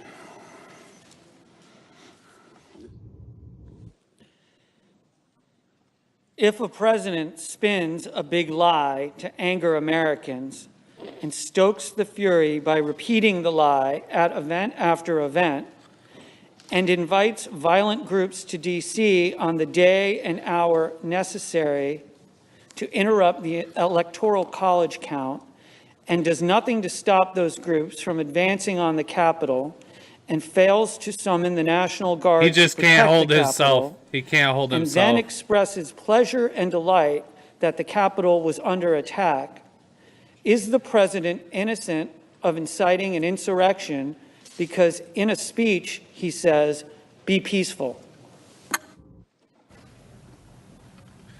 Yeah, honestly, we should be spinning this around on Sir Joe Biden and Kamala.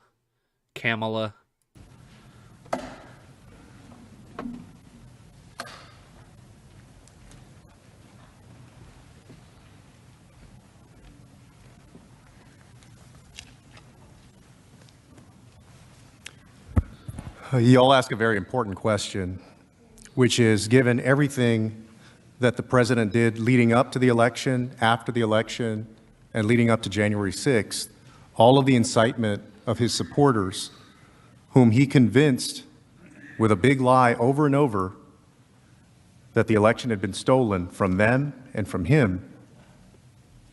And then once the mob had stormed the Capitol, the vice president was in danger, the speaker was in danger, Yeah, me the too, members of Bonnie. the House and the Senate, and all the staff here, the janitorial staff, the cafeteria workers, everybody. And all of the hot rhetoric that he spoke with, and then simply a few times said, "Stay peaceful." Remember, he said, "Stay peaceful," when they'd already gotten violent, when they'd already brought weapons, when they'd already hurt people. What he never said was, "Stop the attack, leave the Capitol, leave immediately."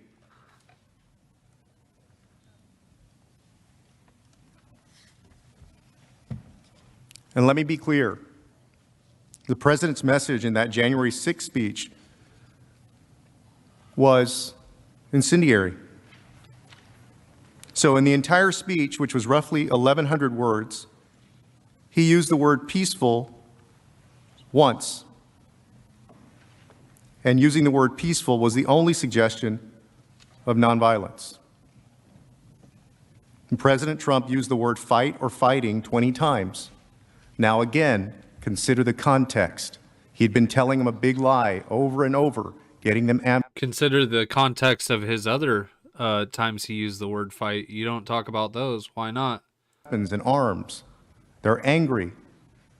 He's telling them to fight. And President Trump's words in that speech, just like the mob's actions, were carefully chosen. His words incited their actions. And how do we know this? For months, the president had told his supporters his big lie, that the election was rigged, and he used the lie to urge his supporters not to concede and to stop the steal.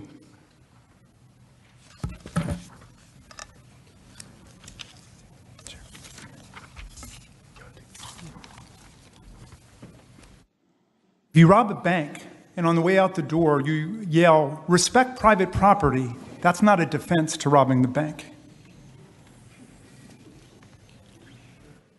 Mr. President. The senator from Texas. Mr. President, I send a question to the desk directed at both sides.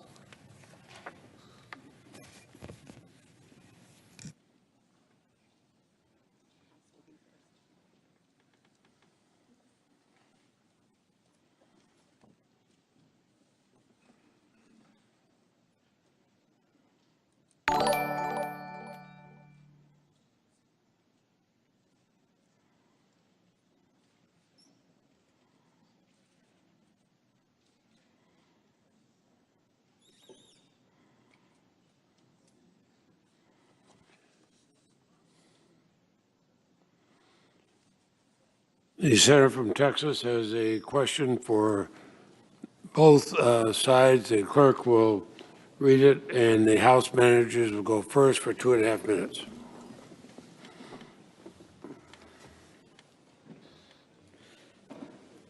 Out of their 16 hours, the House managers devoted all of 15 minutes to articulating a newly created legal standard for incitement.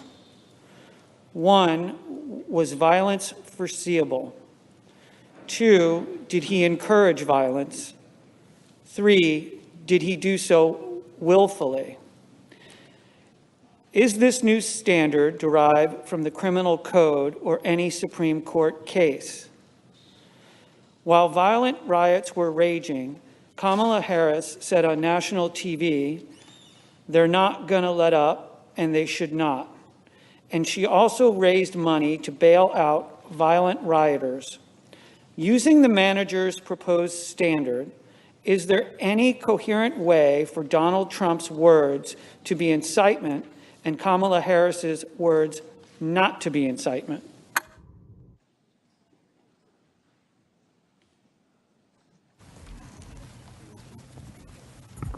Thank you, Mr. President, Senators. I'm not familiar with the statement that is being referred to with respect to the Vice President, but I find it absolutely unimaginable that Vice President Harris would ever incite violence or encourage or promote violence. Obviously, it's completely irrelevant to the proceeding at hand, and I will allow her to defend herself. The president's lawyers are pointing out that we've never had any situation like this before in the history of the United States, and it's true. There's never been a president who has encouraged a violent insurrection against our own government. So we really have nothing to compare it to. So what we do in this trial will establish a standard going forward for all time. Now, there are two theories that have been put before you, and I think we've got to get past all of the picayune little critiques that have been offered today about this or that. Let's focus on what's really at stake here. The president's lawyers say, echoing the president, his conduct was totally appropriate. In other words, he would do it again. Exactly what he did is the new standard for what's allowable for him or any other president who gets into office. Our point is that his incitement so overwhelms any possible legal standard we have that we've got the opportunity now to declare that presidential incitement to violent insurrection against the Capitol and the Congress is completely forbidden to the President of the United States under the impeachment clauses. So we set forth for you the elements of encouragement of violence, and we saw it overwhelmingly. We know that he picked the date of that rally. In fact, there was another group that was going to have a rally another date, and he got it moved to January 1st. He synchronized it exactly with the time that we would be in joint session. And as Representative Cheney said, he summoned that mob, he assembled that mob, he incited that mob, he lit the match. Come on, get real. We know that this is what happened.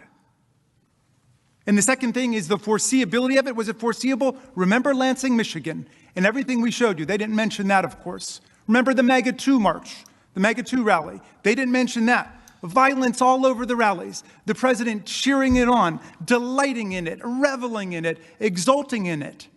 Come on, how gullible do you think we are?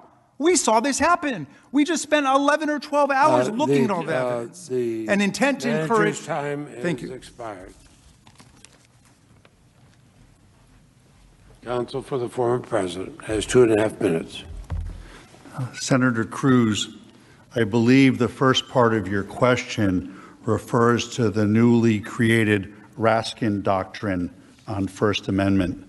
He just in his answer actually gave you a new one, appropriateness. The standard that this body needs to follow for law is Brandenburg v. Ohio, and the test really, the three-part test really comes out of Bible believers versus Wayne County, to be specific. The speech has to be explicitly or implicitly encouraged, the use of violence. In other words, it has to be in the words itself, which is clearly it's not in the words itself. That's step one. They don't get past it. Two, the speaker intends that his speech will result in use of violence or lawless action. There's no evidence of that, and it's ludicrous to believe that that would be true. Third, the imminent use of violence or lawless action is likely to result in speech.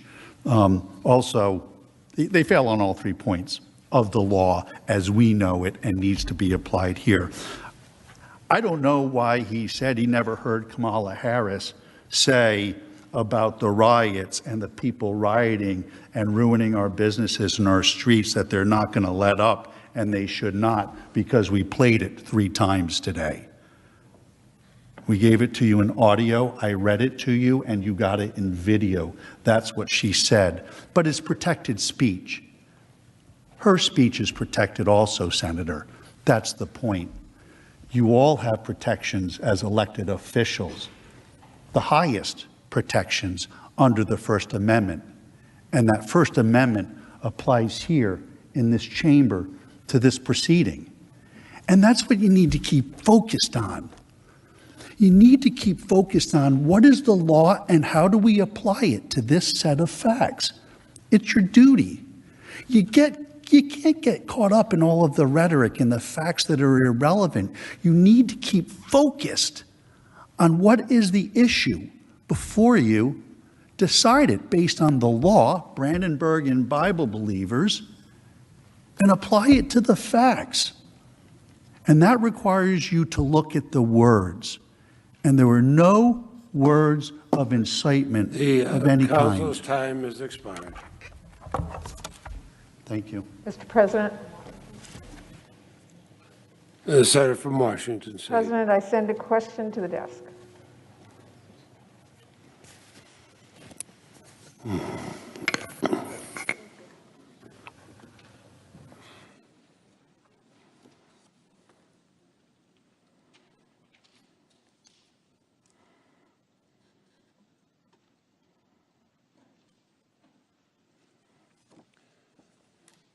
The Senator from Washington, Senator Murray, has a question for the House managers. The clerk will read the question. Hey, Rooster, thank you for the 1 month gifted sub. Appreciate it, buddy. Thank you for supporting us. At 6:01 p.m. Eastern Time on January 6th, President Trump tweeted, "These are the things that happen when a sacred landslide election victory is so unceremoniously and viciously stripped away from great patriots who have been badly and unfairly treated for so long." Adding, for rioters to go home with love and in peace. What is the relevance of this tweet to President Trump's guilt?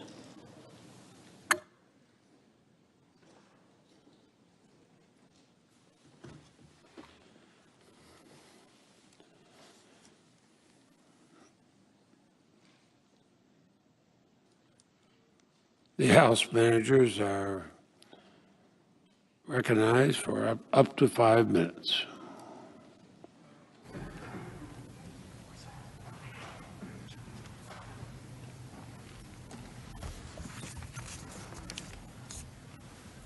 Senators, this was a key quote and a key statement by the president that day, that horrific day.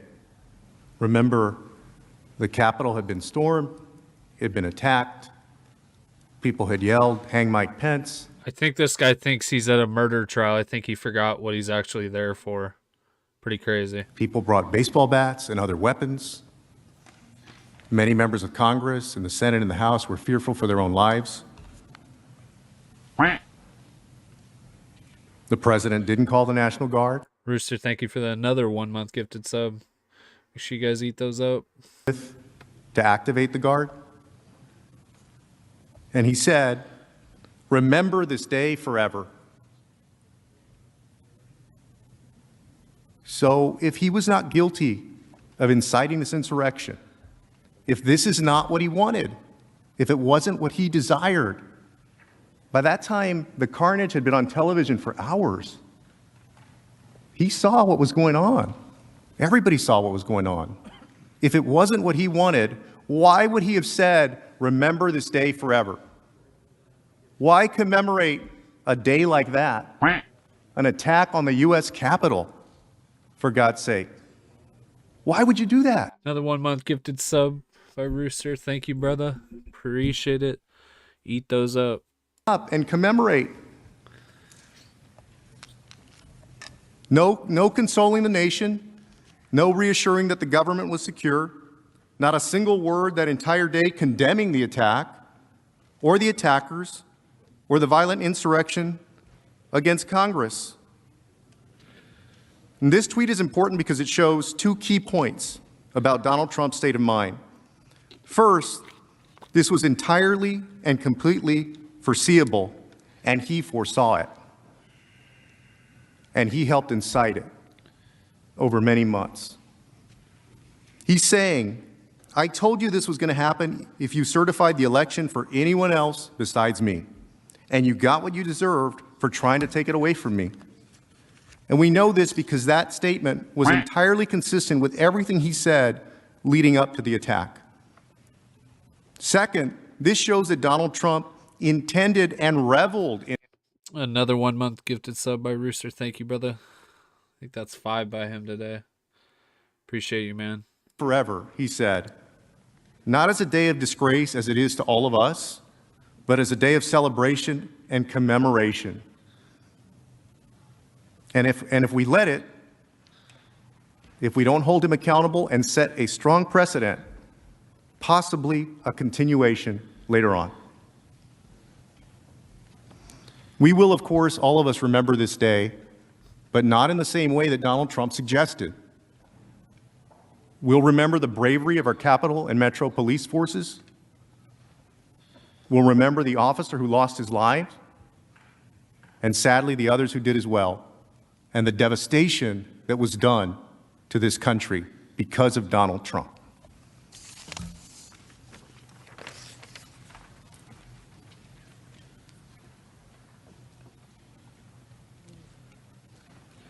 The senator from Louisiana. Mr. President, I send a question to the desk.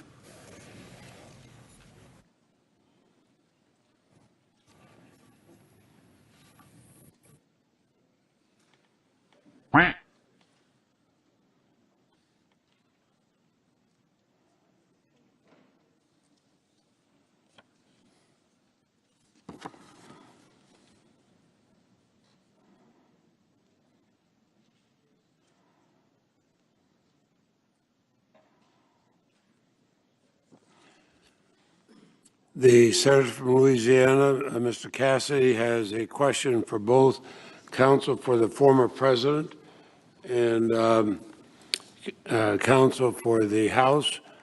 The clerk will read it, and counsel for the former president will go first for 2.5 minutes, and then the House representatives will have 2.5 minutes.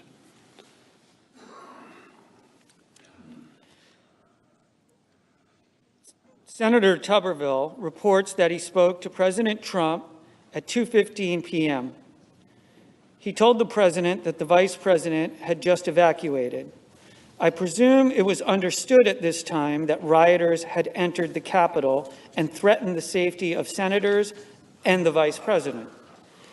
Even after hearing of this at 2:24 p.m., President Trump tweeted that Mike Pence lacked courage.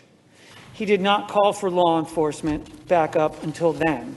The tweet and lack of response suggests President Trump did not care that Vice President Pence was endangered or that law enforcement was overwhelmed. Does this show that President Trump was tolerant of the intimidation of Vice President Pence? Counsel has 2.5 minutes. Directly, no. But I dispute the premise of your facts. I dispute the facts that are laid out in that question. And unfortunately, we're not going to know the answer to the facts in this proceeding because the House did nothing to investigate what went on. We're trying to get hearsay from Mr. Tuberville. There was hearsay from Mr. Lee, I think it was 2 nights ago when we ended, where Mr. Lee was accused of making a statement that he never made. but it was a report from a reporter, from a friend of somebody who had some hearsay that they heard the night before at a bar somewhere. I mean, that's really the kind of evidence that the House has brought before us. And so I have a problem with the facts in the question because I have no idea. And nobody from the House has given us any opportunity to have any idea. But Mr. Trump and Mr. Pence have had a very good relationship for a long time, and I'm sure Mr. Trump very much is concerned and was concerned for the safety and well-being of Mr. Pence and everybody else that was over here. Thank you.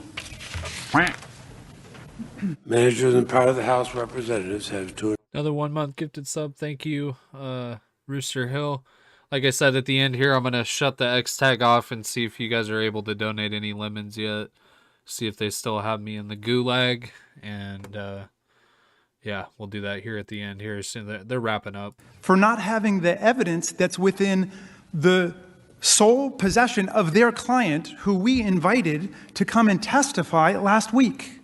We sent a letter on February 4th. I sent it directly to President Trump, inviting him to come and to explain and fill in the gaps of what we know about what happened there.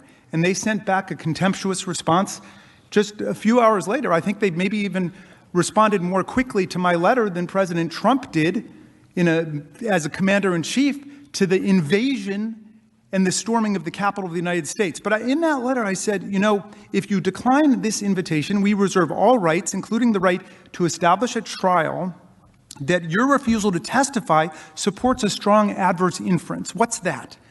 Well, Justice Scalia was the great champion of it. If you don't testify in a criminal case, it can't be used against you. Everybody knows that. That's the Fifth Amendment privilege against self-incrimination. But if it's a civil case and you plead the Fifth or you don't show up, then according to Justice Scalia and the rest of the Supreme Court, you can interpret every disputed fact against the defendant.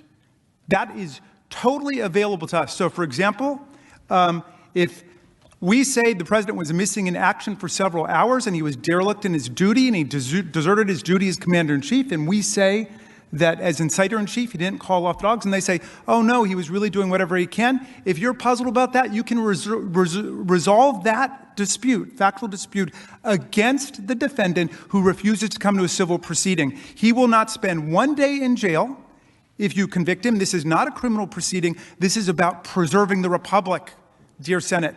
That's what this is about. Setting standards of conduct. That's what it's about. President of the United States, so this never happens to us again. For the republic. So rather than yelling at us and screaming about how we didn't have time to get all of the facts about what your client did, bring your client up here and have him testify under oath about why he was sending out tweets denouncing the Vice President of the United States while the Vice President was being hunted down by a mob that wanted to hang him and was chanting in this building, hang Mike Pence, traitor, traitor, traitor. Time of the managers are up. Next question.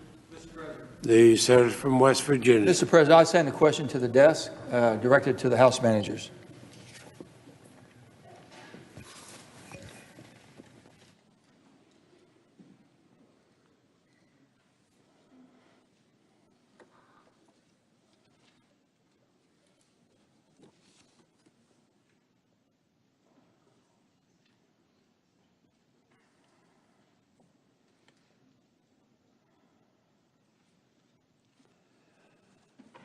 The senator from West Virginia has a question for the House managers. The clerk will report.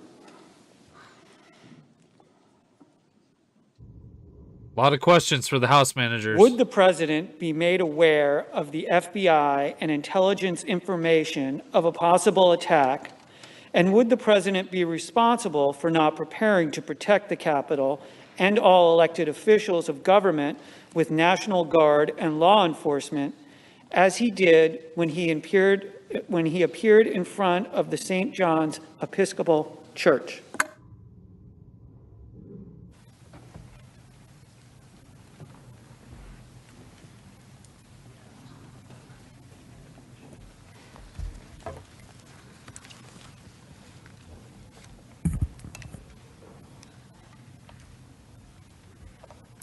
It's the responsibility of the president to know. President of the United States, our commander-in-chief, gets daily briefings on what is happening in the country that he has a duty to protect. Additionally, the president would have known, just like the rest of us know, all of the reports that were out there and publicly available. How many of you received calls saying to be careful on January 6th, to be careful that day? I'm seeing reports. It doesn't seem safe. How much more the President of the United States? Donald Trump, as our commander-in-chief, absolutely had a duty and a sworn oath to preserve, protect, and defend us, and to do the same for the officers under his command. And he was not just our commander-in-chief. He incited the attack. The insurgents were following his commands, as we saw when we read aloud his tweet attacking the vice president. And with regard to the vice president, I'm sure they did have a good relationship, but we all know what can happen to one who has a good relationship with the president when you decide to do something that he doesn't like. I'm sure some of you have experienced that when he turns against you after you don't follow his command. Listen to You her. heard from my colleagues that Listen when to planning this her. attack, the insurgents predicted that Donald Trump would command the National Guard to help them. Well, he didn't do much better. He may not have commanded the Guard to help them, but it took way, way too long for him to command the Guard to help us. This is all connected. We're talking about free speech. This was a pattern and practice of months of activity. That is the incitement. That is the incitement. The activity he was engaged in for months before January 6th, not just the speech on January 6th. All of it in its totality is a dereliction of duty of the President of the United States against the people who elected him, all of the people of this country.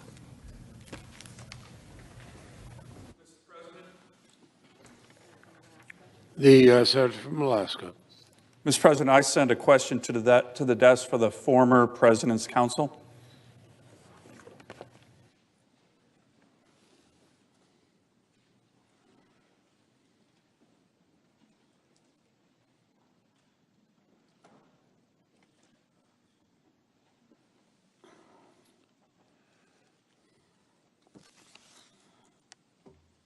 I just realized I'm like the same size as the people sitting in the room. I look like I'm just sitting there with them. One of the dudes at the desk. Senator from Alaska, Senator Sullivan has a question for the House Counsel, and the clerk will report the question.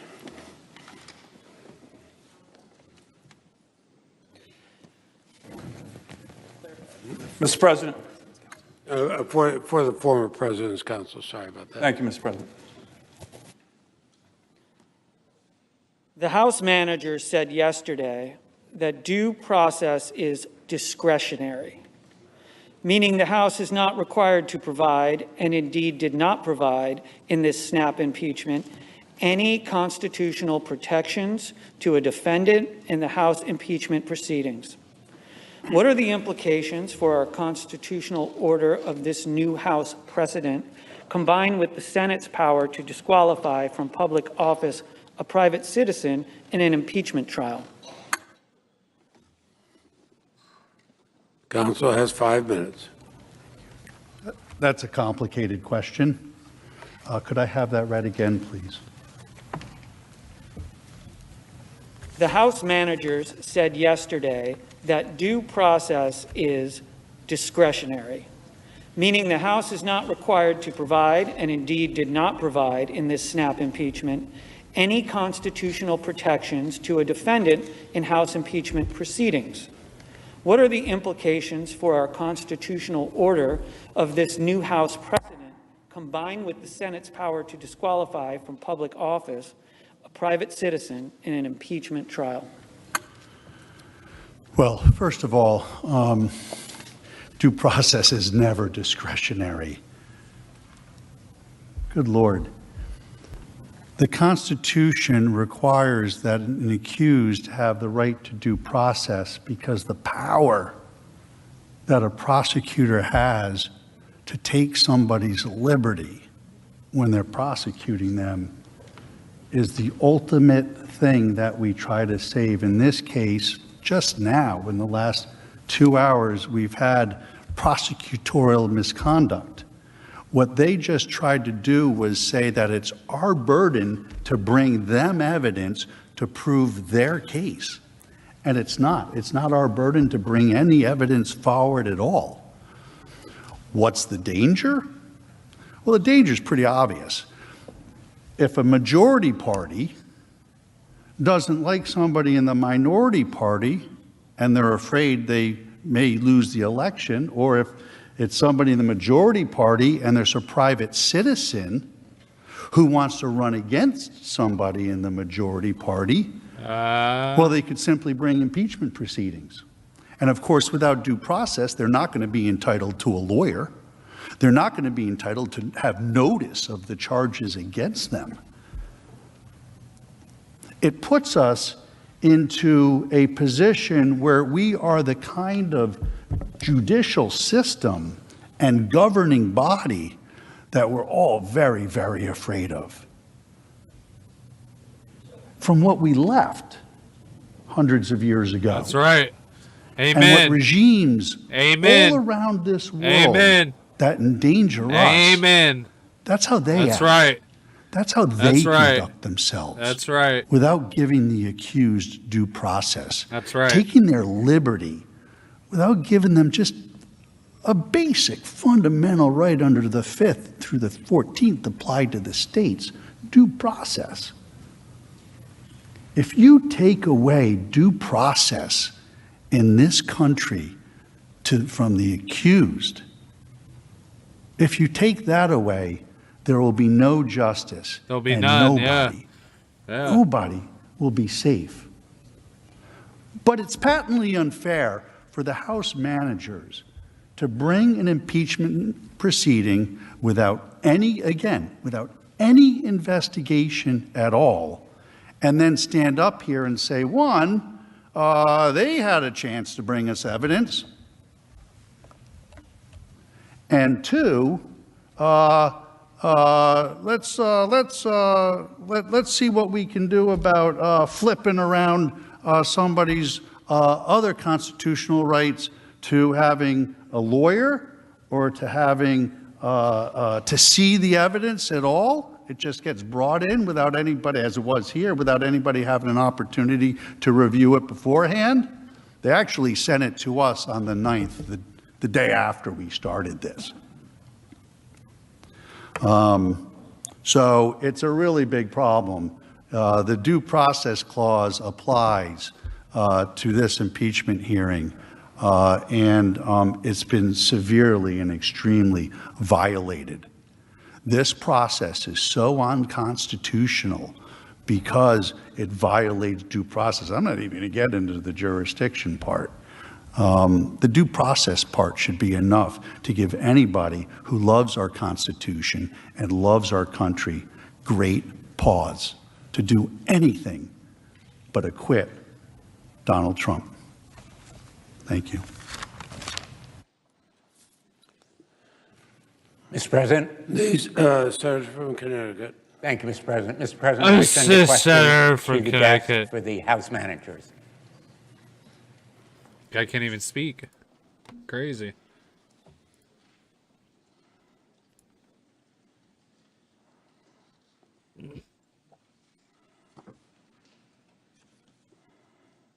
Yeah.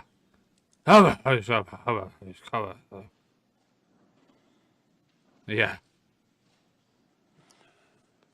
The Senator from Connecticut, Senator Blumenthal, has a question for the House managers, and the clerk will report the question.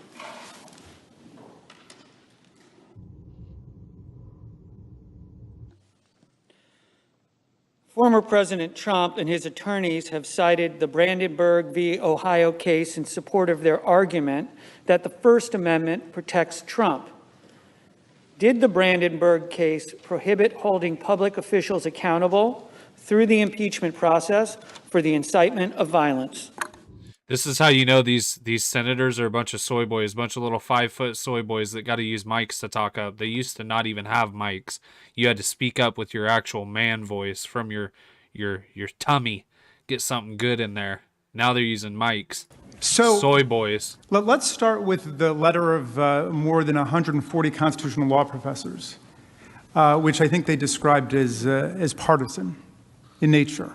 That's a slur on the law professors, and I hope that they would withdraw that. There are very conservative luminaries on that list, including the co-founder of the Federalist Society, Ronald Reagan's former Solicitor General, Charles Fried, as well as prominent law professors across the intellectual, ideological, and jurisprudential spectrum. And they all called their First Amendment arguments frivolous, which they are. Now, they've retreated to the position of Brandenburg versus Ohio.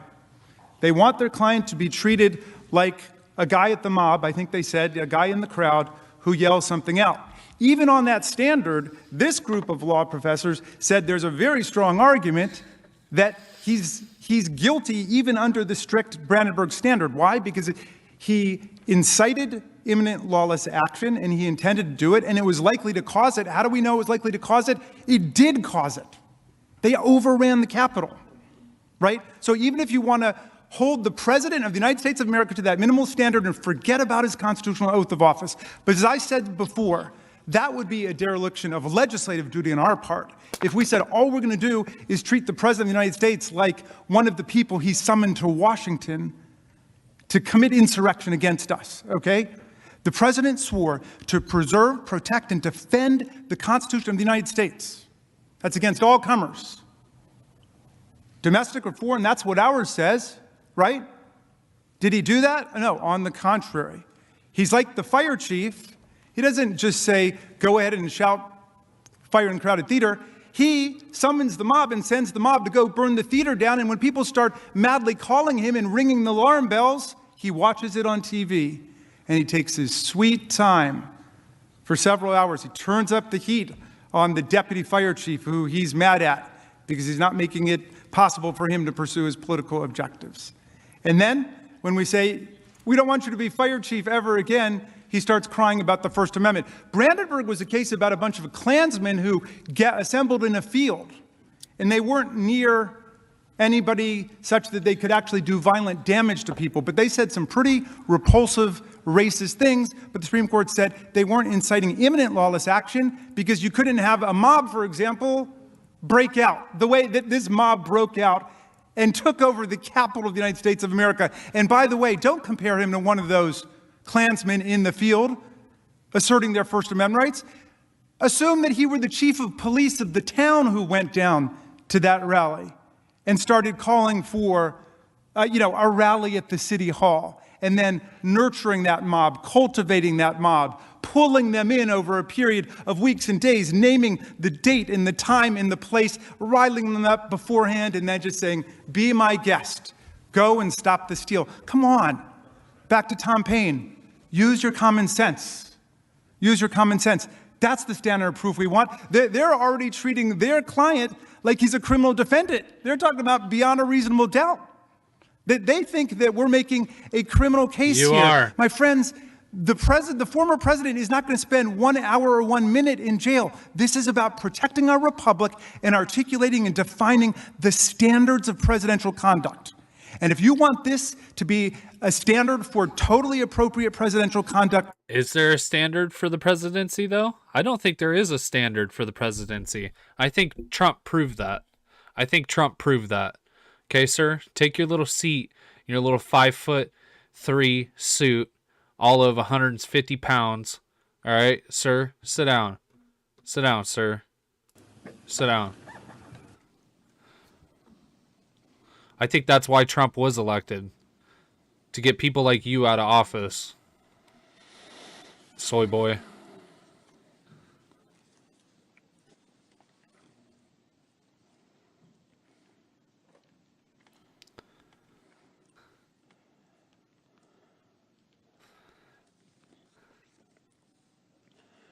The senator from Kansas, Mr. Marshall, has a question for the counsel for the former president. The clerk will read the question.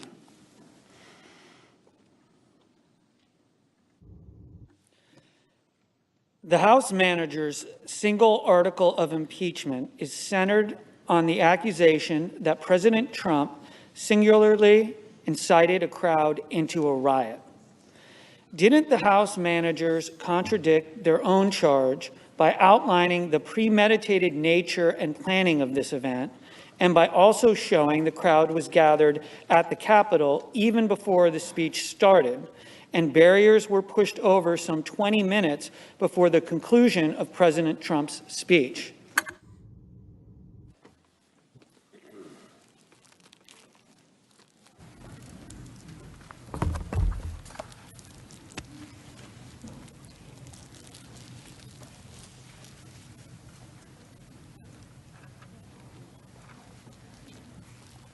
Yes. The House managers contradicted their own charge by outlining the premeditated nature and planning of this event, and by also showing the crowd gathered at the Capitol even before the speech started, and barriers were pushed over some 20 minutes before the conclusion of President Trump's speech. The answer is yes. And I want to take the rest of my time to go back to the last question because it was completely missed by the House managers. Brandenburg v. Ohio is an incitement case. It's not an elected official case. That's Wood and Bond. And the whole problem that the House managers have in understanding the First Amendment argument here is that elected officials are different than everybody else. He's talking about fire chiefs. Fire chiefs are not elected officials. Police officers aren't elected officials. Elected officials have a different, a higher standard from the holdings that I gave you, the highest protections, I should say. It's not a higher standard, it's a higher protection to your speech because of the importance of political dialogue, because of what you all say in your public debate about policy, about the things that affect all of our lives. Yeah. That's wicked important stuff. And you should be free to talk about that in just about any way that Any you way can. you want, yeah. Brandenburg comes into play from a constitutional analysis perspective when you're talking about incitement. Is the speech itself insightful to riot or lawlessness? One of the two.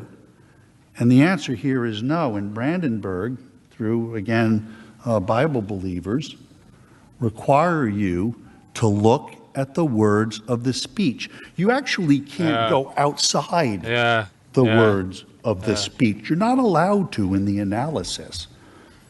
So all the time they're trying to spend on tweets going back to 2015, or everything they want to focus on that was said in the hours and the days afterwards, are not applicable or relevant to the scholastic inquiry as to how the First Amendment is applied in this chamber in this proceeding.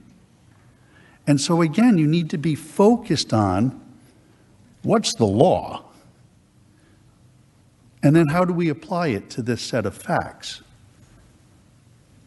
And so it's important to have that understanding that elected officials and fire chiefs are treated differently under First Amendment law. Oh, and that's to the benefit it's a of clown you all, show. It's a which clown is to the show. benefit of us all. It's a clown show. Because That's we exactly do what want you it to be is. able to speak freely without fear that the majority party is going to come in and impeach you or come in and prosecute you to try to take away your seat where you sit now.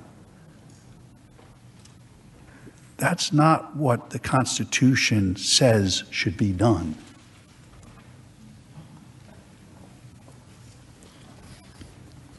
But yes, they do. They do contradict themselves, of course. Thank you. Mr. President. The senator from Maryland. I send a question to the desk for the House managers.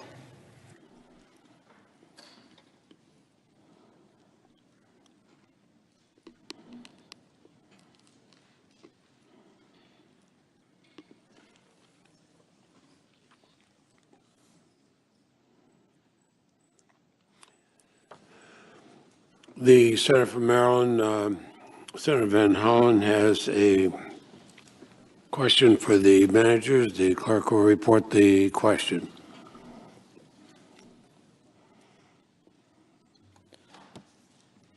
Would you please respond to the answer that was just given by the former President's counsel?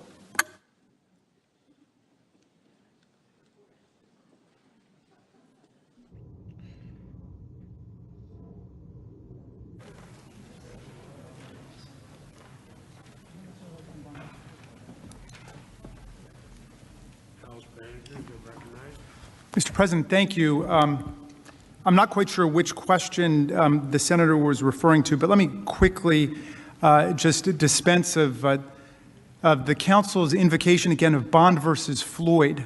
This is a case I know well, and I thank him for raising it. Julian Bond was a friend of mine. He was a colleague of mine at American University. He was a great civil rights hero. And in his case, he got elected to the Georgia State Legislature and is a member of SNCC, the Student Nonviolent Coordinating Committee, the great committee headed up by the great Bob Moses for a long time. He got elected to the Georgia legislature, and they didn't want to allow him to be sworn in. They wouldn't allow him to take his oath of office because SNCC had taken a position against the Vietnam War. And so the Supreme Court said that was a violation of his First Amendment rights not to allow him to be sworn in. That's the complete opposite of Donald Trump. Not only was he sworn in on January 20th, 2017, he was president for almost 4 years before he incited this violent insurrection against us, and he violated his oath of office. That's what this impeachment trial is about, his violation of his oath of office and his refusal to uphold the law and take care that the laws are faithfully executed. Please don't desecrate the name of Julian Bond, a great American, by linking him with this terrible plot against America that just took place in the storming of the U.S. Capitol. I'm going to turn it over to my colleague, Ms. Plaskett. Jim? Oh. Thank you. Let's just be clear. President Trump summoned the mob, assembled the mob, lit the flame. Everything that followed was his doing. And although he could have immediately and forcefully intervened to stop the violence, he didn't. In other words, this attack would not have happened without him. This attack is not about one speech. Most of you men would not have your wives with one attempt at talking to her. It took numerous tries. You had to build it up. That's what the president did as well. He put together the group that would do what he wanted, and that was to stop the certification of the election so that he could retain power to be president of the United States in contravention of an American election.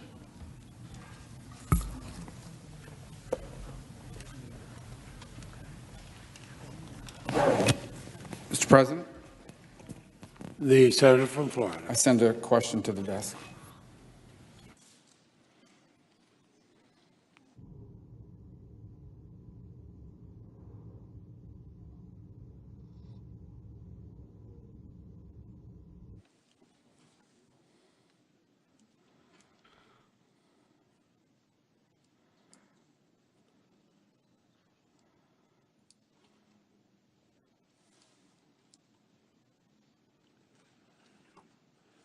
The question is from the senator from Florida, and it is to both sides. The clerk will read the question, and the House managers will go first for the first 2.5 minutes.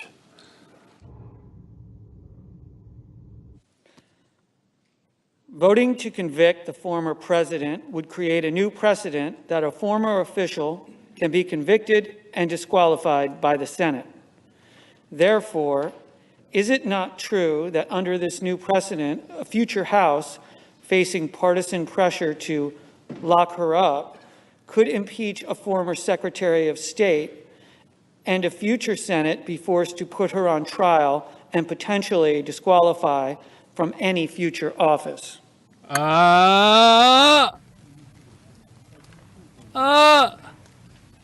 Did they just ask that? Whoa. Did they just... House managers go first. They just talked about Hillary Clinton. Whoa. Whoa. Hey. Ho. Damn. Mr. President, Senators, 3 quick points here. First of all, I don't know how many times I can say it. The jurisdictional issue is over. It's gone. The Senate settled it. The Senate entertained jurisdiction exactly the way it has done since the very beginning of the Republic. In the Blunt case, in the Belknap case. And you'll remember both of them, former officials. And in this case, we have a president who committed his crimes against the Republic while he was in office. He was impeached by the House of Representatives while he was in office. So, you know, the hypothetical suggested by the gentleman from Florida has no bearing on this case, because I don't think you're talking about an official who was impeached while they were in office for conduct that they committed while they were in office.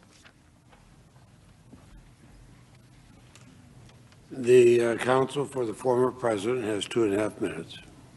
Thank you. Could I have the question read again to make sure I have it right and can answer it directly? Voting to convict the former president would create a new precedent that a former official can be convicted and disqualified by the Senate. Therefore, is it not true that under this new precedent, a future House facing partisan pressure to lock her up could impeach a former Secretary of State, and a future Senate be forced to put her on trial and potentially disqualify from any future office? If you see it their way, yes. If you do this the way they want it done, that could happen to the example there, a former Secretary of State. But it could happen to a lot of people. And that's not the way this is supposed to work. And not only could it happen to a lot of people, it'd become much more regular too. But I want to address that, and I want you to be clear on this. Mr. Raskin can't tell you on what grounds you acquit. If you believe, even though there was a vote that there's jurisdiction, if you believe jurisdiction's unconstitutional, you can still believe that. Speak up, yeah. If you believe that the House did not give appropriate due process in this, that can be your reason to acquit. If you don't think they met their burden in proving incitement, that these words incited the violence, you can acquit. Mr. Raskin doesn't get to give you under what grounds you can acquit. And so you have to look at what they've put on in its totality and come to your own understanding as to whether you think they've met their burden to impeach. But the original question is an absolutely slippery slope that I don't really think anybody here wants to send this country down. Thank you.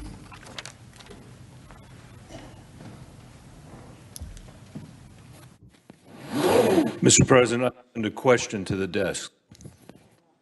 The senator from Colorado sent the question to the desk.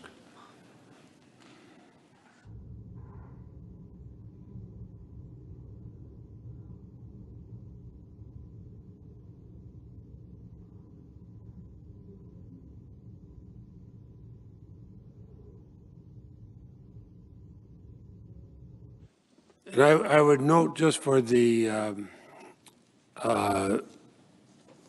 as the hour tends to get late, I would note for all council as Chief Justice Roberts Grandpa's noted had on enough. January 21st, 2020. Grandpa's had enough. He's about to cash out for the night. 1905, all parties in this chamber must refrain from using language that is not conducive to civil discourse. The Senator from Colorado, Senator Bennett, has a question for the House managers, and the clerk will read the question.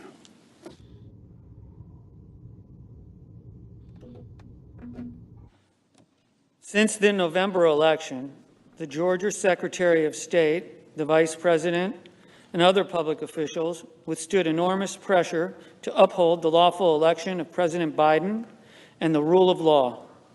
What would have happened if these officials had bowed to the force President Trump exerted or the mob that attacked the Capitol?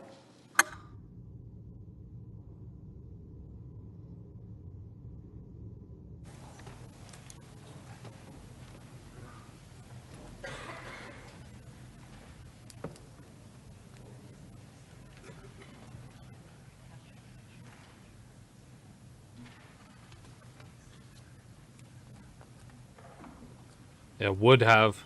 Just like that cop that pulled me over. Just like that cop that pulled me over. You know, he said, well, I work in what ifs.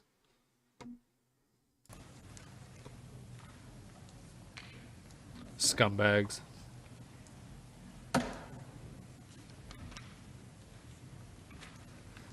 Scumbags. Yeah, yeah. They're the scum of the earth. The earth.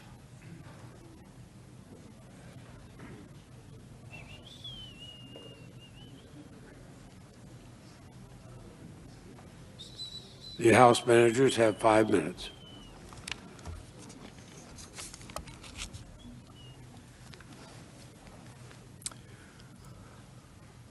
I want to take a minute and remind everybody about the incredible pressure that Donald Trump was putting on election officials in different states in this country, and the intimidation that he was issuing. I want to remind everyone of the background of Donald Trump's call to one Secretary of State, the Secretary of State from Georgia, Mr. Raffensperger. Donald Trump tried to overturn the election by any means necessary. He tried again and again to pressure and threaten election officials to overturn the election results. He pressured Michigan officials, calling them late at night and hosting them at the White House. He did the same thing with officials in Pennsylvania. He called into a local meeting of the Pennsylvania legislature, and he also hosted them at the White House, where he pressured them. And in Georgia, it was even worse. He sent tweet after tweet attacking the Secretary of State until Mr. Raffensperger got death threats to him and his family. His wife got a text that said, quote, "Your husband deserves facing a firing squad." A firing squad for doing his job. Mr. Raffensperger for just doing his job. World that elections are the bedrock of this society, and the votes were accurately counted for Donald Trump's opponent. Officials like Mr. Sterling warned Trump that if this continued, someone's going to get killed.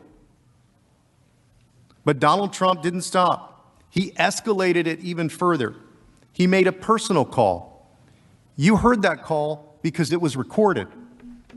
The President of the United States told a Secretary of State that if he does not find votes, he will face criminal penalties. Please, senators, consider that for a second. The president putting all of this public and private pressure on election officials, telling them that they could face criminal penalties if they don't do what he wants. And not just any number of votes that he was looking for. Donald Trump was asking the Secretary of State to somehow find the exact number of votes Donald Trump lost the state by. Remember, President Biden won Georgia by 11,779 votes. Supposedly. In his own words, President Trump said, quote, "All I want to do is this. I just want to find 11,780 votes." He wanted the Secretary of State to somehow find the precise number plus one of votes that he needed to win. As a Congress and as a nation, we cannot be numb to this conduct. If we are, and if we don't set a precedent against it, more presidents will do this in the future. This will be a green light for them to engage in that kind of pressure and that kind of conduct. And this could have gone a very different way if those election officials had bowed to the intimidation and the pressure of the President of the United States. It would have meant that instead of the American people deciding this election, President Trump alone would have decided this American election. That's exactly what was at stake, and that's exactly what he was trying to do. He intended, wanted to, and tried to overturn the election by any means necessary. He tried everything else that he could to do to win. He started inciting the crowd, issuing tweet after tweet, issuing commands to stop the count, stop the steal, worked up the crowd, sent a save the date. So it wasn't just one speech or one thing. He was trying everything. He was pressuring elected officials. He was riling up his base, telling them the election had been stolen from them. That's an opinion. It had been stolen from him. That's an opinion. It was a combination of things that only Donald Trump could have done. And for us to believe otherwise is to think that somehow a rabbit came out of a hat and this mob just showed up here on their own, all by themselves. They sure did. This is dangerous, senators. We're pissed off. We're pissed off, And the sir. future of our democracy truly rests in your hands.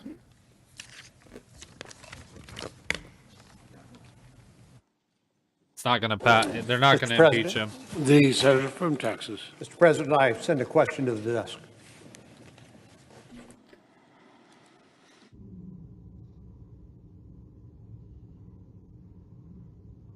There's just no way, dude. There's no way it's going to happen. There's no fucking way it's going to happen. Oh, here we go. Someone just sent a $200 donation from Texas, on Mr. Cash Cornyn App. has a- Whoa! Hey! Josh with the $200 donation wants to remain anonymous because he is not even in our chat. Wow. Thank you, sir. Appreciate you. Thank you. Counsel for the former president. Oh, yeah. The House managers have Wow. argued that if the Senate Let's cannot go. convict former officers, then the Constitution creates a January exception, pursuant to which a president is free to act with impunity because he is not subject to impeachment, conviction, and removal and/or disqualification. But isn't a president subject to criminal prosecution after he leaves office for acts committed in office, even if those acts are committed in January?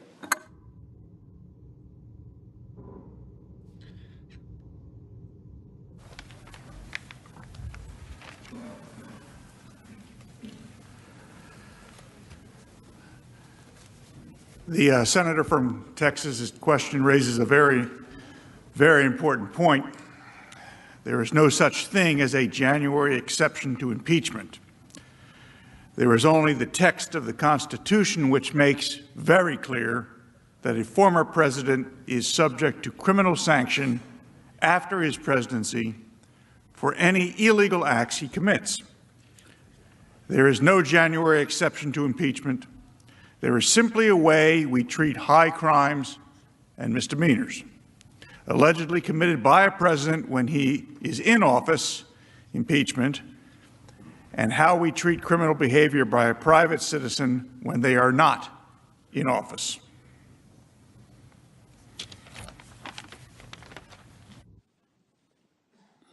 The House managers. Thank you for this excellent question. Wouldn't a president who decides to commit his crimes in the last few weeks in office, like President Trump by inciting an insurrection against the counting of electoral college votes be subject to But you criminal guys, prosecution. you guys said he was committing a crime last time too, and you were wrong. So Justice. Well, of course he would be. But that's true of the president regardless of when he commits his offenses in office. In other words, that's an argument for prosecuting him if he tried to stage an insurrection against the union in his third year in office or his second year in office. You could say, well, he could be prosecuted afterwards. The reason that the framers gave Congress, the House, the power to impeach, the Senate, the power to try, convict, remove, and disqualify was to protect the republic. It's not a vindictive power. I know a lot of people were very angry with Donald Trump about these terrible events that took place. We don't come here in anger, contrary to what you've heard today. We come here in the spirit of protecting our republic, and that's what it's all about. But their January exception would essentially invite presidents and other civil officers to run rampant in the last few weeks in office on the theory that the House and the Senate wouldn't be able to get it together in time, certainly according to their demands for months and months of investigation, wouldn't be able to get it together in time in order to vindicate the Constitution. That can't be right. That can't be right. We know that the peaceful transfer of power is always the most dangerous moment for democracies around the world. Talk to the diplomats. Talk to the historians. They will tell you that is a moment of danger. That's when you get the coups. That's when you get the insurrections. That's when you get the seditious plots. And you know what? You don't even have to read history for that. You don't even have to consult the framers. You don't have to look around the world. It just happened to us.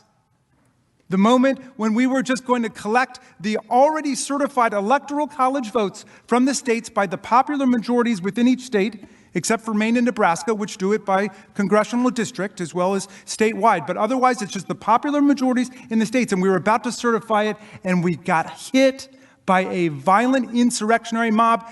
Don't take our word for it. Listen to the tapes, unless they're going to claim those are fabricated too. And the people are yelling, "This is our house now." And where are the blank votes at? it is our house. It is our house. It is our house, actually, sir. Go sit down. Go take a seat. Thank you. Thank you for your time, Senator. Thank you for your time. Mr. President, it's my understanding there are no further questions on either side. The Republican leader? That's correct. Chuck the schmuck. On our side. I ask unanimous consent that the time for questions and answers be considered expired. Without objection, so ordered. Now, Mr. President, I ask unanimous consent that it be in order for myself and Senator McConnell to speak for up to 1 minute each, and then it be in order for me to make a unanimous consent to request as if in legislative session. Without objection, so ordered. The senator from New York. Thank you, Mr. President. And, Mr. President, in a moment, I will ask the Senate to pass legislation that would award Capitol Police Officer Eugene Goodman the Congressional Gold Medal. In the weeks after the attack on January the 6th, the world learned about the incredible bravery of Officer Goodman on that fateful day.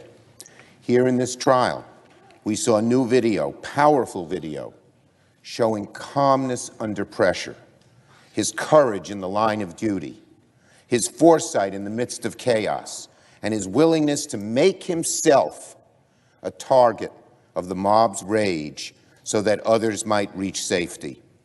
Officer Goodman is in the chamber tonight. Officer Goodman, thank you.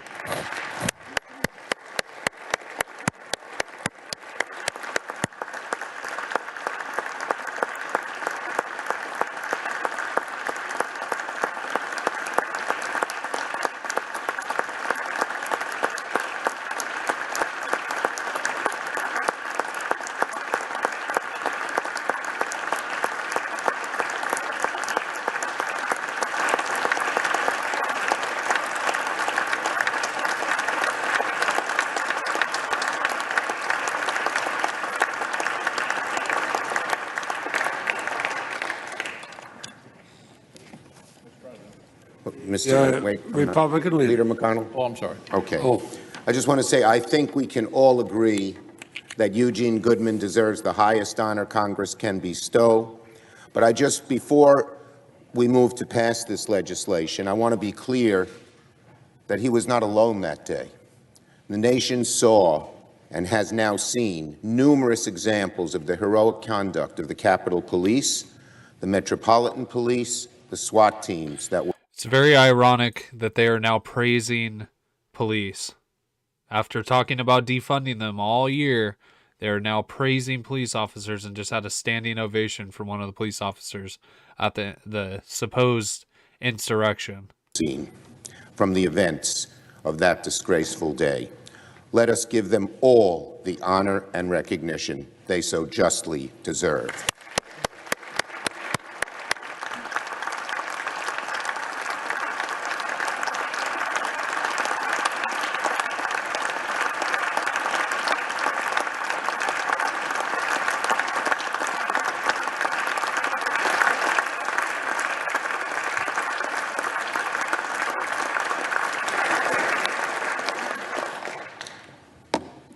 Mr. President. The Republican leader. I'm pleased to join the Majority Leader's request.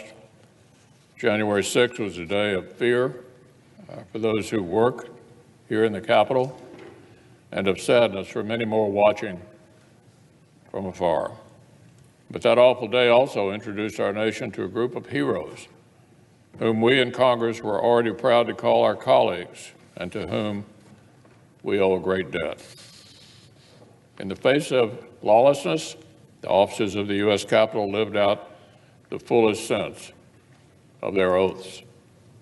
If not for the quick thinking and bravery of Officer Eugene Goodman, in particular, people in this chamber may not have escaped that day unharmed.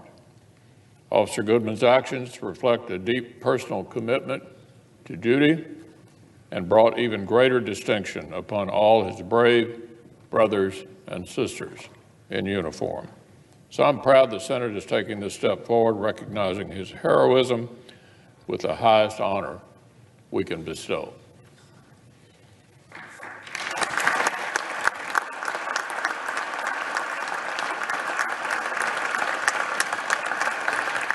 So, Mr. President, as if in legislative session, I ask unanimous consent that the Committee on Banking, Housing, and Urban Affairs be discharged from further consideration of S-35 and then at the Senate proceed to its immediate consideration. Without objection. And the clerk will report. S-35, a bill to award a Congressional Gold Medal to Officer Eugene Goodman.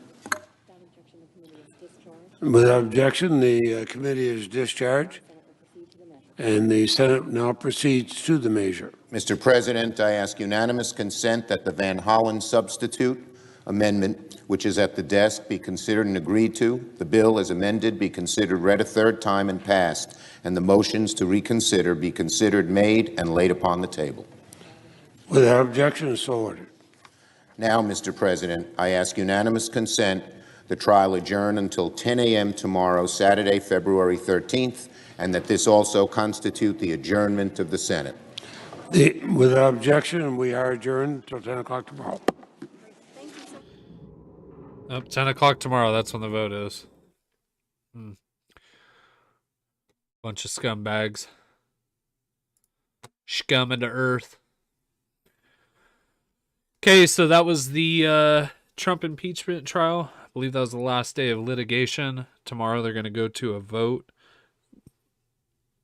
That was a clown circus from the left, as usual, making up a bunch of falsified documents, twisting dates, times, wording, clipping and editing clips from the president, former president, and I don't really have much to say about that. It was a hoopla. It was a circus act, like it always is. The left is a bunch of lying scumbags, and I don't think they're ever going to change, to be completely honest with you. I think at this time, I'm going to release the X tag on my account, and we're going to see if any lemons can be given. Do you guys have the option of... You don't have to give any. I just want to see if it is working right now.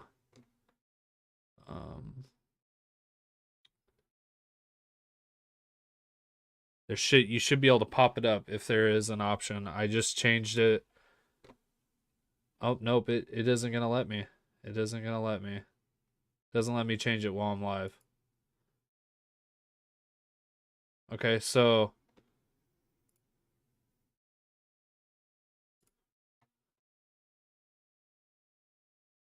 let me see something here. No, it's still on. Okay, so what I'm going to do is I'm going to end the stream real quick. I'll come back. We're going to see if you guys can put lemons up. I want to see if I'm remonetized on here yet or not.